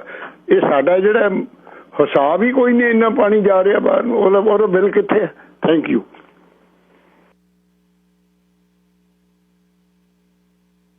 ਦਿਲ ਸਾਹਿਬ ਲਾਈਨ ਨੰਬਰ 2 ਤੁਸੀਂ ਹੋ ਜੀ। ਸਤਿ ਸ਼੍ਰੀ ਅਕਾਲ ਗੁਰੂ ਸਾਹਿਬ। ਸਤਿ ਸ਼੍ਰੀ ਅਕਾਲ ਜੀ। ਹੈਲੋ ਗਿਲ ਸਾਹਿਬ। ਹਾਂਜੀ ਦੇਖੋ, ਇਹ ਕਈ ਨੁਕਤਿਆਂ ਤੋਂ ਆ ਤੁਸੀਂ ਗੱਲ ਛੜੀ। ਤੇ ਇੱਕ ਤਾਂ ਦੇਖੋ ਇਹ ਆ ਵੀ ਅਸੀਂ ਬੇਸ਼ੱਕ ਇੱਥੇ ਵੀ ਬੈਠੇ ਆ, ਸਾਨੂੰ ਪੰਜਾਬ ਦੀ ਗੱਲ ਕਿਉਂ ਕਰਨੀ ਪੈਂਦੀ, ਜਾਂ ਕਿਉਂਕਿ ਜਿਹੜਾ ਬੰਦਾ ਆਪਣੇ ਰੂਟਸ ਦੇ ਨਾਲ ਜੁੜਿਆ ਉਹਨੇ ਉਸੇ ਹੀ ਦੁਨੀਆ 'ਚ ਕਿਤੇ ਵੀ ਰਵੇ ਉਸੇ ਤਰੀਕੇ ਨਾਲ ਦੁਨੀਆ ਨੂੰ ਦੇਖਣਾ, ਸੰਸਾਰ ਨੂੰ ਦੇਖਣਾ। ਜੇ ਅਸੀਂ ਸਿੱਖ ਵੈਲਿਊਜ਼ ਅਡੋਪਟ ਕੀਤੀਆਂ ਤਾਂ ਸਾਨੂੰ ਉੱਥੇ ਦਾ ਕੰਸਰਨ ਰਹਿਣਾ ਹੀ ਰਹਿਣਾ, ਕਿਉਂਕਿ ਕਈ ਕਹਿ ਸਕਦੇ ਵੀ ਉੱਥੇ ਕਿਉਂ ਵਾਰ-ਵਾਰ ਗੱਲ ਕੀਤੀ ਜਾਂਦੀ। ਅਸੀਂ ਇੱਥੇ, ਸਾਨੂੰ ਇੱਥੇ ਦਾ ਫਿਕਰ ਕਰਨਾ ਚਾਹੀਦਾ, ਕਿਉਂਕਿ ਫਿਰ ਇੱਕ ਤੁਹਾਡਾ ਦ੍ਰਿਸ਼ਟੀਕੋਣ ਹੁੰਦਾ, ਤੁਸੀਂ ਜ਼ਿੰਦਗੀ ਨੂੰ ਜਿਉਣਾ ਕਿੱਦਾਂ ਆ। ਕਿਉਂਕਿ ਜੇ ਸਾਡਾ ਪੰਜਾਬ ਦੀ ਧਰਤੀ ਨਾਲ ਜੁੜਿਆ, ਸਾਡਾ ਜਿਹੜੀ ਵੈਲਿਊਜ਼ ਆ, ਜੋ ਸਾਡੇ ਉਹ ਸਿੱਖ ਸੱਭਿਆਚਾਰ ਦੀਆਂ, ਉਹੀ ਸਾਨੂੰ ਇੱਥੇ ਪ੍ਰਭਾਵਿਤ ਕਰਨਾ। ਤੇ ਦੂਜੇ ਨੁਕਤੇ ਇਹ ਮੈਂ ਇੱਕ ਗੱਲ ਕਰਦਾ ਵੀ ਜਿਹੜਾ ਉੱਥੇ ਇੰਡੀਅਨ ਸਟੇਟ ਜਦੋਂ ਬਣੀ ਹੈ ਆਪਣੇ ਆਪ ਦੇ ਵਿੱਚ, ਇਹ ਇੱਕ ਮੰਨ ਲਓ ਸੈਕੂਲਰ ਵਗੈਰਾ ਕੁਛ ਨਹੀਂ ਬਣਿਆ, ਇਹ ਹਿੰਦੂ ਸਟੇਟ ਹੀ ਬਣੀ ਸੀਗੀ। ਕਿਉਂਕਿ ਅੱਜ ਜੇ ਰਾਮ ਮੰਦਿਰ ਬਣਦਾ ਤਾਂ ਉਦੋਂ ਬਣਦੇ ਸਾਰ ਹੀ ਉੱਥੇ ਸੋਮਨਾਥ ਦਾ ਮੰਦਿਰ ਵੀ ਬਣਾਇਆ ਗਿਆ ਹੈਗਾ। ਉਹ ਵੀ ਉਦੋਂ ਨਹਿਰੂ ਗਾਂਧੀ ਸਰਕਾਰ ਨੇ, ਮੰਨ ਲਓ ਉਸੇ ਵੇਲੇ ਕਾਂਗਰਸ ਸਰਕਾਰ ਨੇ 1951 'ਚ ਬਣਾ ਦਿੱਤਾ ਸੀਗਾ। ਉਹ ਉਹਨਾਂ ਮੰਨ ਲਓ ਕਦਮਾਂ ਤੇ ਲਗਾਤਾਰ ਚੱਲਦਾ ਰਿਹਾ ਸਾਰਾ ਕੁਛ, ਕਿਉਂਕਿ ਇਹ ਉੱਥੇ ਦਾ ਢਾਂਚਾ ਜੋ ਡਿਵੈਲਪ ਕੀਤਾ ਗਿਆ ਸਕੂਲਾਂ, ਕਾਲਜਾਂ, ਯੂਨੀਵਰਸਿਟੀਆਂ ਦਾ, ਉਹ ਦੇਖੋ ਉਹਨਾਂ ਦਾ ਹੱਕ ਵੀ ਆ ਮੇਰੇ ਖਿਆਲ ਨਾਲ। ਜਿਹੜੀ ਸਟੇਟ ਆ, ਜਿਹੜਾ ਸੱਭਿਆਚਾਰ ਆ, ਉਹਨਾਂ ਦਾ ਹੱਕ ਹੁੰਦਾ ਆ, ਉਹਨੇ ਆਪਣੇ ਤੌਰ ਤੇ ਸਟੇਟ ਨੂੰ ਘੜਨਾ ਜੀ। ਅਸਲ ਦੇ ਵਿੱਚ ਮੈਨੂੰ ਇਹ ਇੱਕ ਹੋਰ ਲੱਗਦਾ ਵੀ ਸਾਡਾ, ਜਿੱਦਾਂ ਤੁਸੀਂ ਪਹਿਲਾਂ ਗੁਰੂ ਗ੍ਰੰਥ ਸਾਹਿਬ ਦੀ ਗੱਲ ਕੀਤੀ ਸੀਗੀ, ਉਹਦਾ ਵੱਡਾ ਕਾਰਨ ਮੈਂ ਇਹ ਸਮਝਦਾ ਕਿਉਂਕਿ ਇੱਕ ਸਾਡੇ ਪ੍ਰਿੰਟਿੰਗ ਪ੍ਰੈਸ ਦਾ ਗੁਰੂ ਸਾਹਿਬ ਨੇ ਸਾਨੂੰ ਦੱਸਿਆ ਹੀ ਨਹੀਂ, ਇਹ ਸਾਡੀ ਹੈ ਹੀ ਨਹੀਂ ਸਾਡੇ ਵਿਧਾਨ ਦੇ ਵਿੱਚ। ਸਾਡੇ ਹੈਗਾ ਆਪ ਹੱਥੀਂ ਵੀੜ ਮਹਾਰਾਜ ਦੀ ਰੂਪ ਤਿਆਰ ਕਰਨਾ, ਉਹਦੇ ਲਈ ਇੱਕ ਵਿਧੀ ਵਿਧਾਨ ਪੂਰਾ ਬਣਿਆ ਆ। ਪ੍ਰਿੰਟਿੰਗ ਪ੍ਰੈਸਾਂ ਰਾਹੀਂ ਇਹ ਮਸਲੇ ਕਦੇ ਵੀ ਹੱਲ ਨਹੀਂ ਹੋਣੇ, ਇੱਦਾਂ ਹੀ ਚੱਲਣੇ। ਜਦੋਂ ਤੁਸੀਂ ਪ੍ਰੇਮ ਦੇ ਵਿੱਚ ਰਹਿ ਕੇ ਗੁਰੂ ਦੀ ਇੱਕ ਬੀੜ ਤਿਆਰ ਕਰਨੀ ਆ ਨਾ, ਉਹਦਾ ਇੱਕ ਬਹੁਤ ਲੰਬਾ ਪ੍ਰੋਸੀਜਰ ਆ, ਉਹ ਅਸੀਂ ਭੁੱਲ ਚੁੱਕੇ ਆ। ਤੇ ਇੱਕ ਸਾਡੇ ਬਹੁਤ ਵੱਡਾ ਪ੍ਰਚਾਰ ਇਹ ਕਰ ਦਿੱਤਾ ਗਿਆ ਆ, ਖਾਸ ਕਰਕੇ ਅੰਗਰੇਜ਼ੀ, ਜਦੋਂ ਇਹ ਬ੍ਰਿਟਿਸ਼ ਇੰਡੀਆ ਦੇ ਅਧੀਨ ਅਸੀਂ ਆਏ ਆ, ਵੀ ਸਾਡੇ ਗ੍ਰੰਥਾਂ ਦਾ ਅਸੀਂ ਝੂਠੇ ਸਾਨੂੰ ਕਰਾਰ ਦਿੱਤਾ ਗਿਆ। ਅਸੀਂ ਕਹਿੰਦੇ ਨੇ RS ਨੇ ਸਾਡੇ ਗ੍ਰੰਥ ਬਦਲਦੇ। ਦੇਖੋ ਇਹਦਾ ਤਕਰੀਬਨ ਮੈਂ ਵੀ ਹੁਣ ਉਹਦੇ ਗੋ ਥਰੂ ਜਾ ਕੇ ਦੇਖਿਆ ਵੀ ਇਹਦੇ ਵਿੱਚ ਕੁਛ ਵੀ ਨਿਰਾ ਝੂਠ ਫੈਲਾਇਆ ਗਿਆ ਆ। ਸਾਡੇ ਮੂਲ ਗ੍ਰੰਥ ਉੱਥੇ ਦੇ ਉੱਥੇ ਖੜੇ। ਅਸਲ ਦੇ ਵਿੱਚ ਜਿਹੜਾ ਅਸੀਂ ਸਟੇਟ ਦਾ ਅਡੋਪਟ ਕੀਤਾ ਸੱਭਿਆਚਾਰ, ਐਜੂਕੇਸ਼ਨ ਪ੍ਰਾਪਤ ਕੀਤੀ, ਉਹਦੇ ਵਿੱਚ ਇੰਨਾ ਜ਼ਿਆਦਾ ਮਿਲਗੋਭਾ ਸਾਡੇ ਤੇ ਪਾ ਦਿੱਤਾ ਗਿਆ। ਅਸੀਂ ਮੂਲ ਗ੍ਰੰਥਾਂ ਨੂੰ ਜਾਂਦੇ ਨਹੀਂ। 90-95% ਲੋਕ ਸਿਰਫ ਇੱਕ ਅਫਵਾਹਾਂ ਨੂੰ ਸੱਚ ਮੰਨ ਕੇ ਮੰਨੀ ਜਾਂਦੇ ਆ, ਕਿਉਂਕਿ ਤੁਹਾਡੇ ਮੂਲ ਗ੍ਰੰਥ ਕਦੇ ਵੀ ਕਿਸੇ ਦੇ ਬਦਲਣੇ ਇੰਨਾ ਸੌਖਾ ਨਹੀਂ ਹੁੰਦਾ। ਨਾ ਗੁਰੂ ਗ੍ਰੰਥ ਸਾਹਿਬ ਬਦਲਿਆ ਜਾ ਸਕਦਾ, ਨਾ ਸਾਡੇ ਪੰਥ ਪ੍ਰਕਾਸ਼, ਨਾ ਸੂਰਜ ਪ੍ਰਕਾਸ਼। ਉਹਦੀ ਸਿਰਫ ਵਿਆਖਿਆ ਨੂੰ ਹੀ ਬਦਲ ਕੇ ਸਾਡੇ ਉੱਤੇ ਥੋਪ ਦਿੱਤਾ ਗਿਆ ਵੀ ਜੋ ਸਨਾਤਨੀ ਵਿਆਖਿਆ ਚੱਲਦੀ ਆ, ਉਹਦੀ ਵਿਆਖਿਆ ਅਸੀਂ ਉਹ ਤੋਂ ਭਗੌੜੇ ਹੋ ਗਏ। ਕਿਉਂਕਿ ਸਾਡੇ ਹੀ ਪ੍ਰਚਾਰਕ ਆ ਕੇ ਨਿੱਤ ਮੈਨੂੰ ਨਾਂ ਲੈਣ ਦੀ ਕੋਈ ਹਰਜ ਨਹੀਂ। ਫਿਰ ਪ੍ਰੋਫੈਸਰ ਘੱਗੇ ਵਰਗੇ ਜਾਂ ਪ੍ਰੋਫੈਸਰ ਧੁੰਦੇ ਵਰਗੇ, ਢੰਡਰੀਆਂ ਵਾਲਾ, ਇਹ ਕੱਚ ਘੜ ਇੰਨਾ ਸਾਡੇ ਹੁਣ ਗਾਹਾਂ ਮੰਨ ਲਓ ਵਿਦਵਾਨ ਪੈਦਾ ਹੋ ਗਿਆ ਜਿਨ੍ਹਾਂ ਨੇ ਕਦੇ ਆਪਣੇ ਖੁਦ ਬਾਰੇ ਉਹ ਸਟੇਟ ਦੀ ਸਟੱਡੀ ਦੇ ਉੱਤੇ ਦਾਅਵੇ ਕਰਕੇ ਉਹ ਕਰਨ ਲੱਗ ਪਏ ਵੀ ਅਸੀਂ ਪ੍ਰੋਫੈਸਰ ਆ, ਸਾਡੇ ਕੋਲ ਡਿਗਰੀਆਂ PhDਆਂ ਕੀਤੀਆਂ। ਇਹਨਾਂ ਨੇ ਕਦੇ ਮੂੰਹ ਨਹੀਂ ਦੇਖੇ ਉਹਨਾਂ ਗ੍ਰੰਥਾਂ ਦੇ। ਮੈਂ ਦਾਅਵੇ ਨਾਲ ਕਹਿਣਾ ਇੱਥੇ ਬੈਠੇ ਵੀ ਤੁਹਾਡੇ ਰੇਡੀਓ ਤੇ ਵੀ ਪ੍ਰਚਾਰ ਕੀਤਾ ਜਾਂਦਾ ਹੁੰਦਾ। ਮੈਂ ਅੱਗੇ ਵੀ ਕਹਿੰਦਾ ਵੀ ਇੱਥੇ ਦੇ ਖੜ ਕੇ 5-7 ਹਜ਼ਾਰ ਬੰਦੇ 'ਚ ਗੱਲ ਕਰੀਏ ਆਪਾਂ ਫੇਰ ਕਿਤੇ ਸਵਾਦ ਹੁੰਦਾ ਕਹਿਣ ਨੂੰ। ਤੁਸੀਂ ਵੀ ਆਪਣਾ ਰੇਡੀਓ ਕਹਿ ਕੇ ਚਲੇ ਜਾਣੀ ਗੱਲ, ਮੈਂ ਵੀ ਕਹਿ ਕੇ ਚਲੇ ਜਾਣੀ, ਪਰ ਆਪਾਂ ਇਦਾਂ ਨਹੀਂ ਕਹਿੰਦੇ। ਮੈਂ ਕਹਿੰਦਾ ਇੱਥੇ ਜਦੋਂ ਮਰਜ਼ੀ ਕੋਈ ਗੱਲ ਕਰ ਲਵੇ ਤੱਥਾਂ ਦੇ ਆਧਾਰ ਨਾਲ ਕਹਿ ਕੇ ਤਾਂ ਹਾਲਤ ਵਿੱਚ ਸਾਡੇ ਗ੍ਰੰਥਾਂ 'ਚ ਮਿਲਾਵਟ ਆ। ਸਾਡੇ ਗ੍ਰੰਥਾਂ ਦੀ ਸਾਨੂੰ ਵਿਆਖਿਆ ਹੀ ਨਹੀਂ ਆਉਂਦੀ ਜਿਹੜੀ ਰਿਐਲਿਟੀ ਆ, ਤੇ ਉਹ ਜਿੰਨਾ ਚਿਰ ਅਸੀਂ ਘੱਟ ਗਿਣਤੀ 'ਚ ਹੋਵਾਂਗੇ ਤਾਂ ਚੰਗੇ ਹੋਵਾਂਗੇ ਮੇਰੇ ਖਿਆਲ ਨਾਲ। ਬਾਕੀ ਜੋ ਇੰਡੀਅਨ ਸਟੇਟ ਕਰ ਰਹੀ ਆ ਪੰਜਾਬ ਦਾ, ਉੱਥੇ ਜੋ ਉਜਾੜਾ ਕੁਦਰਤੀ ਹੋ ਰਿਹਾ, ਦੇਖੋ ਇੱਕ ਸਮਾਂ ਚੱਲਦਾ, ਅਕਾਲ ਪੁਰਖ ਨੇ ਜੋ ਬਣਾਇਆ ਹੈ ਇਹ ਇੱਦਾਂ ਹੀ ਚੱਲਣਾ ਹੁੰਦਾ। ਉਹ ਸਟੇਟ ਨੇ ਸਦੀਮ ਹੀ ਨਹੀਂ ਰਹਿਣਾ। ਅਸੀਂ ਵੀ ਉਸ ਲੋਕਾਂ ਨੂੰ ਪਿਆਰ ਕਰਦੇ ਭਾਵੇਂ ਸਾਰੇ ਹਿੰਦੁਸਤਾਨ ਦੇ ਵਿੱਚ ਜਿੰਨੀਆਂ ਕੌਮਾਂ ਰਹਿੰਦੀਆਂ, ਪਰ ਉਹਨੇ ਆਪਣੇ ਭਾਰ ਨਾਲ ਡਿੱਗਣਾ ਆ। ਜਦੋਂ ਡਿੱਗਣਾ ਆ ਉੱਥੇ ਖਲਾਰਾ ਪੈਣਾ, ਉੱਥੇ ਸਿੱਖਾਂ ਦਾ ਹੀ ਦਾਵਾ ਰਹਿਣਾ। ਉੱਥੇ ਕਿਸੇ ਜਿਹੜੇ ਆਪਣੇ ਆਪ ਨੂੰ ਕੋਈ ਦਲਿਤ ਕਹਿ ਕੇ, ਕਾਮਰੇਡ, ਤਰਕਸ਼ੀਲ ਜਾਂ ਉੱਥੇ ਸੈਕੂਲਰ ਕਹਿ ਕੇ, ਉਹਨਾਂ ਕੋਲ ਅਸਲ 'ਚ ਦਾਵਾ ਹੀ ਨਹੀਂ। ਉਹ ਸਿਰਫ ਸਿੱਖਾਂ ਵਿਰੁੱਧ ਇਸ ਕਰਕੇ ਆ ਕਿਉਂਕਿ ਸਿੱਖਾਂ ਦੇ ਕੋਲ ਇੱਕ ਸੋਵਰਨਟੀ ਦਾ ਦਾਵਾ। ਸਿੱਖਾਂ ਵਿਰੁੱਧ ਉਹ ਸਾਰੇ ਭੁਗਤ ਸਕਦੇ ਪਰ ਉਹ ਸਟੇਟ ਤੋਂ ਡਰਦੇ ਆ। ਮੇਰੇ ਖਿਆਲ ਨਾਲ ਇਹਨਾਂ ਲੋਕਾਂ ਦਾ ਦਾਅਵਾ ਹੀ ਨਹੀਂ ਹੈਗਾ ਪੰਜਾਬ ਦੇ ਉੱਤੇ ਬੇਸ਼ੱਕ ਸਿੱਖਾਂ ਦੀ ਮੁੱਠੀ ਭਰ ਖਾਲਸਾ ਦੇ ਰੂਪ 'ਚ ਕਰਨ ਜਾਂ ਉਹ ਪੰਜਾਬੀ ਆਜ਼ਾਦ ਪੰਜਾਬ ਦੇ ਰੂਪ 'ਚ ਕਰਨ। ਇਹਨਾਂ ਨੇ ਸੰਕੇਤ ਦੂਜਿਆਂ ਲਈ ਵੀ ਹੁਣ ਰਾਹ ਖੋਲ੍ਹਣੇ, ਕਿਉਂਕਿ ਤੁਸੀਂ ਦੇਖ ਲਓ ਉੱਥੇ ਰਾਮ ਮੰਦਿਰ ਬਣ ਲੱਗਾ। ਸਿੱਖਾਂ ਦੇ ਅਕਾਲ ਤਖਤ ਸਾਹਿਬ ਨੂੰ ਹੀ ਕਿਉਂ ਬਾਰ-ਬਾਰ ਵਿੱਚ ਲਿਆਂਦਾ ਜਾ ਰਿਹਾ ਆ? ਵੀ ਹੋਰ ਕਿਸੇ ਨੂੰ ਤਾਂ ਪੁੱਛਿਆ ਹੀ ਨਹੀਂ ਜਾ ਰਿਹਾ ਵੀ ਸਾਡੇ ਤੁਸੀਂ ਰਾਮ ਮੰਦਿਰ ਤੇ ਆਓ, ਕਿਉਂਕਿ ਉਹਨਾਂ ਨੂੰ ਉਹਨਾਂ ਦੀ ਲੋੜ ਨਹੀਂ। ਉਹਨਾਂ ਨੂੰ ਪਤਾ ਹੈ ਸਾਡੀ ਜੇਬੀ 'ਚ ਇਹਨਾਂ ਦੇ ਪੱਲੇ ਹੀ ਕੁਛ ਨਹੀਂ ਹੈਗਾ।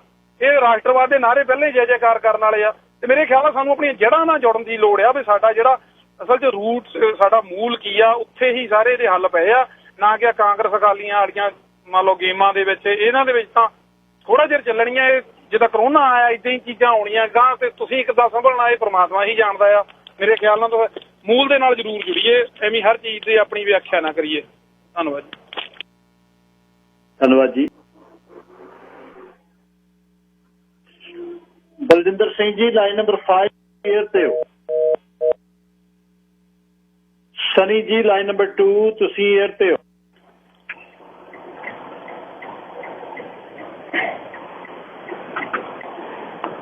ਸਨੀ ਜੀ ਲਾਈਨ ਨੰਬਰ 3। ਹੈਲੋ, ਸਤਿ ਸ਼੍ਰੀ ਅਕਾਲ ਜੀ। ਸਤਿ ਸ਼੍ਰੀ ਅਕਾਲ ਜੀ। ਸਤਿ ਸ਼੍ਰੀ ਅਕਾਲ। ਹਾਂਜੀ ਗਿੱਲ ਸਾਹਿਬ, ਗੋਲਡੀ ਵੀਰਾ ਜਿਹੜੀ ਗੱਲਾਂ ਕਹਿ ਕੇ ਗਿਆ ਸਾਰੀਆਂ ਦੇ ਨਾਲ ਮੈਂ ਸਹਿਮਤ ਹਾਂ ਬਿਲਕੁਲ। ਨਾਲ ਦੀ ਨਾਲ ਇੱਕ ਗੱਲ ਜਿਹੜੀ ਜ਼ਿਆਦੀ ਦੁੱਖ ਦੇ ਰਹੀ ਆ ਉਹ ਇਹ ਆ ਕਿ ਪੁਰਾਣੇ ਪੁਰਾਤਨ ਸਮੇਂ ਬਾਬਾ ਗਰਜਾ ਸਿੰਘ ਤੇ ਬੋਤਾ ਸਿੰਘ 2 ਜਣੇ ਰਹਿ ਗਏ ਸੀ, ਪਰ ਉਹਨਾਂ ਨੇ ਹੌਸਲਾ ਨਹੀਂ ਛੱਡਿਆ ਸੀ।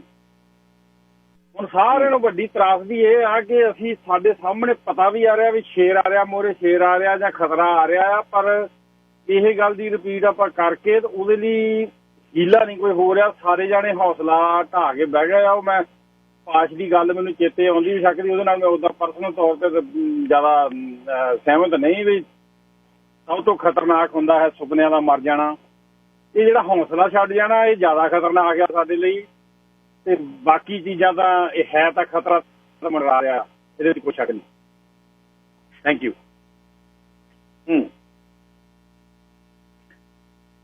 ਬਿਲਕੁਲ। ਇੱਕ ਅਸਲ ਅਰਾਜਕਤਾ ਜਿਹੜੀ ਹੈ ਉਸ ਸਮੇਂ 18ਵੀਂ ਸਦੀ ਦੀ ਆਪਾਂ ਗੱਲ ਕਰਦੇ ਹਾਂ ਨਾ ਜੀ।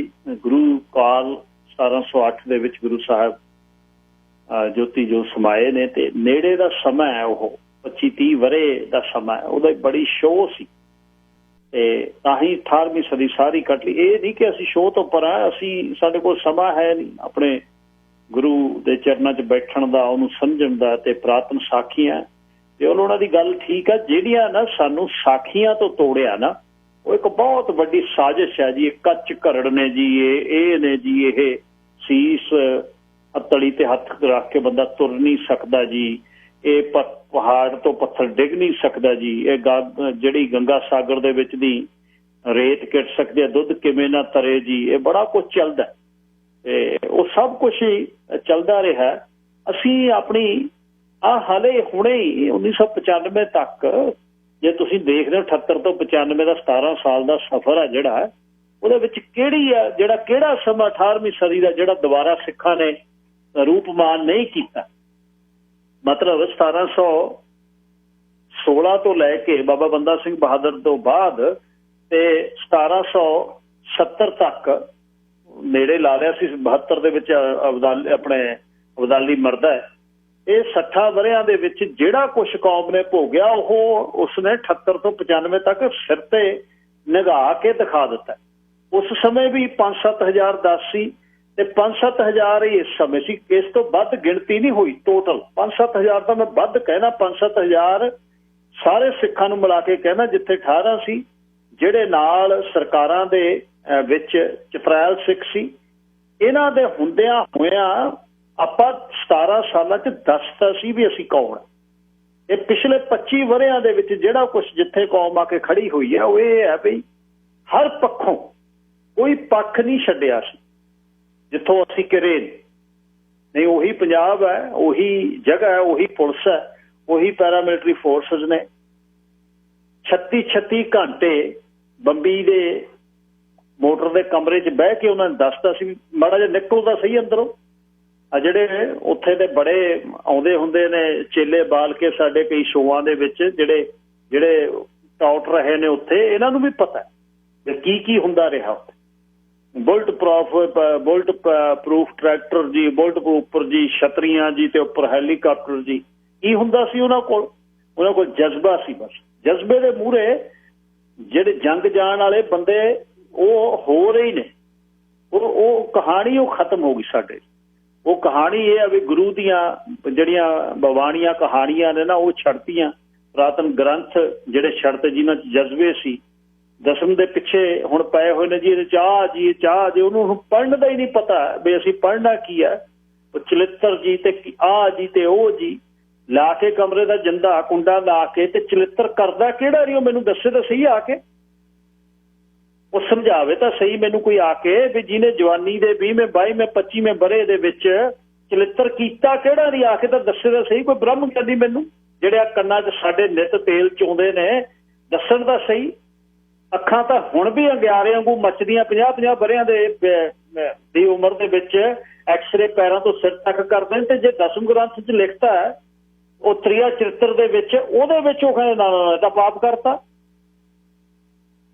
ਜਿਹਦੇ ਜੇ ਖੂਨ ਜਿਹਦੀਆਂ ਰਗਾਂ ਦੇ ਵਿੱਚ ਦੌੜਦਾ ਹੈ ਉਹਨੂੰ ਪੁੱਛ ਕੇ ਤਾਂ ਦੇਖੋ ਵੀ ਉਹਨੇ ਕੀਤਾ ਕਿਹੜਾ ਨਹੀਂ ਜਿਹਦੇ 'ਚ ਜਿਹੜਾ ਕੋਈ ਰਹਿ ਗਿਆ ਹੋਵੇ ਬੰਦੇ ਨੇ। ਜਦ ਪੱਥਰ ਚੱਟਦਾ ਵੀ ਹੁਣ ਇੱਥੋਂ ਅੱਗੇ ਭਾਈ ਪਾਣੀ ਮੁੱਕ ਗਿਆ, ਉਦਣ ਮੁੜਦਾ। ਜਾਂ ਜਦ ਮੁੜਦਾ ਜਦ ਹੱਡ ਤੇ ਮਾਸ ਅੱਡ ਹੋਣ ਲੱਗ ਜਾਂਦੇ ਆ। ਬਾਕੀ ਗੱਲਾਂ ਮੈਂ ਇਹ ਨਹੀਂ ਕਰਦਾ ਵੀ ਮੈਂ ਉਹ ਵਿਸ਼ੇ ਤੇ ਨਹੀਂ ਮੈਂ ਆਉਣਾ ਚਾਹੁੰਦਾ। ਮੇਰਾ ਉਹ ਸਬਜੈਕਟ ਨਹੀਂ, ਕਿਉਂਕਿ ਮੈਂ ਬਾਣੀ ਵੱਧ ਪੜ੍ਹਨ ਵਾਲਾ ਬੰਦਾ ਨਹੀਂ। ਮੈਂ ਦਸਮ ਗ੍ਰੰਥ ਦੀ ਗੱਲ ਨਹੀਂ ਮੈਂ ਕਰ ਰਿਹਾ, ਮੈਂ ਉਹ ਗੱਲ ਇੱਕ ਪ੍ਰੈਕਟੀਕਲ ਕਰ ਰਿਹਾ। ਉਹ ਕੌਮ ਦਾ ਇਸ਼ੂ ਹੈ, ਕੌਮ ਆਪਣੇ ਵੱਡੇ ਜਗ੍ਹਾ ਤੋਂ ਜਾ ਕੇ ਆਪ ਠੀਕ ਕਰੇ। ਪਰ ਆ ਜਿਹੜਾ ਕੱਚ ਘਰੜ ਫਿਰਦੇ ਆ ਪਜਾਮੀਆਂ ਪਾਈ ਤੇ ਲੈਸ ਤੇ ਗੋਟੇ ਲਾਈ ਤੇ ਇਹਨਾਂ ਨੂੰ ਪਤਾ ਹੈ ਵੀ ਜੇ ਇਹਨਾਂ ਨੂੰ ਕੀ ਪਤਾ ਜਿਹੜੇ ਬੰਦੇ ਗ੍ਰਸਤੀ ਹੈ ਨਹੀਂ, ਜਿਨ੍ਹਾਂ ਨੇ ਪਰਿਵਾਰ 'ਚ ਜਿਉਇਆ ਨਹੀਂ, ਉਹਨਾਂ ਨੂੰ ਕੀ ਪਤਾ ਇਹ ਚੀਜ਼ਾਂ ਕੀ ਨੇ। ਗੁਲਾਬ ਦੇ ਫੁੱਲਾਂ ਵਰਗੇ ਹੱਥ ਨੇ ਤੇ ਪੈਰ ਨੇ, ਨਾ ਅੱਟਣ ਨਾ ਕੋਈ, ਤੇ ਆਰਾਮ ਦੇ ਨਾਲ ਵਾਹਿਗੁਰੂ ਕਹਿ ਕੇ ਤੇ ਚੰਗਾ ਹੀ ਖਾਣਾ ਤੇ ਚੰਗਾ ਹੀ ਬੋਲਣਾ। ਫਿਰ ਗੱਲਾਂ ਜਿਹੜੀਆਂ ਨੇ ਉਹ ਗੱਲ ਇਹ ਆ ਵੀ ਸਾਡਾ ਜਿਹੜਾ ਰਾਹ ਹੀ ਅਸੀਂ ਜਦ ਛੱਡਤਾ। ਅਸੀਂ ਕਰਨ ਵਾਲੇ ਲੋਕ, ਹੱਥੀਂ ਕਰਨ ਵਾਲੇ, ਮਿਹਨਤ ਕਰਨ ਵਾਲੇ, ਮਿੱਟੀ 'ਚ ਮਿੱਟੀ ਹੋਣ ਵਾਲੀ ਕੌਮ, ਇਹ ਕਿੱਧਰੋਂ 에ਅਰ ਕੰਡੀਸ਼ਨ ਤੇ 100 70 ਲੱਖ ਵਾਲੀਆਂ ਕਾਰਾਂ ਕਿੱਧਰੋਂ ਸਾਡੇ ਕੌਮ 'ਚ ਵੜ ਗਈਆਂ। ਸਾਡਾ ਤਾਂ ਕੰਮ ਹੀ ਹੈ ਨਹੀਂ ਸੀ। ਗੱਜਾ ਸਿੰਘ ਬੋਤਾ ਸਿੰਘ ਦੀ ਗੱਲ ਕਰਕੇ ਕਹਿੰਦੇ ਸਨੀ ਹੁਣੀ ਉਹਨੇ ਤਾਂ ਲੱਕ ਤੇ ਕਮਰ ਕੱਸਿਆ ਸੀ। ਇੱਕ ਤੇ ਉਹਨਾਂ ਨੇ ਨਿਸ਼ਾਨ ਸਾਹਿਬ ਬੰਨ੍ਹ ਲਿਆ, ਇੱਕ ਵਰਸ਼ਾ ਪੁੱਠਾ ਕਰਕੇ ਕੱਢ ਲਿਆ, ਇੱਕ ਦੇ ਪਿੱਠਾਂ ਜੋੜ ਲਿਆ, ਇੱਕ ਕਮਰ ਕੱਸੇ ਨਾਲ ਦੋਨਾਂ ਨੇ ਆਪਣੇ ਆਪ ਨੂੰ ਬੰਨ੍ਹ ਲਿਆ। ਬਸ ਇੰਨਾ ਹੀ ਕੰਮ ਸੀ। ਹੁਣ ਜਿਹੜੇ ਸਾਨੂੰ ਸਮਝਾਉਂਦੇ ਆ ਉਹ ਤਾਂ ਪਏ ਆ 14 ਡਿਗਰੀ ਸੈਲਸੀਅਸ ਤੇ ਏਸੀ ਦੇ ਵਿੱਚ ਗਲੇਫ ਲੈ ਕੇ ਰੇਸ਼ਮੀ ਅੰਦਰ। ਉਹਨਾਂ ਜਦ ਨਿਕਲਣਾ ਤੇ ਉਹਨਾਂ ਨੇ ਆ ਕੇ ਸਾਨੂੰ ਕੀ ਦੱਸਣਾ। ਜਿਹੜਾ ਗ੍ਰਸਤ ਦੀਆਂ ਗੱਲਾਂ, ਪਰਮਾਰਥ ਦੀਆਂ ਗੱਲਾਂ, ਜਵਾਕ ਜੱਲੇ ਦੀਆਂ ਕਰਦਾ, ਜਿਹਨੇ ਜਵਾਕ ਜੰਮਿਆ ਹੀ ਨਹੀਂ, ਜਿਹਨੇ ਵਿਆਹ ਕਰਾਏ ਨੇ, ਉਹਨੇ ਸਾਨੂੰ ਕੀ ਦੱਸਣਾ ਘਰ ਵਾਲੀ ਕੀ ਕਹਿੰਦੀ ਹੈ, ਘਰ ਵਾਲਾ ਕੀ ਕਹਿੰਦਾ। ਜਕੜਾ ਮਾਰਦੇ ਨੇ। ਇਹ ਕਿੱਧਰੋਂ ਰਾਹ ਸੀ ਸਾਡੀ ਕੌਮ ਦੇ ਵਿੱਚ ਵੀ ਕਿੱਥੋਂ ਆ ਗਿਆ ਰਾਹ, ਕਿਹਨੇ ਦਿੱਤਾ ਰਾਹ ਸਾਨੂੰ ਦੱਸੋ। ਕਿਹੜੀ ਡੈਫੀਨੇਸ਼ਨ ਆ ਇਹ, ਕੌਣ ਨੇ ਇਹ ਬੰਦੇ ਜਿਹੜੇ ਸਾਨੂੰ ਦੱਸਦੇ ਨੇ। ਸਾਨੂੰ ਤਾਂ ਸਾਡੇ ਗੁਰੂ ਨੇ ਕਿਹਾ ਆਪ ਆਪਣੇ ਆਪੇ ਕਰਨਾ ਸਾਰਾ ਕੁਛ। ਅਸੀਂ ਟੁੱਟ ਗਏ, ਸਾਨੂੰ ਕੀਤਾ ਕਰਾਇਆ ਮਿਲਣ ਲੱਗ ਗਿਆ। ਪਹਿਲੀ ਤਾਂ ਗੱਲ ਅਸੀਂ ਰਿਸਪੌਂਸਿਬਿਲਿਟੀ ਤੋਂ ਭੱਜੇ। Paramvir Singh ji line number 3। ਠੀਕ ਹੈ ਸਾਹਿਬ, ਸਤਿ ਸ਼੍ਰੀ ਅਕਾਲ। ਸਤਿ ਸ਼੍ਰੀ ਅਕਾਲ ਵੀਰ ਜੀ। ਹਾਂਜੀ, ਥੋੜਾ ਸਾਡਾ ਵਿਸ਼ਾ ਹੁਣ ਹੋਰ ਪਾਸੇ ਚੱਲ ਜਾਣਾ, ਪਰ ਮੈਂ ਉਸ ਤੋਂ ਪਹਿਲੇ ਤੇ ਫੋਕਸ ਰੱਖਾਂ। ਪਰ ਇਹ ਤਾਂ ਬਹੁਤ ਵੱਡੀ ਗੱਲ ਹੈ ਸਾਹਿਬ ਵੀ ਜੇ ਕਿਉਂਕਿ ਆਪਣੇ ਕੋਲ ਇੰਨੀ ਦੂਜਾ ਹੈ ਨਹੀਂ, ਪਰ ਇਹ ਗੱਲ ਇਹ ਗੱਲ ਸਹੀ ਹੈ, ਜੇ ਮਿਲਾਵਟ ਨਹੀਂ ਹੋਈ। ਹੁਣ ਜਿਹੜਾ ਜਿਹੜੀ ਸਰਸਵਤੀ ਉਹ ਬਣਾਉਣ ਲੱਗੇ, ਨਵੀਂ ਜੀਂਦੀ ਕਰਨ ਲੱਗੇ, ਅੱਜ ਉਹਨਾਂ ਨੇ ਆਪਣੇ ਕੋਲੋਂ ਹੀ ਬਣਾ ਕੇ ਇਹ ਬਣਾ ਲਈ ਵੀ ਇੱਥੇ ਸਰਸਵਤੀ ਸੀ ਜੀ, ਆਪਣੀ ਕਿਤਾਬ ਛਾਪ ਕੇ ਤੇ ਹੁਣ ਉੱਥੇ ਜੀ ਉਹ ਬਣਾ ਦਿਓ। ਪਰ ਹੁਣ ਜੇ ਨਹੀਂ ਸੀ ਤਾਂ ਉਹਨਾਂ ਨੇ ਦੇਖ ਲਓ ਝੂਠਾ ਸੱਚ ਬਣਾ ਕੇ ਕਰਤਾ ਕਿ ਨਹੀਂ, ਦੇਖ ਲਓ ਸਾਹਮਣੇ ਲੱਗੇ ਹੋਏ ਆ ਉਹ ਤਾਂ ਆਪਣੇ ਕੰਮ ਤੇ। ਜੇ ਆਪਾਂ ਕਹਿੰਦੇ ਆ ਵੀ ਇਹ ਆਪਣੇ ਆਪ ਹੀ ਹੋ ਜੂ, ਹੁਣ ਵੱਡਾ ਘੱਲੂਘਾਰਾ ਦੂਜਾ ਘੱਲੂਘਾਰਾ ਹੋ ਗਿਆ। ਉੱਥੇ ਬਜ਼ੁਰਗ ਸਾਡੇ ਕੋਲ ਮਿਲਦਾ ਉਹਨਾਂ ਕੋਈ ਜੁੱਤੀਆਂ ਵੀ ਹੈ ਨਹੀਂ ਸੀ ਜਿਹੜਾ ਲਾ ਕੇ ਮਰ ਗਿਆ। ਉਹਨਾਂ ਨੂੰ ਕਿਆ ਲੋੜ ਸੀ, ਉਹ ਵੀ ਸਮਝੌਤਾ ਕਰ ਲੈਂਦੇ, ਭਾਈ ਲਿਆਓ ਥੋੜਾ ਬਹੁਤਾ ਪੈਸੇ ਸਾਨੂੰ ਦਿਓ ਤੇ ਲਿਆਓ, ਅਸੀਂ ਵੀ ਬਹਿ ਜਾਂਦੇ, ਲਿਆਓ ਜਿੱਦਣ ਤੁਸੀਂ ਆਓਗੇ ਸਾਨੂੰ ਦੱਸ ਦਿਓ, ਅਸੀਂ ਤੁਹਾਨੂੰ ਲੰਗਰ ਦੇ ਦਿਆ ਕਰਾਂਗੇ ਕੁਝ। ਔਰ ਉਹਨਾਂ ਦੀ ਹਾਲਤ ਨੂੰ ਦੇਖ ਕੇ ਅਸੀਂ ਇਹ ਕਹਿੰਦੇ ਆ ਵੀ ਸਾਰਾ ਕੁਝ ਆਪਣੇ ਆਪ ਹੀ ਠੀਕ ਹੋ ਜਾਣਾ। ਵੀ ਇਹ ਤਾਂ ਹੁਣ ਬਿੱਲੀ ਨੂੰ ਕਿਸੇ ਦਾ ਕਬੂਤਰ ਅੱਖਾਂ ਮੀਟ ਕੇ ਬਹਿ ਜਾਵੇ ਤਾਂ ਬਹਿ ਜਾਵੇ, ਇਹ ਤਾਂ ਹੁਣ ਬਿੱਲੀ ਦੀ ਮਰਜ਼ੀ ਹੈ, ਜੇ ਹੁਣ ਛੱਡਤਾ ਤਾਂ ਛੱਡਤਾ। ਪਰ ਬਿੱਲੀ ਕਦੇ ਛੱਡਦੀ ਤਾਂ ਹੈ ਨਹੀਂ ਕਬੂਤਰ ਨੂੰ, ਜੇ ਅੱਖਾਂ ਮੀਟ ਕੇ ਘੁੰਮਾ ਬੈਠਾ ਹੋਵੇ। ਪਰ ਇਹਦੇ ਲਈ ਇਹ ਗੱਲ, ਪਰ ਇਹਦੇ ਲਈ ਮੈਂ ਗਿੱਲ ਸਾਹਿਬ ਕਹਿੰਦੇ ਵੀ ਜਥੇਬੰਦੀਆਂ ਦਾ ਰੋਲ ਮੋਹਰੇ ਆ। ਗਿੱਲ ਸਾਹਿਬ ਜਿਹੜੇ ਆਮ ਲੋਕੀ ਕੰਮਾਂ ਕਾਰਾਂ ਵਾਲੇ ਉਹ ਉਹਨਾਂ ਦੇ ਮਗਰ ਆ। ਜੇ ਜਥੇਬੰਦੀਆਂ ਕੋਈ ਲੀਡ ਲੈ ਕੇ ਕੋਈ ਕੰਮ ਕਰਦੀਆਂ ਤਾਂ ਲੋਕੀ ਤਾਂ ਉਹਨਾਂ ਦੇ ਨਾਲ ਬਿਲਕੁਲ ਮੋਢੇ ਨਾਲ ਹੁਣ ਬਾਦਲ ਸਾਹਿਬ ਉਹਨਾਂ ਨੇ ਭਾਵੇਂ ਦੇਖ ਲਓ ਵੀ ਸਾਹ ਲੱਗ ਗਿਆ, ਚਲੋ ਬਾਦਲ ਉਹਨਾਂ ਨੇ ਜਦੋਂ ਮੋਰਚੇ ਲਾਏ ਤਾਂ ਲੋਕਾਂ ਨੇ ਉਹਨਾਂ ਦਾ ਦੇਖ ਲਓ ਵੀ ਬਰਾਬਰ ਤੱਕ ਜਾ ਕੇ ਜੇਲ੍ਹਾਂ ਭਰੀਆਂ ਲੋਕਾਂ ਨੇ ਜਿੱਥੇ ਵੀ ਮੋਰਚਾ ਲਾਇਆ ਦੂਜੇ ਦਾ। ਲੇਕਿਨ ਹੁਣ ਬਾਅਦ ਚੋਂ ਪਤਾ ਲੱਗਾ ਵੀ ਉਹ ਲੇਕਿਨ ਲੋਕਾਂ ਨੇ ਤਾਂ ਕਦੇ ਪਿੱਛੇ, ਲੋਕ ਤਾਂ ਪਿੱਛੇ ਨਹੀਂ ਹਟੇ। ਪਰ ਹੁਣ ਜਿਹੜੇ ਜਥੇਬੰਦੀਆਂ ਵਾਲੇ ਆ ਉਹਨਾਂ ਨੇ ਬਸ ਚਿੱਟੇ ਕੁੜਤੇ ਪਜਾਮੇ ਪਾ ਲਏ। ਤੇ ਹੁਣ ਜੇ ਉਹਨਾਂ ਦਾ ਰੋਲ ਹੈ ਤਾਂ ਉਹਨਾਂ ਨੂੰ ਜਾਂ ਤਾਂ ਅਸਤੀਫੇ ਦੇ ਦੇਣੇ ਚਾਹੀਦੇ ਆ ਆਪਣੇ ਅਹੁਦਿਆਂ ਤੋਂ, ਜਾਂ ਤਾਂ ਖੁੱਲ੍ਹ ਕੇ ਆਪਣੀ ਜਿਹੜੀ ਸੋਵਰਨਟੀ ਆ ਜਿਹੜੀ ਪੰਜਾਬ ਦੀ, ਐਟਲੀਸਟ ਪਾਣੀਆਂ ਦੀ ਜਾਂ ਜਿਹੜੇ ਮੁੱਦੇ ਆ ਉਹਨਾਂ ਦੇ ਉਹਦੇ ਹੱਕ 'ਚ ਖੜਨਾ ਚਾਹੀਦਾ। ਜਾ ਜੇ ਨਹੀਂ ਤਾਂ ਜਾਂ ਤਾਂ ਅਸਤੀਫਾ ਦੇ ਦੇਣਾ ਚਾਹੀਦਾ, ਜਿੱਦਾਂ ਬਾਕੀ ਬੰਦੇ ਕੰਮ ਕਰਦੇ ਆ ਤਾਂ ਆਪਣੇ ਦਿਹਾੜੀ ਲਾਉਣ ਤੋਂ ਰੋਟੀ ਖਾਣ। ਥੈਂਕ ਯੂ ਗਿੱਲ ਸਾਹਿਬ।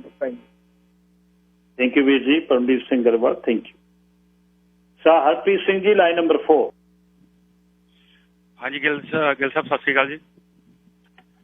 ਸਤਿ ਸ਼੍ਰੀ ਅਕਾਲ ਜੀ। ਹੈਲੋ। ਹਾਂਜੀ ਤੁਸੀਂ ਗੱਲ ਕਰ ਰਹੇ ਸੀ ਕਿ ਜਿਹੜੇ ਆਪਣੇ ਅਨਪੜ੍ਹ ਬਾਬੇ ਹੈ ਐਜੂਕੇਸ਼ਨ ਦੀਆਂ ਗੱਲਾਂ ਕਰਦੇ ਆ, ਦੂਜੇ ਨੂੰ ਸਮਝਾਉਣ ਵਾਲੀਆਂ। ਇੱਕ ਉਹਦੇ ਨਾਲ ਦੇ ਬੰਦਾ ਆਸਟ੍ਰੇਲੀਆ ਨਿਊਜ਼ੀਲੈਂਡ ਬੈਠਾ ਹੈ, ਉਹ ਬੰਦੇ ਨੂੰ ਕੋਈ ਜਾਣਦਾ ਨਹੀਂ ਸੀ ਹੈਗਾ। ਆਪਣੇ ਦੀਵਾਨਾਂ ਦੇ ਵਿੱਚ ਕਹਿ ਕੇ ਬੰਦਾ ਤਰਕ ਨਾਲ ਗੱਲਾਂ ਕਰਦਾ, ਉਹਦੇ ਫਾਲੋਵਰ ਵਧਾਤੇ ਫੇਸਬੁੱਕ ਤੇ, ਇੰਸਟਾਗ੍ਰਾਮ ਤੇ, ਵਟਸਐਪ ਤੇ, ਵਟਐਵਰ। ਗੱਲ ਇਹਦੇ ਕਿ ਜਦੋਂ ਈਸਾਈ ਧਰਮ ਫੈਲਿਆ, ਉਹ ਆਪਾਂ ਨੂੰ ਵੀ ਪਤਾ ਵੀ ਕਾਫੀ ਇਹਦੇ ਵਿੱਚ ਸੱਚੀਆਂ ਗੱਲਾਂ ਨਹੀਂ ਹੈਗੀਆਂ। ਤਾਂ ਬੰਦਿਆਂ ਨੇ ਉਹ ਕਿਹਾ ਕਿ ਤੁਸੀਂ ਆਪਣੇ ਧਰਮ ਤੇ ਉਹ ਨਹੀਂ ਚੱਕਣਾ ਹੈਗਾ, ਕੋਈ ਵੀ ਉਂਗਲ ਨਹੀਂ ਚੱਕਣੀ, ਸੱਚਾ ਜਾਂ ਝੂਠਾ ਇਹਨੂੰ ਮੰਨਣਾ ਹੈ ਬਸ। ਬੰਦਿਆਂ ਨੇ ਸਾਰੇ ਕਿਤੇ ਰਾਜ ਕੀਤਾ, ਠੀਕ ਹੈ। ਕਹਿੰਦੇ ਨੇ ਵੀ ਇੰਗਲੈਂਡ ਦੇ ਵਿੱਚ ਸੂਰਜ ਨਹੀਂ ਸੀ ਛਿਪਦਾ, ਇੰਗਲੈਂਡ ਦੇ ਵਿੱਚ ਸੂਰਜ ਨਹੀਂ ਛਿਪਦਾ ਹੈਗਾ, ਉਹ ਨਾਰਥ ਈਸਟ ਵੈਸਟ ਸਾਊਥ ਆਪਣਾ ਈਸਟ ਦੇ ਵਿੱਚ ਉਹਨਾਂ ਦਾ ਸੂਰਜ ਛਿਪਦਾ ਨਹੀਂ ਹੈਗਾ। ਇੰਡੀਆ ਲਾ ਲਓ, ਇੰਗਲੈਂਡ ਲਾ ਲਓ, ਜਿੱਥੇ ਉਹਨੇ ਰਾਜ ਕੀਤਾ। ਫਿਰ ਆ ਜਾਓ ਤੁਸੀਂ ਇਜ਼ਰਾਈਲ ਦੀ ਲੈ ਲਓ, ਜੋ ਇਜ਼ਰਾਈਲ ਦਾ ਮੈਂ ਬੰਦੇ ਦਾ ਨਾਮ ਭੁੱਲ ਗਿਆ, ਉਸ ਬੰਦੇ ਨੇ ਵੀ ਜਿਹੜਾ ਆਪਣਾ ਧਰਮ ਜੋੜੇ ਖੜਾ ਕੀਤਾ, ਕਿਸੇ ਨੇ ਕਹਿੰਦਾ ਉਂਗਲ ਨਹੀਂ ਚੱਕਣੀ, ਕਿਸੇ ਨੇ ਕੋਈ ਉਂਗਲ ਨਹੀਂ ਚੱਕੀ। ਜੋੜੇ ਬੰਦਿਆਂ ਨੇ ਆਪਣਾ ਕੰਟਰੀ ਖੜਾ ਕਰਤਾ। 1949 ਦੇ ਵਿੱਚ ਕੰਟਰੀ ਬਣਿਆ, ਅਸੀਂ ਤਾਂ 47 'ਚ ਆਜ਼ਾਦ ਹੋਏ ਹਾਂ। ਤੇ ਮਾਸਟਰ ਤਾਰਾ ਸਿੰਘ ਨੇ ਲੈਟਰ ਵੀ ਭੇਜੀ ਸੀ ਵੀ ਚਲੋ ਤੁਸੀਂ ਕੰਟਰੀ ਬਣਾ ਲਈ, ਮੈਂ ਤੁਹਾਨੂੰ ਵਧਾਈਆਂ ਦਿੰਦਾ, ਸਾਨੂੰ ਤਾਂ ਪਤਾ ਨਹੀਂ ਲੱਗਾ ਸੀ ਕਰਨਾ ਕੀ ਹੈ। ਤੇ ਦੂਜੀ ਗੱਲ ਹੈਗੀ, ਤੀਜੀ ਗੱਲ ਹੈਗੀ ਆਪਣੀ ਹਿੰਦੂਇਜ਼ਮ ਦੀ। ਪਤਾ ਮਿਥ ਕਈ ਚੀਜ਼ਾਂ ਹੈਗੀਆਂ ਨੇ। ਗਾਂਧੀ ਕਰਦਾ ਵੀ ਮੈਂ ਰਾਮ ਰਾਜ ਲੈ ਕੇ ਆਉਣਾ, ਪਰ ਪੂਜਾ ਕਰਦਾ ਪਾਠ ਕਰਦਾ ਸੀ ਗੀਤਾ ਦਾ, ਕਦੇ ਉਹਨੇ ਰਾਮਾਇਣ ਨਹੀਂ ਪੜ੍ਹੀ ਹੈਗੀ। ਪਤਾ ਆਪਾਂ ਨੂੰ ਵੀ ਮਿਥ ਕਾਫੀ ਚੀਜ਼ਾਂ ਇਹਨਾਂ ਦੇ ਵਿੱਚ ਹੈਗੀਆਂ ਨੇ। ਅਗਲੇ ਰਾਜ ਖੜਾ ਕਰ ਗਿਆ। ਅਸੀਂ ਕਰ ਰਹੇ ਹਾਂ ਗੱਲ ਤੇ ਤਰਕ ਕਰ ਰਹੇ ਹਾਂ, ਗੱਲ ਤੇ ਤਰਕ, ਗੱਲ ਤੇ ਤਰਕ। ਤੇ ਤਰਕ ਤਾਂ ਹੋਣੀ ਨਹੀਂ ਚਾਹੀਦੀ। ਇਹ ਧਰਮ ਦਾ ਇੱਕ ਉਹਦਾ ਵਿਸ਼ਾ ਹੈ, ਆਪਣਾ ਵਿਸ਼ਵਾਸ ਦਾ ਵਿਸ਼ਾ ਹੈ। ਤੇ ਦੂਜੀ ਗੱਲ ਹੈਗੀ ਕਿ ਜਦੋਂ ਡਿਕਟੇਟਰਸ਼ਿਪ ਸੀ, ਠੀਕ ਹੈ, ਉਦੋਂ ਅਸੀਂ ਰਾਜ ਕਰ ਲਿਆ। ਹੁਣ ਸਾਨੂੰ ਐਜੂਕੇਟ ਇਸ ਤਰੀਕੇ ਨਾਲ ਆਪਣੇ ਬੱਚੇ ਅੱਗੋਂ ਫਿਊਚਰ ਦੇ ਵਿੱਚ ਕਰਨੇ ਪੈਣੇ ਕਿ ਅਸੀਂ ਟੇਬਲ ਤੇ ਬਹਿ ਕੇ ਗੱਲਾਂ ਕਰ ਸਕੀਏ, ਸਾਨੂੰ ਆਹ ਚਾਹੀਦਾ, ਸਾਨੂੰ ਆਹ ਚਾਹੀਦਾ। ਹੁਣ ਐਜੂਕੇਸ਼ਨ ਬਹੁਤ ਜ਼ਰੂਰੀ ਹੈ। ਹੁਣ ਆਪਾਂ ਗੱਲ ਕਰਦੇ ਹਾਂ ਕਿ ਇੰਡੀਆ ਆਹ ਹੋ ਗਿਆ, ਕੁਛ ਨਹੀਂ ਪਤਾ ਚਾਈਨਾ ਨੇ ਬਾਰਡਰ ਦੇ ਨਾਲ ਆਪਣੇ ਮਝਾਈਲਾਂ ਲਾਤੀਆਂ, ਕੁਛ ਨਹੀਂ ਪਤਾ ਕਹਾਣੀ ਕਿੱਧਰ ਬਦਲ ਜੇ, ਕੁਛ ਨਹੀਂ ਪਤਾ ਲੱਗਦਾ ਜੀ। ਓਕੇ ਜੀ, ਸਤਿ ਸ੍ਰੀ ਅਕਾਲ ਜੀ। ਦੇਖਿਓ ਬਿਲਕੁਲ ਇਹ ਤਾਂ ਸੱਚ ਹੈ ਜੀ। ਕੋਈ ਵੀ ਉੱਥੇ ਜੀਓ ਪੋਲੀਟੀਕਲ ਜਿਹੜਾ ਅੱਜ ਪਾਕਿਸਤਾਨ ਨੇ ਨਕਸ਼ਾ ਜਿਹੜਾ ਨਵਾਂ ਕੀਤਾ ਹੈ, ਪਰ ਪੰਜਾਬ ਦੇ ਵਿੱਚ ਵੀ ਬਹੁਤ ਧਿਰਾਂ ਨੇ ਜਿਹੜੀਆਂ ਕੰਮ ਕਰ ਰਹੀਆਂ। ਉਹ ਹੁਣ ਮਤਲਬ ਵਧੀਆ ਗੱਲ ਕਰਕੇ ਅਗਲੀ ਪੀੜ੍ਹੀ ਨੂੰ ਉਹਦੇ 'ਚ ਕਰਨਾ ਚਾਹੀਦਾ। ਅਸੀਂ ਮੂਲ ਨਾਲੋਂ ਜਦ ਟੁੱਟ ਗਏ, ਮੂਲ ਨਾਲੋਂ ਟੁੱਟਿਆਂ ਨਾਲ ਸਾਡੀ ਜਿਹੜੀ ਬਰਬਾਦੀ ਸ਼ੁਰੂ ਹੋਈ ਹੈ। ਅਸੀਂ ਆਪ ਕਰਨਾ ਨਹੀਂ ਚਾਹੁੰਦੇ ਕੁਛ, ਸਾਨੂੰ ਸਾਰਾ ਕੁਛ ਹਰ ਚੀਜ਼ ਆ ਪਿਛਲੇ 10 ਵਰ੍ਹਿਆਂ 'ਚ ਤਰਕ ਵਾਲੀ ਗੱਲ ਚੱਲੀ ਹੈ। ਪਹਿਲਾਂ ਸਾਨੂੰ ਥੱਲੇ ਉੱਪਰ ਬਹਿਣ ਦਾ ਇੱਥੇ ਰੌਲਾ ਪਿਆ, 2010 ਤੋਂ ਇਹ ਗੱਲਾਂ ਚੱਲ ਪਈਆਂ, ਨਵੇਂ ਵਿਦਵਾਨ ਅਸੀਂ, ਉਹਦੇ ਬਾਅਦ ਚੱਕ ਲਓ ਗਾਲੀਆਂ, ਕਾਰਾਂ, ਸਾਰਾ ਕੁਛ, ਸੜਕਾਂ, ਪੈਕ ਬੱਲਾ ਬੱਲਾ ਬੰਦਾ ਆ ਗਿਆ, ਉਹ ਤਰਕ ਨਾਲ ਸਮਝਾਉਂਦਾ, ਇਹ ਤਰਕ ਨਾਲ ਜਿਉਂ ਤਰਕ ਕੀਤਾ ਤੇ ਖਤਮ ਕਹਾਣੀ। ਸਾਰੀਆਂ ਚੀਜ਼ ਤੇ ਪਰਾਂ ਹੋ ਕੇ ਬਹਿ ਗਏ। ਤੇ ਜਿਹੜੀ ਆ ਮਤਲਬ 1708 ਤੋਂ ਲੈ ਕੇ 2010 ਤੱਕ, 1708 ਤੋਂ ਜੇ ਮੈਂ 2000 ਤੱਕ ਇਹ ਦੱਸਾਂ, ਜਿਹੜਾ ਉਹ ਮਤਲਬ 300 ਸਾਲ ਹੈ, ਉਹ ਕੁਛ ਨਹੀਂ ਸੀ, ਉਹ ਕਮਲੇ ਸੀ ਜਿਹੜੇ ਸਾਡੇ ਪੂਰਵਜ ਚਲੇ ਗਏ। ਕੋਈ ਜਾਂ ਪੰਜਾਬ ਸਰਕਾਰੀ ਅੱਤਵਾਦ ਦੇ ਵਿੱਚ ਦੀ ਲੰਘ ਰਿਹਾ ਸੀ 1978 ਤੋਂ 1995 ਤੱਕ, ਕਿਤੇ ਤਰਕ ਦੀ ਗੱਲ ਹੋਈ ਹੈ। ਔਰ ਪੁਲਿਸ ਦੇ ਚੀਫ ਤੇ ਪੁਲਿਸ ਦੇ ਬੰਦੇ ਉਹ ਕਹਿੰਦੇ ਉਹ ਕਾਹਦੇ ਬਣੇ ਹੋਏ ਨੇ, 3-3 ਦਿਨ ਕਾਸੇ ਖਾਨਿਆਂ ਦੇ ਵਿੱਚ ਉਹ ਕਹਿੰਦੇ ਲਿਆ ਪਾਣੀ ਦਾ ਗਲਾਸ ਮੜ ਜਾ ਫੜਾ। ਪਾਣੀ ਦਾ ਗਲਾਸ ਪੀ ਕੇ ਵੀ ਮੂਹਰੇ ਕਹਿ ਦੇਣਾ SHO ਨੂੰ, ਲੈ ਤੂੰ ਆਹੀ ਬਣਾ ਲਾ ਮੇਰੇ ਤੋਂ ਕਿ ਮੈਂ ਪਾਣੀ ਗਲਾਸ ਪੀਤਾ, ਪਾਣੀ ਦਾ ਗਲਾਸ, ਹੋਰ ਮੇਰੇ ਤੋਂ ਕੀ ਭਾਲਦਾ ਤੂੰ। ਉਹ ਵੀ ਇਨਸਾਨ ਹੀ ਸੀ। ਅਸੀਂ ਸਾਰਿਆਂ ਕੁਛ ਹੁੰਦਿਆਂ ਹੋਇਆਂ ਸਾਡੇ ਇਤਿਹਾਸ ਤੇ ਅਸੀਂ ਉਂਗਲ ਕਰਦੇ ਹਾਂ, ਨਾ ਜੀ ਇਹ ਕਿਵੇਂ ਹੋ ਗਿਆ ਜੀ, ਉਹ ਕਿਵੇਂ ਹੋ ਗਿਆ ਜੀ। ਵੀਡੀਓ ਫੇਸਬੁੱਕ ਤੇ ਕਈ ਬਹਿ ਕੇ ਪਾਉਂਦੇ ਆ, ਦਿਖਾਉਂਦੇ ਆ, ਦੇਖੋ ਜੀ ਇਹਦੇ ਵਿੱਚੋਂ ਆਇਆ ਕਿਵੇਂ ਹੋ ਗਿਆ, ਇਹਦੇ ਚੋਂ ਆ ਗਿਆ, ਦੇਖੋ ਤੁਸੀਂ ਹੋ ਕੀ ਰਿਹਾ।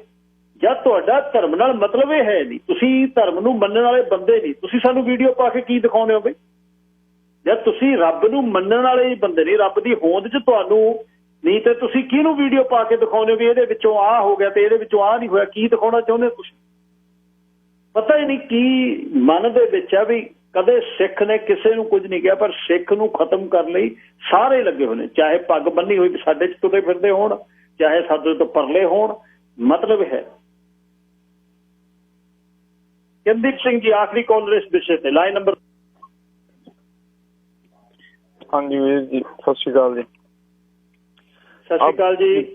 ਤੁਹਾਡਾ ਧੰਨਵਾਦ ਆ ਵੀਰੇ, ਸੱਚੀ। ਕਾਲਜ 'ਚ ਨਾ ਠੰਡ ਪੈਂਦੀ ਹੈ ਗੱਲਾਂ ਸੁਣ ਕੇ ਵੀ, ਇਹ ਗੱਲਾਂ ਹੁੰਦੀਆਂ ਕਿਉਂ ਨਹੀਂ, ਇਹ ਕੀ ਹੋ ਕੀ ਗਿਆ। ਕਈ ਵਾਰੀ ਲੱਗਦਾ ਨਾ ਵੀ ਜਿਵੇਂ ਕੋਈ ਫਿਲਮ ਚੱਲਦੀ ਹੈ ਤੇ ਵਿੱਚੋਂ ਸੀਨ ਕੱਟਦੇ ਆ। ਪਹਿਲਾਂ ਇਤਿਹਾਸ ਪੜ੍ਹ ਲਓ ਵੀ ਇਹੋ ਜਿਹੇ ਸੂਰਬੀਰ ਯੋਧੇ, ਇਹੋ ਜਿਹੇ ਸਾਡੇ ਸਿੰਘ, ਤੇ ਉਸ ਤੋਂ ਬਾਅਦ ਇੱਕਦਮ ਕੀ ਹੋ ਗਿਆ। 92 'ਚ ਬਾਈਕਾਟ ਹੋ ਗਿਆ ਚੋਣਾਂ ਦਾ, 97 'ਚ ਅਕਾਲੀ ਦਲ ਬਣ ਗਿਆ ਤੇ 2002 'ਚ ਕਾਂਗਰਸ ਰਾਜ ਕਰ ਰਹੀ ਹੈ ਪੰਜਾਬ ਦੇ ਵਿੱਚ। ਫਿਰ ਮਤਲਬ ਕਿੰਨਾ ਕੁ ਟਾਈਮ ਅਸੀਂ ਮਹਾਰਾਜਾ ਰਣਜੀਤ ਸਿੰਘ ਦੀਆਂ ਗੱਲਾਂ ਕਰਦੇ ਹਾਂ ਵੀ ਇੰਨੇ ਸਾਲਾਂ 'ਚ ਰਾਜ ਖਤਮ ਹੋ ਗਿਆ, ਤੇ ਅਸੀਂ ਯਹੂਦੀਆਂ ਦੀਆਂ ਉਦਾਹਰਨਾਂ ਦਿੰਦੇ ਹਾਂ। ਯਹੂਦੀਆਂ ਨੇ, ਉਹਨਾਂ ਦਾ ਸੀਗਾ ਇੱਕ ਵੀ ਬੱਚੇ ਦੇ ਜੰਮਦੇ ਤੇ ਵੀ ਕਹਿੰਦੇ ਵੀ ਅਸੀਂ ਭੁੱਲੇ ਨਹੀਂ, ਤੇ ਮਰਦੇ ਵੀ ਉਹ ਕਹਿੰਦੇ ਸੀ ਵੀ ਅਸੀਂ ਭੁੱਲੇ ਨਹੀਂ। ਤੇ ਉਹਨਾਂ ਨੇ ਸਾਰੀ ਦੁਨੀਆ ਤੇ ਰਾਜ ਕੀਤਾ ਤੇ ਭੋਰਾ ਕੁ ਮੁਲਕ ਆ। ਤੇ ਮੈਨੂੰ ਲੱਗਦਾ ਜੇ ਉਹਨਾਂ ਨੂੰ ਪਤਾ ਲੱਗ ਗਿਆ ਨਾ ਵੀ ਸਾਡੀ ਗੱਲ ਹੀ ਕਰਕੇ ਆਪਦੀ ਨਾਲ ਗੱਲ ਕਰਦੇ ਆ, ਤਾਂ ਸਾਨੂੰ ਸਾਡੇ ਤੇ ਕੇਸ ਕਰਕੇ ਕਿਤੇ ਸਾਨੂੰ ਬੰਦ ਨਾ ਕਰਾ ਦੇਣ ਵੀ ਸਾਡਾ ਨਾਂ ਨਹੀਂ ਲੈਣਾ ਅੱਜ ਤੋਂ ਬਾਅਦ। ਕਿਉਂਕਿ ਅਸੀਂ ਨੇੜ ਤੇ ਜਿਹੜੇ ਝੁਕਦੇ ਨਹੀਂ ਉਹਨਾਂ ਦੇ, ਅਸੀਂ ਸਾਡੇ ਚੱਕਰ ਆ ਜਿਹੜੀ ਬਿਲਕੁਲ ਸਹੀ ਗੱਲ ਕਹੀ ਆ, ਤਰਕ ਪੁਰਾਣੀਆਂ ਗੱਲਾਂ ਹਰੇਕ ਗੱਲ ਦੇ ਵਿੱਚ ਲਪੇਟ ਕੇ ਕਿਸੇ ਨਾ ਕਿਸੇ ਚੀਜ਼ ਪੁਣੀ 'ਚ ਕੋਈ ਸਾਨੂੰ ਚੀਜ਼ ਦਿੱਤੀ ਜਾਂਦੀ ਸੀਗੀ। ਅਸੀਂ ਮੱਝ ਦੀ ਧਾਰ ਵੀ ਕੱਢਦੇ ਸੀ ਨਾ, ਗਾਂ ਦੀ, ਤੇ ਉਹਨੂੰ ਵੀ ਉੱਠ ਕੇ ਥਾਪੀ ਦਿੰਦੇ ਸੀ। ਅਸੀਂ ਕੁਛ ਵੀ ਮਤਲਬ ਕਰਦੇ ਸੀ ਨਾ, ਤੇ ਘਰ ਤੇ ਸਾਨੂੰ ਬਜ਼ੁਰਗ ਕਹਿੰਦੇ ਸੀਗੇ ਵੀ ਵਗਦੇ ਪਾਣੀ 'ਚ ਕੋਈ ਗਲਤ ਕੰਮ ਨਾ ਕਰਿਓ, ਕੋਈ ਪੀਣ ਵਾਲਾ ਹੋ ਸਕਦਾ। ਹੁਣ ਜੇ ਅਸੀਂ ਥਾਪੀ ਦਿੰਦੇ ਹਾਂ ਮੱਝ ਨੂੰ, ਮੱਝ ਨੇ ਸਾਨੂੰ ਦੁੱਧ ਦਿੱਤਾ, ਅਸੀਂ ਉਹਦਾ ਧੰਨਵਾਦ ਇੱਕ ਤਰ੍ਹਾਂ ਕਰਦੇ ਹਾਂ ਵੀ ਠੀਕ ਰਵੇ। ਉਹਨੂੰ ਪੁੱਤਾਂ ਵਾਂਗੂ ਧੀਆਂ ਵਾਂਗੂ ਉਹਨਾਂ ਦਾ ਖਿਆਲ ਰੱਖਦੇ ਸੀ। ਸਾਡੇ 'ਚ ਹੁਣ ਸ਼ੁਕਰਾਨੇ ਦਾ ਭਾਵ ਨਿਕਲ ਗਿਆ। ਅਸੀਂ ਬੰਦੇ ਦਾ ਸ਼ੁਕਰ ਵੀ ਨਹੀਂ ਕਰਨਾ ਚਾਹੁੰਦੇ, ਅਸੀਂ ਰੱਬ ਦਾ ਸ਼ੁਕਰ ਕਰਨਾ ਕੀ ਆ। ਜੇ ਕਿਸੇ ਨੇ ਸਾਡਾ ਕੁਛ ਚੰਗਾ ਕੀਤਾ ਉੱਦਾਂ ਹੀ ਭਲਾਂ ਦੀ ਪਖੰਡ ਜਿਹੇ ਤੌਰ ਤੇ ਥੈਂਕ ਯੂ ਉੱਦਾਂ ਹੀ ਕਹਿ ਦਈਏ। ਸਾਡਾ ਕੋਈ ਅੰਦਰੋਂ ਸਾਡੇ ਦਿਲੋਂ ਤਾਂ ਹੈ ਹੀ ਨਾ ਚੀਜ਼। ਉਹ ਚੀਜ਼ਾਂ ਚੰਗੀਆਂ ਸੀ ਸਾਡੇ ਵਾਸਤੇ ਹੀ ਸੀ। ਇਹ ਕੋਈ ਜਦੋਂ ਤੁਸੀਂ ਥੋੜਾ ਜਿਹਾ ਗਾਂ ਲੰਘ ਜਾਂਦੇ ਫਿਰ ਤੁਹਾਨੂੰ ਪਤਾ ਲੱਗਦਾ ਕਿ ਇਹ ਜਿਹੜੇ ਸਿੱਧੇ ਸਿੱਧੇ ਸ਼ਬਦ ਲਿਖੇ ਇਹਨਾਂ ਦਾ ਮਤਲਬ ਨਹੀਂ, ਇਹਦੇ 'ਚੋਂ ਅਸਲੀ ਕੱਢਣਾ ਕੀ ਆ ਉਹਦਾ ਮਤਲਬ ਆ। ਰਵਿੰਦਰ ਨਾਥ ਟੈਗੋਰ ਨੇ ਭਾਈ ਤਾਰੂ ਸਿੰਘ ਜੀ ਬਾਰੇ ਲਿਖਿਆ ਹੋਇਆ ਬੰਗਾਲੀ ਦੇ ਵਿੱਚ, ਉੱਥੇ ਲੋਕਾਂ ਨੇ ਪੜ੍ਹਿਆ। ਮੈਂ ਕਹਿੰਦਾ ਵੀ ਆਂਟੀ ਹੈਰਾਨੀ ਨਹੀਂ ਹੁੰਦੀ ਤੁਹਾਨੂੰ ਵੀ ਯਾਰ ਕਿੱਥੋਂ ਤੱਕ ਉਹ ਸਾਡੇ ਸਿੰਘਾਂ ਨੂੰ ਉਹ ਪ੍ਰਚਾਰ ਰਹੇ ਸੀ ਵੀ ਇਹੋ ਜਿਹਾ ਸਿੰਘ ਸੀ ਜਿਹਨੇ ਐਡੀ ਸਰੜ ਨਿਭਾਇਆ। ਗੱਲ ਸਿਰਫ ਉੱਥੇ ਕਹਿਣਗੇ ਕੇਸਾਂ ਦਾ ਕੀ ਆ, ਇਹਦਾ ਐਂ ਕਹਿ ਦੇਣ ਗੱਲ ਕੱਲੀ ਕੇਸਾਂ ਦੀ ਨਹੀਂ, ਗੱਲ ਸਿੱਖ ਦੀ ਆ। ਗੱਲ ਬੰਦੇ ਨੇ ਜਿਹੜੀ ਗੱਲ ਨਿਭਾਈ ਆ ਉਸ ਦੀ ਆ। ਜਿਹੜਾ ਬੰਦਾ ਜਿੱਥੇ ਖੜਾ ਉੱਥੇ ਖੜਾ, ਡੋਲਦਾ ਨਹੀਂ। ਸਾਡੇ ਤੋਂ ਸਮਝੋ ਨਿੱਕੀ ਨਿੱਕੀ ਗੱਲ ਤੇ ਹੋ ਜਾਂਦੇ ਆ। ਖੈਰ ਮੈਂ ਬਹੁਤਾ ਲੰਬਾ ਨਹੀਂ ਕਰਦਾ, ਪਰ ਜਿੰਨੇ ਸਾਡੇ ਆਹ ਬੁੱਧੂ ਜੀਵੀ ਆ, ਜਿੰਨੇ ਆਹ ਇੱਕ ਖਾਸ ਇੱਕ ਅਖਬਾਰ ਦੇ ਪੱਤਰਕਾਰ ਲੱਗੇ ਆ, ਸਾਰੇ ਪਾਸੇ ਮੇਨ ਉਹੀ ਛਾਏ ਹੋਏ ਆ। ਹਰ ਪਾਸੇ ਤਰਕ ਇਹਨੇ ਸਾਨੂੰ ਜਾਣਦੀ, ਇਹਨੇ ਸਾਨੂੰ ਮਾਰਨਾ ਕੰਡੇ ਤੇ ਲੈ ਕੇ ਇਹਨੇ ਜਾਣਾ ਸਾਨੂੰ। ਕਿਉਂਕਿ ਗੱਲਾਂ ਜਿਹੜੀਆਂ ਨਾ ਗੁਰੂ ਸਾਹਿਬ ਨੇ ਕੀਤੀਆਂ, ਗੁਰੂ ਸਾਹਿਬ ਨੇ ਤਾਂ ਲੈ ਸੰਗੂ ਕਾਹਤੋਂ ਨਹੀਂ ਲਿਖ ਕੇ ਕੋਈ ਦੇਤੀ ਸਾਨੂੰ ਬਾਣੀ? ਬਾਣੀ ਉਹਨਾਂ ਨੇ ਕਿਉਂ ਇਸ ਤਰ੍ਹਾਂ ਲਿਖੀ ਹੈ? ਕਿਉਂਕਿ ਕਦੇ ਵੀ ਹਰੇਕ ਚੀਜ਼ ਦਾ ਇੱਕ ਮਤਲਬ ਨਿਕਲਣਾ ਹੀ ਨਹੀਂ। ਤੁਸੀਂ ਬਦਲੋਗੇ, ਜਿਵੇਂ ਜਿਵੇਂ ਤੁਸੀਂ ਬਦਲੀ ਜਾਣਾ ਉਹਦੇ ਅਰਥ ਵੀ ਬਦਲੀ ਜਾਣੇ ਆ ਤੁਹਾਡੇ ਲਈ, ਤੇ ਅਖੀਰ ਨੂੰ ਜਾ ਕੇ ਤੁਸੀਂ ਆਪੇ ਟਿਕਾਣੇ ਤੇ ਪਹੁੰਚ ਜਾਣਾ। ਪਰ ਅਸੀਂ ਨਾ ਸਾਨੂੰ ਹੁਣ ਚਰਿੱਤਰੋ ਪਖਿਆਨ ਦੀ ਗੱਲ ਕਰਦੇ, ਚਰਿੱਤਰੋ ਉਹਦਾ ਮਤਲਬ ਹੀ ਚਰਿੱਤਰੋ ਪਾਖਿਆਨ, ਜਿਵੇਂ ਅਸੀਂ ਕਹਿੰਦੇ ਵੀ ਕੁਛ ਭਾਖਿਆ ਨਾ ਨਿਕਲ ਜੇ, ਉਹ ਭਾਖਿਆ ਹੋਈ ਆ। ਚਰਿੱਤਰ ਜਿਹੜੇ ਕਹੇ ਜਾ ਚੁੱਕੇ ਆ ਉਹਦਾ ਮਤਲਬ ਵੀ ਇਹ ਆ। ਗੱਲ ਹੀ ਇੱਥੋਂ ਸ਼ੁਰੂ ਹੁੰਦੀ ਹੈ। ਗੁਰੂ ਸਾਹਿਬ ਕੌਣ ਕਹਿੰਦਾ ਕਿ ਗੁਰੂ ਸਾਹਿਬ ਤੇ ਲਿਖੇ ਆ? ਗੁਰੂ ਸਾਹਿਬ ਨੇ ਤਾਂ ਉਹਦਾ ਲੱਥਾ ਉਹ ਉਦੋਂ ਕਰਵਾਇਆ, ਤੇ ਭਾਈ ਮਨੀ ਸਿੰਘ ਨੇ ਉਹਨਾਂ ਨੂੰ ਜਣਦੀ ਇੱਕ ਉਹਦੇ ਚ ਲੈ ਜਾਂਦਾ ਗ੍ਰੰਥ ਚ। ਦੂਜੀ ਗੱਲ, ਅਸੀਂ ਕੈਂਤੂ ਕਰਨ ਦੀ ਥਾਂ ਤੇ ਸਾਡਾ ਏਡਾ ਹੌਸਲਾ ਪਿਆ, ਕਿਸੇ ਤੇ ਵੀ ਕਰ ਦਿੰਦੇ ਕੈਂਤੂ। ਅਸੀਂ ਥੋੜਾ ਜਿਹਾ ਅਸੀਂ ਇੰਨੀ ਕੁ ਵਿੰਡੋ ਖੁੱਲੀ ਰੱਖ ਲਈਏ ਵੀ ਹੋ ਸਕਦਾ ਆ ਵੀ ਸੱਚ ਹੋਵੇ, ਇੰਨੀ ਕੁ ਗੁੰਜਾਇਸ਼ ਰੱਖ ਕੇ ਚੱਲ ਬੜੀਏ ਨਾ, ਘੱਟੋ ਘੱਟ ਕਾਟੂ ਨਾ ਹੋਈਏ। ਹਰ ਗੱਲ ਤੋਂ ਹੀ ਕਾਟੂ, ਇਹਦੇ ਤੋਂ ਵੀ ਉਹ ਬੰਦੇ ਦੱਸਣਗੇ ਤਰਕਸ਼ੀਲ ਵਾਲਾ ਟੂਣਿਆਂ ਦੇ ਵਿਰੁੱਧ ਸਾਨੂੰ ਚੰਗਾ ਲੱਗਦਾ ਵੀ ਟੂਣਿਆਂ ਵਾਲਿਆਂ ਨੂੰ ਠੋਕਿਆ। ਉਹ ਤਾਂ ਕਹਿੰਦਾ ਰੱਬ ਰੂਬ ਕਿਹੜਾ ਰੱਬ ਰੂਬ, ਕਹਿੰਦਾ 20 ਰੁਪਈਆਂ ਦਾ ਜਿੱਥੋਂ ਮਰਜ਼ੀ ਲੈ ਲਓ ਰੱਬ ਤੁਹਾਡਾ ਇਹ। ਉਹ ਤਾਂ ਆਪ ਵੀ ਗੱਲ ਕਹਿੰਦਾ, ਫਿਰ ਉਹਨੂੰ ਇਸ ਗੱਲੋਂ ਨਹੀਂ ਪੁੱਛਦੇ।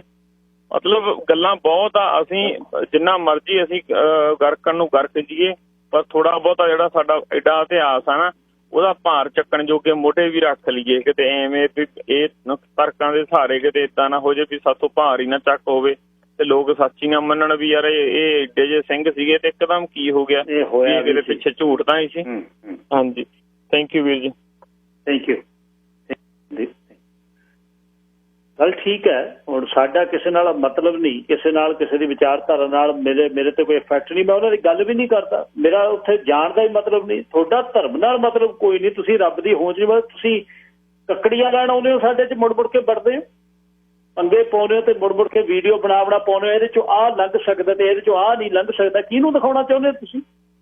ਆਪਣੇ ਆਪ ਨੂੰ ਵੇਖੋ ਪਹਿਲਾਂ। 1:27 ਮਿੰਟ ਹੋਏ ਨੇ ਜੀ।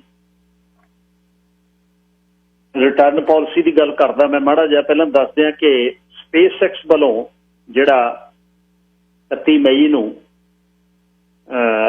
2 ਜਣਿਆਂ ਨੂੰ, ਬਹੁਤ ਵੈਟਰਨ ਐਸਟਰੋਨੌਟ ਸੀ ਜਿਹੜੇ, ਬੌਬ ਵੈਨਕਨ ਐਂਡ ਡਗ ਹਰਲੇ ਤਾਂ ਬਹੁਤ ਐਕਸਪੀਰੀਅੰਸ ਪਾਇਲਟ ਰਿਹਾ ਪਹਿਲਾਂ, ਤੇ ਲਾਸਟ ਉਸਨੇ ਜਿਹੜਾ ਸਪੇਸਸ਼ਿਪ ਸੀ, ਸਪੇਸਕ੍ਰਾਫਟ ਸੀ, ਜਿਹੜੀ ਸ਼ਟਲ ਸੀ, ਉਹ ਵੀ ਉਹਨੇ ਪਾਇਲਟ ਕੀਤੀ। ਇੰਟਰਨੈਸ਼ਨਲ ਸਪੇਸ ਸਟੇਸ਼ਨ ਦੇ ਵਿੱਚ 2 ਮਹੀਨੇ ਰਹਿ ਕੇ ਉਹ ਮੁੜ ਕੇ ਆਏ ਤੇ ਲਾਈਵ ਉਸ ਨੂੰ ਵੇਖਿਆ। ਪਹਿਲਾਂ ਸੋਯੂਜ਼ ਦੇ ਰਾਹੀਂ ਕਾਜ਼ਖਸਤਾਨ ਤੋਂ ਜਿਹੜਾ 2011 ਤੋਂ ਬਾਅਦ ਅਮਰੀਕਾ ਦੀ ਧਰਤੀ ਤੋਂ ਕੋਈ ਵੀ ਸ਼ਟਲ ਜਦ ਦਾ ਡਿਜ਼ਾਸਟਰ ਹੋਇਆ ਸੀ ਕੋਲੰਬੀਆ, ਉਸ ਤੋਂ ਬਾਅਦ ਕੋਈ ਨਹੀਂ ਗਿਆ। $80 ਮਿਲੀਅਨ $1 ਦੇ ਇੱਕ ਸੀਟ ਦਾ ਦੇ ਕੇ ਰਸ਼ੀਆ ਜਿਹੜੇ ਪਲਾਟ ਦੇ ਵਿੱਚ ਸੋਯੂਜ਼ ਦੇ ਰਾਹੀਂ ਰਾਕਟ ਦੇ ਰਾਹੀਂ ਆਪਣੇ ਬੰਦੇ ਭੇਜਦਾ। ਤੇ ਫਿਰ ਜਦ ਵਾਪਸ ਦਾ ਰਸਤਾ ਜਿਹੜਾ ਬੜਾ ਡੇਂਜਰਸ ਹੁੰਦਾ, 45 ਵਰ੍ਹਿਆਂ ਬਾਅਦ ਪਹਿਲਾ ਸਪਲੈਸ਼ ਡਾਊਨ ਹੋਇਆ ਅਮਰੀਕਾ ਦੇ ਵਿੱਚ। ਸਪਲੈਸ਼ ਡਾਊਨ ਦਾ ਮਤਲਬ ਸਮੁੰਦਰ ਦੇ ਵਿੱਚ ਗਿਰਿਆ ਤੇ ਫਲੋਰੀਡਾ ਦੇ ਵਿੱਚ ਇਸ ਨੂੰ ਸੁੱਟਿਆ ਤੇ ਪੂਰਾ ਉੱਪਰੋਂ ਸੈੱਟ ਕਰਕੇ ਛੱਡਦੇ ਵੀ ਉਸ ਤਰ੍ਹਾਂ ਨੇ ਇੰਟਰਨੈਸ਼ਨਲ ਸਪੇਸ ਸਟੇਸ਼ਨ ਵੇਖ ਕੇ।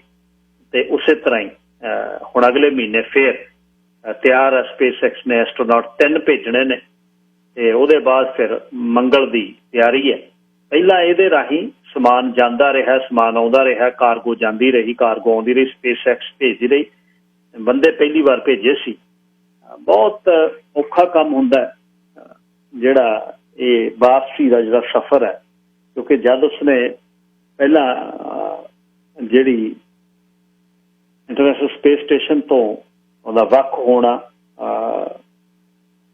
ਇਸ ਕੈਪਸੂਲ ਦਾ, ਤੇ ਉਸ ਤੋਂ ਬਾਅਦ ਰਸਤੇ ਦੇ ਵਿੱਚ ਜਿਹੜਾ ਅਖੀਰਲਾ ਜਿਹੜਾ ਇਹਦਾ 3 ਸੋਯੂਜ਼ ਦੇ 3 ਹਿੱਸੇ ਨੇ, ਇੰਸਟਰੂਮੈਂਟਲ ਤੇ ਇੱਕ ਉਹਦਾ ਮੇਨ ਡਿਸੈਂਟ ਮੋਡਿਊਲ ਜਿਹਦੇ ਵਿੱਚ ਬੈਠੇ ਹੁੰਦੇ ਸੀ, ਤੇ ਇੱਕ ਪਿਛਲਾ ਜਿਹੜਾ ਕੰਪੋਨੈਂਟ ਮੋਡਿਊਲ ਆ, ਤਿੰਨੇ ਅਲੱਗ ਹੋ ਜਾਂਦੇ ਸੀ। ਤੇ ਅਖੀਰ 'ਚ ਬਹੁਤ ਟ੍ਰਿਕੀ ਹੈ। ਪਹਿਲਾਂ ਡੀ ਔਰਬਿਟਿੰਗ ਕਰਨਾ, ਜਦ ਧਰਤੀ ਦੇ ਆਲੇ ਦੁਆਲੇ ਇੰਟਰਨੈਸ਼ਨਲ ਸਪੇਸ ਸਟੇਸ਼ਨ ਘੁੰਮ ਰਿਹਾ ਤੇਜ਼ੀ ਦੇ ਨਾਲ 35,000 1000 ਕਿਲੋਮੀਟਰ ਪਰ ਆਵਰ ਤੇ ਉਹ ਚੱਲ ਰਿਹਾ ਤੇ ਆਪਾਂ ਨੂੰ ਲੱਗਦਾ ਬਹੁਤ ਆ, ਕਿਉਂਕਿ ਉਹਦਾ ਕਾਰਨ ਇੱਕ ਹੈ ਉੱਪਰ ਉਹ ਹਵਾ ਨਹੀਂ ਹੈ ਜਿਹਦੇ ਨਾਲ ਉਹਨਾਂ ਨੂੰ ਮਹਿਸੂਸ ਹੋਵੇ। ਹੁਣ ਤੁਸੀਂ 125 ਕਿਲੋਮੀਟਰ ਤੇ ਮੋਟਰਸਾਈਕਲ ਚਲਾ ਲਓ, ਹਵਾ ਕਿੰਨੀ ਲੱਗਦੀ ਹੈ। 125 ਕਿਲੋਮੀਟਰ ਤੇ ਕਾਰ ਚਲਾ ਲਓ ਤਾਂ ਤੁਹਾਨੂੰ ਪਤਾ ਹੀ ਲੱਗਦਾ।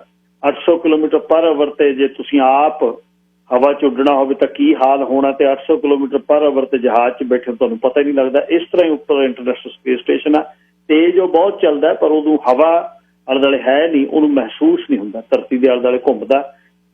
ਪਹਿਲਾਂ ਉਸ ਤੋਂ ਪਰਾਂ ਹੋ ਕੇ ਉਹੀ ਸਰਕਲ ਦੇ ਵਿੱਚ ਥੱਲੇ ਨੂੰ ਥੋੜਾ ਉਸ ਦਾ ਸਿਸਟਮ ਇਹ ਕਰਦੇ ਆ ਵੀ ਉਸਦੀ ਉਹਦੇ ਪੰਧ ਤੋਂ, ਜਿਹੜੇ ਪੰਧ ਤੇ ਟਿਕਿਆ ਹੋਇਆ ਇੰਟਰਨੈਸ਼ਨਲ ਸਪੇਸ ਸਟੇਸ਼ਨ, ਉਦੋਂ ਫਰਕ ਪਾ ਕੇ ਉਸ ਜਦ ਉਹਦੇ ਵਿੱਚ ਆਰਬਿਟਿੰਗ ਕਰਦਾ ਫਿਰ ਉਹਨੂੰ ਡੀ ਆਰਬਿਟਿੰਗ ਕਰਦੇ ਨੇ। ਡੀ ਆਰਬਿਟਿੰਗ ਕਿਵੇਂ, ਮਤਲਬ ਉਸ ਨੂੰ ਆਪੋਜਿਟ ਜਿਹੜਾ ਆਰਬਿਟਿੰਗ ਜਿਵੇਂ ਘੁੰਮਦਾ, ਘੁੰਮਣ ਤੋਂ ਦੂਸਰੇ ਪਾਸੇ ਨੂੰ ਉਸ ਦਾ ਉਹਦੀ ਓਰੀਐਂਟੇਸ਼ਨ ਚੇਂਜ ਕਰਕੇ ਮੂੰਹ ਉਹਦਾ ਘੁਮਾ ਕੇ ਤੇ ਉਸ ਨੂੰ ਦੁਬਾਰਾ ਡੀ ਆਰਬਿਟਿੰਗ ਕਰਦੇ ਨੇ। ਤੇ ਫਿਰ ਜਦ ਧਰਤੀ ਦੇ ਵਾਯੂਮੰਡਲ ਦੇ ਵਿੱਚ, ਅਰਥ ਐਟਮੋਸਫੀਅਰ ਦੇ ਵਿੱਚ ਉਸਨੂੰ ਜਦੋਂ ਵੱਧ ਆਉਂਦਾ, ਉਸ ਸਮੇਂ ਉਸ ਪਰਤ ਦੇ ਵਿੱਚ 1900 ਡਿਗਰੀ ਸੈਲਸੀਅਸ, ਮਤਲਬ ਜਿੱਥੇ ਸਟੀਲ ਮੈਲਟ ਹੁੰਦੀ ਆ, ਉਸ ਟੈਂਪਰੇਚਰ ਤੇ ਉਹ ਧਰਤੀ ਦੇ ਵਾਯੂਮੰਡਲ 'ਚ ਦਾਖਲ ਹੁੰਦਾ। ਉੱਥੇ ਉਸ ਦਾ ਬਹੁਤ ਤਜਰਬਾ, ਉਸਨੇ ਕਿਹੜੇ ਕੋਨ ਤੇ ਧਰਤੀ ਦੇ ਉਸ ਵਾਯੂਮੰਡਲ 'ਚ ਹੋਣਾ। ਤੇਤਲਾ ਬਾਹਲਾ ਹੋਣਾ ਤਾਂ ਧਰਤੀ ਦੇ ਵਾਯੂਮੰਡਲ ਤੋਂ ਬੰਪ ਕਰਕੇ ਉਹ ਦੁਬਾਰਾ ਫਿਰ ਸਪੇਸ 'ਚ ਜਾ ਸਕਦਾ ਤੇ ਉੱਪਰ ਨੂੰ ਜਾ ਸਕਦਾ, ਕਿਉਂਕਿ ਮੈਗਨੈਟਿਕ ਜਿਹੜੀ ਗੁਰੂਤਾ ਸ਼ਕਤੀ ਉੱਥੇ ਹੈ ਨਹੀਂ ਕੋਈ ਵੀ। ਫਿਰ ਉਸ ਨੂੰ ਜੇ ਤੇਜ਼ ਉਹ ਡਾਈਵ ਕਰਕੇ ਧਰਤੀ ਦੇ ਐਟਮੋਸਫੀਅਰ ਦੇ ਵਿੱਚ ਵਾਰਦਾ ਆਪਣੇ ਕੈਪਸੂਲ ਨੂੰ, ਤਾਂ ਉਸ ਨੂੰ ਅੱਗ ਲੱਗ ਸਕਦੀ ਹੈ, ਬਹੁਤ ਜ਼ਿਆਦਾ, ਬਹੁਤ ਸਵੀਅਰ। ਸੋ ਉਹ ਇੱਕ ਖਾਸ ਕੋਨ ਤੇ ਉਹ ਧਰਤੀ ਦੇ ਵਾਯੂਮੰਡਲ ਦੇ ਵਿੱਚ ਲੈ ਕੇ ਜਾਂਦਾ। ਉਸ ਸਮੇਂ ਜਦ ਐਂਟਰ ਹੁੰਦਾ ਪਲਾਜ਼ਮਾ ਦਾ ਖੇਤਰ, ਉਸ ਸਮੇਂ ਕੋਈ ਕਮਿਊਨੀਕੇਸ਼ਨ ਧਰਤੀ ਤੇ ਉਹਦੀ ਨਹੀਂ ਹੁੰਦੀ। ਉਹਦੇ ਵਿੱਚ ਦੀ ਲੰਘ ਕੇ ਫਿਰ ਉਸਦੀ ਸਪੀਡ ਜਿਹੜੀ ਹੈ ਕੰਟਰੋਲ ਕਰਨ ਦੇ ਲਈ ਉਹਦੇ ਪੈਰਾਸ਼ੂਟ ਸਿੱਟਦੇ ਆ, ਪੈਰਾਸ਼ੂਟ ਖੋਲ੍ਹਦੇ ਆ। ਪੈਰਾਸ਼ੂਟ ਖੋਲ੍ਹਣ ਤੋਂ ਬਾਅਦ ਫਿਰ ਅਲੱਗ ਅਗਲੇ ਪੈਰਾਸ਼ੂਟ ਖੋਲ੍ਹਦੇ ਆ ਤੇ ਉਸ ਨੂੰ ਸਮੁੰਦਰ 'ਚ ਉਹਨਾਂ ਨੂੰ ਸਿੱਟ ਲਿਆ। 1 ਘੰਟੇ ਬਾਅਦ ਉਹਨਾਂ ਨੂੰ ਕੱਢਿਆ, ਕਿਉਂਕਿ ਬਹੁਤ ਕੁਛ ਉਹਦੇ ਵੇਪਰ ਤੇ ਉਹਦੀਆਂ ਉਹਦੀਆਂ ਗੈਸਿਸ ਬਾਹਰਲੇ ਬੰਨੇ, ਤੇ ਹੁਣ ਇਹਦੀ ਰੀਫਰਬਿਸ਼ਮੈਂਟ ਕਰਕੇ ਅਗਲੇ 6 ਮਹੀਨੇ ਬਾਅਦ ਇਸ ਨੂੰ ਵਾਪਸ ਭੇਜਣਗੇ। ਦੂਸਰਾ ਇੱਕ ਤਿਆਰ ਆ ਜਿਹਦਾ ਅਗਲੇ ਮਹੀਨੇ ਜੀ 3 ਪੁਲਾੜ ਵਿਗਿਆਨੀ ਜਾਣੇ ਨੇ। 80 ਮਿਲੀਅਨ ਤੋਂ 40 ਮਿਲੀਅਨ ਡਾਲਰ, 50 ਮਿਲੀਅਨ ਪਰ ਸੀਟ ਇਹ ਕਰ ਦਿੱਤੀ। ਨਾਸਾ ਨਾਲ ਰਲ ਕੇ ਸਪੇਸ ਐਕਸ ਨੇ ਆਪਣਾ ਇਹ ਕੰਮ ਕੀਤਾ ਤੇ ਬਹੁਤ ਪੈਸਾ ਇਲਨ ਮਸਕ ਨੇ ਇਸ ਤੋਂ ਬਣਾਉਣਾ। 2021 ਦੇ ਵਿੱਚ ਪਹਿਲੇ ਜਿਹੜੇ ਨੇ ਪੁਲਾੜ ਦੇ ਸੈਰ ਕਰਨ ਵਾਲੇ ਲੋਕ ਇਸ 'ਚ ਜਾ ਰਹੇ ਨੇ। ਇੰਟਰਨੈਸ਼ਨਲ ਸਪੇਸ ਸਟੇਸ਼ਨ ਤੋਂ ਥੱਲੇ ਉਹਨਾਂ ਰਹਿਣਗੇ ਤੇ 100 ਕਿਲੋਮੀਟਰ ਤੋਂ ਉੱਪਰ ਜਾਣਗੇ ਰੀਅਲ ਪੁਲਾੜ ਦੇ ਵਿੱਚ। ਤੇ ਮਤਲਬ ਇਹ ਬਹੁਤ ਟ੍ਰੇਨਡ ਬੰਦੇ, ਦੁਨੀਆ ਦੇ 7 ਅਰਬ ਲੋਕਾਂ ਦੇ ਵਿੱਚੋਂ ਖਾਸ ਇਹ ਮੁੱਠੀ ਭਰ 30-40 ਬੰਦੇ ਨੇ ਜਿਹੜੇ ਇਹਦੇ ਵਿੱਚ ਤਿਆਰ ਹੁੰਦੇ ਨੇ। ਐਸਟਰੋਨੌਟ ਬਣਨ ਦੇ ਲਈ ਬਹੁਤ ਕੁਝ ਕਰਨਾ ਪੈਂਦਾ, ਥੋੜਾ ਸ਼ੌਕ ਚਾਹੀਦਾ। ਸ਼ੌਕ ਤੋਂ ਬਾਅਦ ਜ਼ਿੰਦਗੀ ਮੌਤ ਦਾ ਸਵਾਲ ਹੈ। ਉੱਥੇ ਜਦ ਉੱਪਰ ਤੁਸੀਂ ਤੁਰੇ ਫਿਰਦੇ ਹੋ, ਪ੍ਰਯੋਗਸ਼ਾਲਾ 'ਚ ਰਹਿੰਦੇ ਹੋ, ਕੀ ਪਤਾ ਉੱਥੋਂ ਕੀ ਹੋ ਜਾਵੇ। ਉੱਥੋਂ ਇਨਸਾਨ ਇੱਕ ਵਾਰ ਬਾਹਰ ਨਿਕਲ ਗਿਆ। ਗ੍ਰੈਵਿਟੀ ਇੱਕ ਬਹੁਤ ਵਧੀਆ ਮੂਵੀ ਹੈ, ਜੇ ਤੁਸੀਂ ਗ੍ਰੈਵਿਟੀ ਵੇਖੋ ਹਾਲੀਵੁੱਡ ਦੀ, ਉਹ ਵੇਖਣ ਵਾਲੀ ਮੂਵੀ ਹੈ, ਬਲੌਕ ਦੀ ਹੈ ਸ਼ਾਇਦ, ਜੇ ਮੈਂ ਗਲਤ ਨਹੀਂ। ਸੋ ਉਹਦੇ 'ਚ ਦਿਖਾਇਆ ਗਿਆ ਜਾਂ ਪੁਲਾੜ ਦੇ ਵਿੱਚ ਇੱਕ ਉੱਪਰ ਡੈਬਰੀਜ਼ ਬਹੁਤ ਨੇ, ਉੱਪਰ 25,000 ਦੇ ਕਰੀਬ ਸੈਟੇਲਾਈਟਸ ਦੇ ਪੀਸ ਤੇ ਬਹੁਤ ਕੁਝ ਹੈ ਉੱਪਰ ਜਿਹੜਾ ਫਿਰਦਾ। ਜੇ ਕਿਤੇ ਵੀ ਟਕਰਾ ਜਾਵੇ ਤਾਂ ਬੜਾ ਡੇਂਜਰਸ ਹੈ। ਜਦ ਇਹ ਵੀ ਸਪੇਸ ਕ੍ਰਾਫਟ ਜਾਂਦੇ ਨੇ ਤਾਂ ਬੜਾ ਉਹਦਾ ਖਿਆਲ ਰੱਖਦੇ ਕੋਈ ਵਿੱਚ ਆ ਕੇ ਉੱਪਰ ਜਿਹੜਾ ਜੰਕ ਤੁਰਿਆ ਫਿਰਦਾ ਉਹ ਲੱਗੇ ਨਾ। ਛੋਟੀਆਂ ਸੈਟੇਲਾਈਟਸ ਨੇ ਜਿਹੜੀਆਂ ਉਹ ਬਹੁਤ ਨੇ ਤੇ ਟੁੱਟ ਭੱਜ ਬਹੁਤ ਆ ਧਰਤੀ ਦੇ ਆਲੇ ਦੁਆਲੇ। ਤੇ ਉਸ ਨੂੰ ਹੁਣ ਅਗਲੇ ਪੜਾਅ ਦੇ ਵਿੱਚ ਇਹਨਾਂ ਨੂੰ ਇਕੱਠਾ ਕਰਨ ਦਾ ਕੰਮ ਸ਼ੁਰੂ ਹੋਏਗਾ। ਜਿਹੜਾ ਵੱਡਾ ਨੈਟ ਕੋਈ ਹੋਏ ਜਾਂ ਕੁਛ ਕਰਨਗੇ, ਅਲੱਗ-ਅਲੱਗ ਪ੍ਰਯੋਗ ਇਹਦਾ ਤੇ ਹੋ ਰਹੇ ਨੇ। ਇੰਟਰਨੈਸ਼ਨਲ ਸਪੇਸ ਸਟੇਸ਼ਨ ਦੇ ਵਿੱਚ 3 ਤੋਂ 4 ਐਸਟਰੋਨੌਟ ਰਹਿੰਦੇ ਨੇ ਸਦਾ ਹੀ, ਤੇ ਸਦਾ ਹੀ ਉਹ ਤੁਹਾਨੂੰ ਜਿਹੜਾ ਸਭ ਤੋਂ ਵੱਡਾ ਇਹ ਹੁੰਦਾ ਜਦ ਧਰਤੀ ਦੇ ਮੈਗਨੈਟਿਕ ਫੀਲਡ ਦੇ ਵਿੱਚ ਆ ਕੇ ਇਹ ਕੈਪਸੂਲ ਵੜਦਾ ਤਾਂ ਧਰਤੀ ਦੀ ਖਿੱਚ ਹੈ, ਜਿਹੜੀ ਗੁਰੂਤਾ ਸ਼ਕਤੀ ਹੈ ਜਦ ਸਰੀਰ ਤੇ ਪੈਂਦੀ ਹੈ, ਘੜੀ ਜਿਹੜੀ ਲਾਈ ਹੋਈ ਹੈ ਜਿਹਦਾ ਵਜ਼ਨ ਕੋਈ ਨਹੀਂ ਸੀ ਪੁਲਾੜ ਦੇ ਵਿੱਚ, ਉਹ ਭਾਰੀ ਘੜੀ ਵੀ ਭਾਰੀ ਲੱਗਣ ਲੱਗ ਜਾਂਦੀ ਹੱਥ ਤੇ। ਬੜੀ ਜੀ ਫੋਰਸ ਬਹੁਤ ਤੇਜ਼ G7 G6 ਤੱਕ ਚਲੇ ਜਾਂਦੀ ਹੈ ਤੇ ਜੀਵਨ ਮੌਤ ਦਾ ਕੰਮ ਹੈ। ਪਰ ਕੁਛ ਕਰਕੇ ਜਾਣਾ ਇਸ ਦੁਨੀਆ ਦੇ ਫੇਰੇ ਤੇ, ਉਹ ਬਹੁਤ ਵੱਡੀ ਗੱਲ ਹੈ। ਬੜੇ ਕਿਸਮਤ ਵਾਲੇ ਨੇ ਦੋਨੇ। ਐਸਟਰੋਨੌਟ ਜਿਹੜੇ ਵੈਟਰਨ ਨੇ ਤੇ ਬਹੁਤ ਵਾਰ ਗਏ ਤੇ ਪਹਿਲੀ ਉਡਾਨ ਤੇ SpaceX ਨੇ ਇਹਨਾਂ ਨੂੰ ਲੈ ਕੇ ਗਏ। 2 ਮਹੀਨੇ ਰਹਿ ਕੇ ਆਏ ਨੇ। ਹੁਣ ਅਗਲੇ ਮਹੀਨੇ ਫੇਰ ਜਿਹੜੇ ਜਾਣੇ ਨੇ। ਇਲਨ ਮਸਕ ਨੇ ਦੱਸਤਾ ਕਿ ਉਹ ਕੀ ਹੈ। ਸ਼ੌਕ ਹੈ ਬੰਦੇ ਦਾ, ਐਂਟਰਪ੍ਰੀਨਿਓਰ ਹੈ ਤੇ ਨਵੀਆਂ ਚੀਜ਼ਾਂ ਕਰਦਾ। ਅਗਲੇ ਹਿੱਸੇ ਦੇ ਵਿੱਚ ਮੈਂ ਗੱਲ ਕੁਛ ਕਰਦੇ ਵੀ ਜਿਹੜੇ ਸਮਾਨ ਦੀ ਰਿਟਰਨ ਪਾਲਿਸੀ ਹੈ, ਕੁਝ ਵੀ ਤੁਸੀਂ ਸਟੋਰਾਂ ਤੋਂ ਲੈਂਦੇ ਹੋ, ਕੋਈ 90 ਡੇਜ਼ ਆ, ਕੋਈ 30 ਡੇਜ਼ ਆ। ਕੋਸਕੋ ਵਾਲੇ ਤਾਂ 2 ਸਾਲ ਵੀ ਲੈ ਲੈਂਦੇ ਨੇ, ਵਾਪਸ ਉੱਥੇ ਖੜੇ ਹੁੰਦੇ ਨੇ। ਪੈਕਿੰਗ ਕਹਿੰਦੇ ਨੇ ਜਦ ਲਿਆਓ ਸਮਾਨ ਘਰ ਦੇ, ਕਹਿੰਦੇ ਪੈਕਿੰਗ ਨਾ ਸਿੱਟ ਦਿਓ ਕਿਤੇ, ਪੈਕਿੰਗ ਸਾਂਭ ਕੇ ਰੱਖਿਓ ਇਹ ਚੀਜ਼ ਦੀ। ਮੈਂ ਪੈਕਿੰਗ ਕੀ ਕਰਨੀ ਆ, ਤੁਹਾਨੂੰ ਨਹੀਂ ਪਤਾ ਜਵਾਕ ਹੋ ਤੁਸੀਂ ਭਾਈ, ਪੈਕਿੰਗ ਸਾਂਭੀ ਦੀ ਹੁੰਦੀ ਹੈ। ਕਈ ਕੰਮ ਕਰਦੇ ਕਰਦੇ ਸਮਾਨ ਕੁਛ ਯਾਰ ਫਲਾਣੇ ਟੂਲ ਦੀ ਜ਼ਰੂਰਤ ਹੈ, ਲਿਆਓ ਫਿਰ ਲੈ ਕੇ ਆਓ ਟੂਲ। ਪਰ ਆਪਾਂ ਹੀ ਕਰਨ ਲੈ ਹੈਗਾ, ਕੰਮ ਕਰਕੇ ਮੋੜੇ ਆਉਣਾ ਆਪਾਂ। ਇਹ ਜਿਹੜੀ ਰਿਟਰਨ ਪਾਲਿਸੀ ਹੈ ਡਿਜ਼ਾਈਨ ਕਾਹਦੇ ਲਈ ਹੋਈ ਤੇ ਹੁਣ ਇਹਦਾ ਵਰਤੋਂ ਇਹਦੀ ਕਿਸੇ ਤਰੀਕੇ ਨਾਲ ਹੋ ਰਹੀ ਹੈ। ਇਹ ਇੱਕ ਵਿਸ਼ਾ ਇਹ ਕੀ ਜਿਨ੍ਹਾਂ ਨੇ ਰਿਟਰਨ ਪਾਲਿਸੀ ਕਿਸੇ ਪਾਰਟੀ ਨੇ ਕਿਸੇ ਬਿਜ਼ਨਸ 'ਚ ਸੈੱਟ ਕੀਤੀ, ਉਹਨਾਂ ਨੂੰ ਪਤਾ ਤਾਂ ਹੋਣਾ ਹੀ ਹੈ ਬਈ ਇਹ ਇਸ ਤਰ੍ਹਾਂ ਹੋਣਾ, ਇਸ ਤਰ੍ਹਾਂ ਕਰਨਗੇ। ਸੋ ਇਸ ਤੇ ਆਪਾਂ ਗੱਲਬਾਤ ਕਰਦੇ। ਸੋ ਇਹ ਰਿਟਰਨ ਵਾਲੀ ਜਿਹੜੀ ਪਾਲਿਸੀ ਆਪਾਂ ਨੂੰ ਮਿਲੀ ਹੋਈ ਹੈ, ਰਿਟਰਨ ਪਾਲਿਸੀ ਦਾ ਕੀ ਫਾਇਦਾ ਹੈ ਤੇ ਕੀ ਨੁਕਸਾਨ। ਰਿਟਰਨ ਕਿਹੜੀਆਂ ਚੀਜ਼ਾਂ ਕਰਨੀਆਂ ਚਾਹੀਦੀਆਂ ਨੇ ਤੇ ਕਿਵੇਂ ਕਰਨੀਆਂ ਚਾਹੀਦੀਆਂ ਨੇ। ਰਿਟਰਨ ਦਾ ਫਾਇਦਾ ਤੇ ਨੁਕਸਾਨ ਤੇ ਨਜਾਇਜ਼ ਫਾਇਦਾ। 1844 247 1500 ਕਿਸੇ ਨੇ ਮੈਸੇਜ ਕੀਤਾ, ਕਹਿੰਦੇ ਵੀ ਉਹ ਅੰਡਰਵੇਅਰ ਜਿਹੜਾ ਰਿਟਰਨ ਨਹੀਂ ਕਰਦੇ, ਨਹੀਂ ਤਾਂ ਉਹ ਕਹਿੰਦੇ ਚੱਲ ਨਵੇਂ ਹੀ ਲੈ ਆਉਣੇ ਆ, ਫਿਰ ਨਵੇਂ ਹੀ ਦੇ ਆਉਂਦੇ ਆ। ਇਹ ਜਿਹੜਾ ਟ੍ਰੈਂਡ ਚੱਲਿਆ ਨਾ ਵੀ ਵਰਤ ਕੇ ਚੀਜ਼ ਰਿਟਰਨ ਕਰਨੀ, ਇਹ ਮੇਰੇ ਖਿਆਲ ਆਪਾਂ ਨਹੀਂ ਸਾਰੇ ਕਰਦੇ ਹੋਣਗੇ, ਪਰ ਇਹਦੇ ਲਈ ਉਹਨਾਂ ਨੇ ਸੈੱਟ ਨਹੀਂ ਸੀ ਕੀਤਾ ਇਹ ਕੰਮ। ਉਹਨਾਂ ਨੇ ਇਹ ਕੀਤਾ ਸੀ ਵੀ ਕਿਵੇਂ ਨਾ ਕਿਵੇਂ ਤੁਸੀਂ ਕੋਈ ਚੀਜ਼ ਲੈ ਜਾਓ, ਤੁਹਾਡੇ ਉਹ ਸੂਤ ਨਾ ਬੈਠ ਦਿਓ ਵੀ ਯਾਰ ਨਹੀਂ ਗਲਤ ਲੈ ਆਉਂਦੇ, ਉਹ ਕਹਿੰਦੇ ਰਿਟਰਨ ਕਰ ਜਾਓ ਕੋਈ ਗੱਲ ਨਹੀਂ। ਕੋਸਕੋ ਵਾਲੇ ਤਾਂ ਕਹਿੰਦੇ ਧੰਨ ਨੇ 2 ਸਾਲ ਬਾਅਦ ਵੀ ਰਿਟਰਨ ਕਰ ਲੈਂਦੇ, ਬਸ ਓਰੀਜਨਲ ਪੈਕਿੰਗ ਹੋਵੇ। ਕਈ ਤਾਂ ਪੈਕਿੰਗ ਵੀ ਇੰਨੀ ਵਧੀਆ ਕਰਦੇ ਨੇ ਐਂ ਲੱਗਦਾ ਖੋਲਿਆ ਹੀ ਨਹੀਂ ਹੈ। ਪਤਾ ਨਹੀਂ ਇੱਕ ਬੰਦਾ ਚੱਪਲਾਂ ਵਾਪਸ ਕਰਕੇ, ਮੈਂ ਕਿਹਾ ਦੇਖਿਆ ਨਹੀਂ, ਕਹਿੰਦਾ ਭਾਈ ਸਾਹਿਬ ਚੱਪਲਾਂ ਦੇ ਥੱਲੇ ਪੇਪਰ ਲਾ ਕੇ ਤੁਰਿਆ ਮੈਂ 5 ਦਿਨ, ਬਸ ਆਪਾਂ ਵਕੇਸ਼ਨ ਕਰਿਆ ਤੇ ਆਪਾਂ ਮੋੜਿਆ। ਮੈਂ ਸਿਰੇ ਲਾਤੀ ਗੱਲ। ਮਹਿੰਦਰਾ ਜੂਲਰ 604 543 9900 ਗਹਿਣੇ ਦੁਨੀਆ 'ਚ ਵੱਡਾ ਨਾਂ ਹੈ ਸੋਨੇ ਦੇ। ਤੇ ਕੁਛ ਕੁ ਦੁਕਾਨਾਂ ਵਾਲੇ ਨੇ ਉਹ ਨਹੀਂ ਮੋੜਦੇ। ਕੁਝ ਕੁ ਚੀਜ਼ਾਂ ਜਿਹੜੀਆਂ ਪਹਿਲਾਂ ਹੀ ਕਹਿੰਦੇ ਨੇ ਵੀ ਮੁੜਨੀ ਨਹੀਂ ਇਹ ਮਿੱਤਰਾ। ਹੁਣ ਆ COVID-19 ਕਰਕੇ ਤਾਂ ਪਹਿਲਾਂ ਹੀ ਕਹਿੰਦੇ ਨੇ, ਕਹਿੰਦੇ ਨਾ ਮੁੜ। ਕਈ ਤਾਂ ਦਵਾਈਆਂ ਮੋੜਨ ਚਲੇ ਜਾਂਦੇ। ਦਵਾਈਆਂ ਉਹ ਕਹਿੰਦਾ ਯਾਰ ਦਵਾਈਆਂ ਦੀ ਸ਼ੀਸ਼ੀ, ਉਹ ਕਹਿੰਦਾ ਇਹ ਤਾਂ ਤੂੰ ਵਿੱਚੋਂ ਤੋੜ ਕੇ ਕੱਢ ਲਈ। ਉਹ ਕਹਿੰਦਾ ਕੱਢੀ ਆ ਯਾਰ, ਸੂਤ ਨਹੀਂ ਬੈਠੀ ਉਹ ਦਵਾਈ, ਉਹਨੇ ਤਾਂ ਮੇਰੇ ਡੋਬੂ ਪਾਤਾ। ਆ ਮੋੜ ਜਾ ਤੂੰ, ਇਹ ਨਹੀਂ ਠੀਕ ਹੈ, ਮੈਨੂੰ ਇਹ ਫਿੱਟ ਨਹੀਂ ਬੈਠੀ ਮੈਨੂੰ ਇਹ ਉਹ ਨਹੀਂ ਮੋੜਦੇ ਹੁੰਦੇ। ਦਵਾਈ ਥੋੜਾ ਮੁੜਦੇ ਨੇ। ਕਹਿੰਦਾ ਮੁੜਦੀ ਕਿਉਂ ਨਹੀਂ, ਬਾਕੀ ਚੀਜ਼ਾਂ ਮੁੜਦੇ ਨੇ, ਗੰਢਾਲੇ ਮੁੜਦੇ ਨੇ ਵਾਪਸ, ਰੈਂਚ ਮੁੜਦੇ ਨੇ, ਚਾਬੀਆਂ ਮੁੜਦੀਆਂ ਨੇ, ਦਵਾਈ ਵੀ ਇੱਥੇ ਤੂੰ ਰੱਖ ਲਾ। ਇੱਕ ਬੰਦਾ ਪੰਜਾਬੀ ਦੇ ਵਿੱਚ ਪੰਜਾਬੀ ਵਾਲਿਆਂ ਨਾਲ ਲੱਗਿਆ ਹੋਇਆ, ਕਹਿੰਦਾ ਸੀਲ ਤੋੜ ਦਿਆ, ਸੀਲ ਨਵੀਂ ਲਾ ਲਓ, ਇਹਦੇ ਵਿੱਚ ਕਾਗਜ਼ ਜੇ ਆਈ ਹੈ ਇਹ ਉੱਪਰ ਖਿੱਚ ਕੇ ਲਾ ਦੇ ਨਾਲ। ਮੈਨੂੰ $22 ਦਾ ਇਹਦਾ ਫਾਇਦਾ ਨਹੀਂ ਯਾਰ, ਮੇਰੇ ਠੀਕ ਨਹੀਂ ਬੈਠੀ ਹੈ। ਮਹਿੰਦਰਾ ਜੂਲਰ 604 543 9900 ਗਹਿਣੇ ਦੁਨੀਆ 'ਚ ਵੱਡਾ ਨਾਂ ਹੈ। 6045438900 ਸੋਨੇ ਦੇ ਤੇ ਹੀਰਿਆਂ ਦੇ ਗਹਿਣੇ। ਗਗਨ ਸਿੰਘ ਪੰਜਾਬ ਨੂੰ ਡਾਲਰਾਂ ਦਾ ਵਧੀਆ ਰੇਟ 604 349 1313 ਰੁਪਈਏ ਡਾਲਰਾਂ 'ਚ ਇੱਥੇ ਤੇ ਡਾਲਰਾਂ ਦੇ ਰੁਪਈਏ ਵੱਟ ਕੇ ਉੱਥੇ ਪੰਜਾਬ ਨੂੰ। ਕੋਈ ਸਮਾਂ ਸੀ ਪੰਜਾਬ ਨੂੰ ਪੈਸੇ ਜਾਂਦੇ, ਹੁਣ ਪੰਜਾਬ ਤੋਂ ਪੈਸੇ ਆਉਣ ਲੱਗ ਗਏ। ਇੱਕ ਦਿਨ ਬੈਠੇ ਸਿਆਣੇ ਬੰਦੇ ਕਹਿਣ ਤਾਂ ਕਹਿੰਦੇ ਤੁਹਾਨੂੰ ਪਤਾ ਜਾਂ ਟਰੂਡੋ ਨੇ ਆਪਣੇ ਨੇ ਦਰਵਾਜ਼ੇ ਖੋਲੇ ਤੇ ਆਪਾਂ ਜ਼ਮੀਨਾਂ ਲੈਣ ਲੱਗੇ। ਟਰੂਡੋ ਕਹਿੰਦਾ ਇੱਕ ਦਿਨ ਮੀਟਿੰਗ 'ਚ ਬੈਠਾ ਰਾਤ ਨੂੰ ਦੋਸਤਾਂ ਦੀ ਪਾਰਟੀ 'ਚ ਬੈਠ ਕੇ ਘੁੱਟ ਲਾਉਂਦਾ ਹੀ, ਕਹਿੰਦਾ ਨਾਲ ਦੇ ਕਹਿੰਦੇ ਟਰੂਡੋ ਇਹ ਮਾੜੀ ਕੀਤੀ ਯਾਰ, ਕੈਨੇਡਾ ਦੇ ਡਾਲਰ ਪੰਜਾਬ ਜਾਣ ਲੱਗ ਗਏ। ਕਹਿੰਦਾ ਫਿਕਰ ਨਾ ਕਰੋ ਤੁਸੀਂ, 30 ਸਾਲਾਂ ਨੂੰ 35 ਨੂੰ ਜਦ ਆਪਣਾ ਪੁੱਤ ਆਊਗਾ ਪ੍ਰਧਾਨ ਮੰਤਰੀ, ਰੁਪਈਆਂ 'ਚ ਡਾਲਰ ਬਣ ਮੁੜਨਗੇ। ਆਹ ਹੁਣ ਗੱਲ ਸੱਚ ਹੋ ਗਈ ਉਹਦੀ। ਇਉਂ ਮੰਨਦੇ ਆ ਕਹਾਣੀ ਵੀ ਸੱਚ ਵੀ ਹੈ। ਗਗਨ ਸਿੰਘ 604 349 1313 ਡਾਲਰ ਤੇ ਰੁਪਈਏ ਜਿੱਥੇ ਕਹੋ, ਜਿਵੇਂ ਕਹੋ, ਜਿਹੋ ਜਿਹੀ ਹਾਲਤ 'ਚ ਕਹੋ ਉਸ ਤਰ੍ਹਾਂ ਦਾਅਵਾ ਤੇ ਵਾਅਦਾ ਪੱਕਾ। ਕੁਲਦੀਪ ਸਿੰਘ ਗਿੱਲ ਪੀਰ ਫਾਈਨੈਂਸ਼ੀਅਲ ਤੋਂ ਵਾਪਸ ਆ ਗਿਆ। 604 569 69 ਤੇ ਕਰਿਓ ਫੋਨ। ਤੇ ਹੁਣ ਟਰੱਕ ਟ੍ਰੇਲਰ ਡੰਪ ਟਰੱਕ ਕੋਈ ਮਸ਼ੀਨਰੀ ਲੈਣੀ ਹੈ, ਲੋਨ ਦੇ ਉਡੀਕ ਦੇ ਜਿਹੜੇ ਮਹੀਨੇ 2 ਮਹੀਨੇ ਬੰਦਾ ਆ ਜਾਵੇ ਤੇ ਆ ਗਿਆ, ਹੁਣ ਕਰਾ ਲਿਓ ਲੋਨ। ਟਰੱਕ ਲੈਣਾ, ਟ੍ਰੇਲਰ ਲੈਣਾ, ਕੋਈ ਮਸ਼ੀਨਰੀ ਲੈਣੀ ਆ, ਪੇਵਿੰਗ ਦਾ ਕੰਮ ਐਕਸਕੇਵੇਟਿੰਗ ਦਾ ਸ਼ੁਰੂ ਕਰਨ ਤੇ ਕੋਈ ਮਸ਼ੀਨਾਂ ਲੈਣੀਆਂ ਤੇ ਫਾਰਮ ਦਾ ਇਕੁਇਪਮੈਂਟ ਲੈਣਾ, ਟਰੈਕਟਰ ਲੈਣਾ, ਕੋਈ ਟਰਾਲੀ ਲੈਣੀ ਹੈ 604 503 69 ਪੀਲ ਫਾਈਨੈਂਸ਼ੀਅਲ। ਰਿਟਰਨ ਪਾਲਿਸੀ ਬਾਰੇ ਕੋਈ ਹੋਇਆ ਹੀ ਨਹੀਂ ਜਮਾਂ ਹੀ, ਕੋਈ ਚੰਗੀ ਨਹੀਂ ਲੱਗੀ ਗੱਲ ਇਹ। ਮੈਂ ਕੀਤੀ ਤਾਂ ਮੇਰੇ ਖਿਆਲ ਚੰਗੀ ਵੀ ਹੈ, ਵੀ ਆਪਣੇ ਫਾਇਦੇ ਵਾਲੀ ਚੀਜ਼ ਹੈ। ਦੱਸਿਓ ਵੀ ਰਿਟਰਨ ਪਾਲਿਸੀ ਠੀਕ ਹੈ। Jerry Brar 604 762 8899 best deal on best rates. Jerry Brar residential commercial construction mortgage. Jerry Brar ਨਾਲ ਗੱਲਬਾਤ ਕਰਨੀ ਹੈ 6047628889।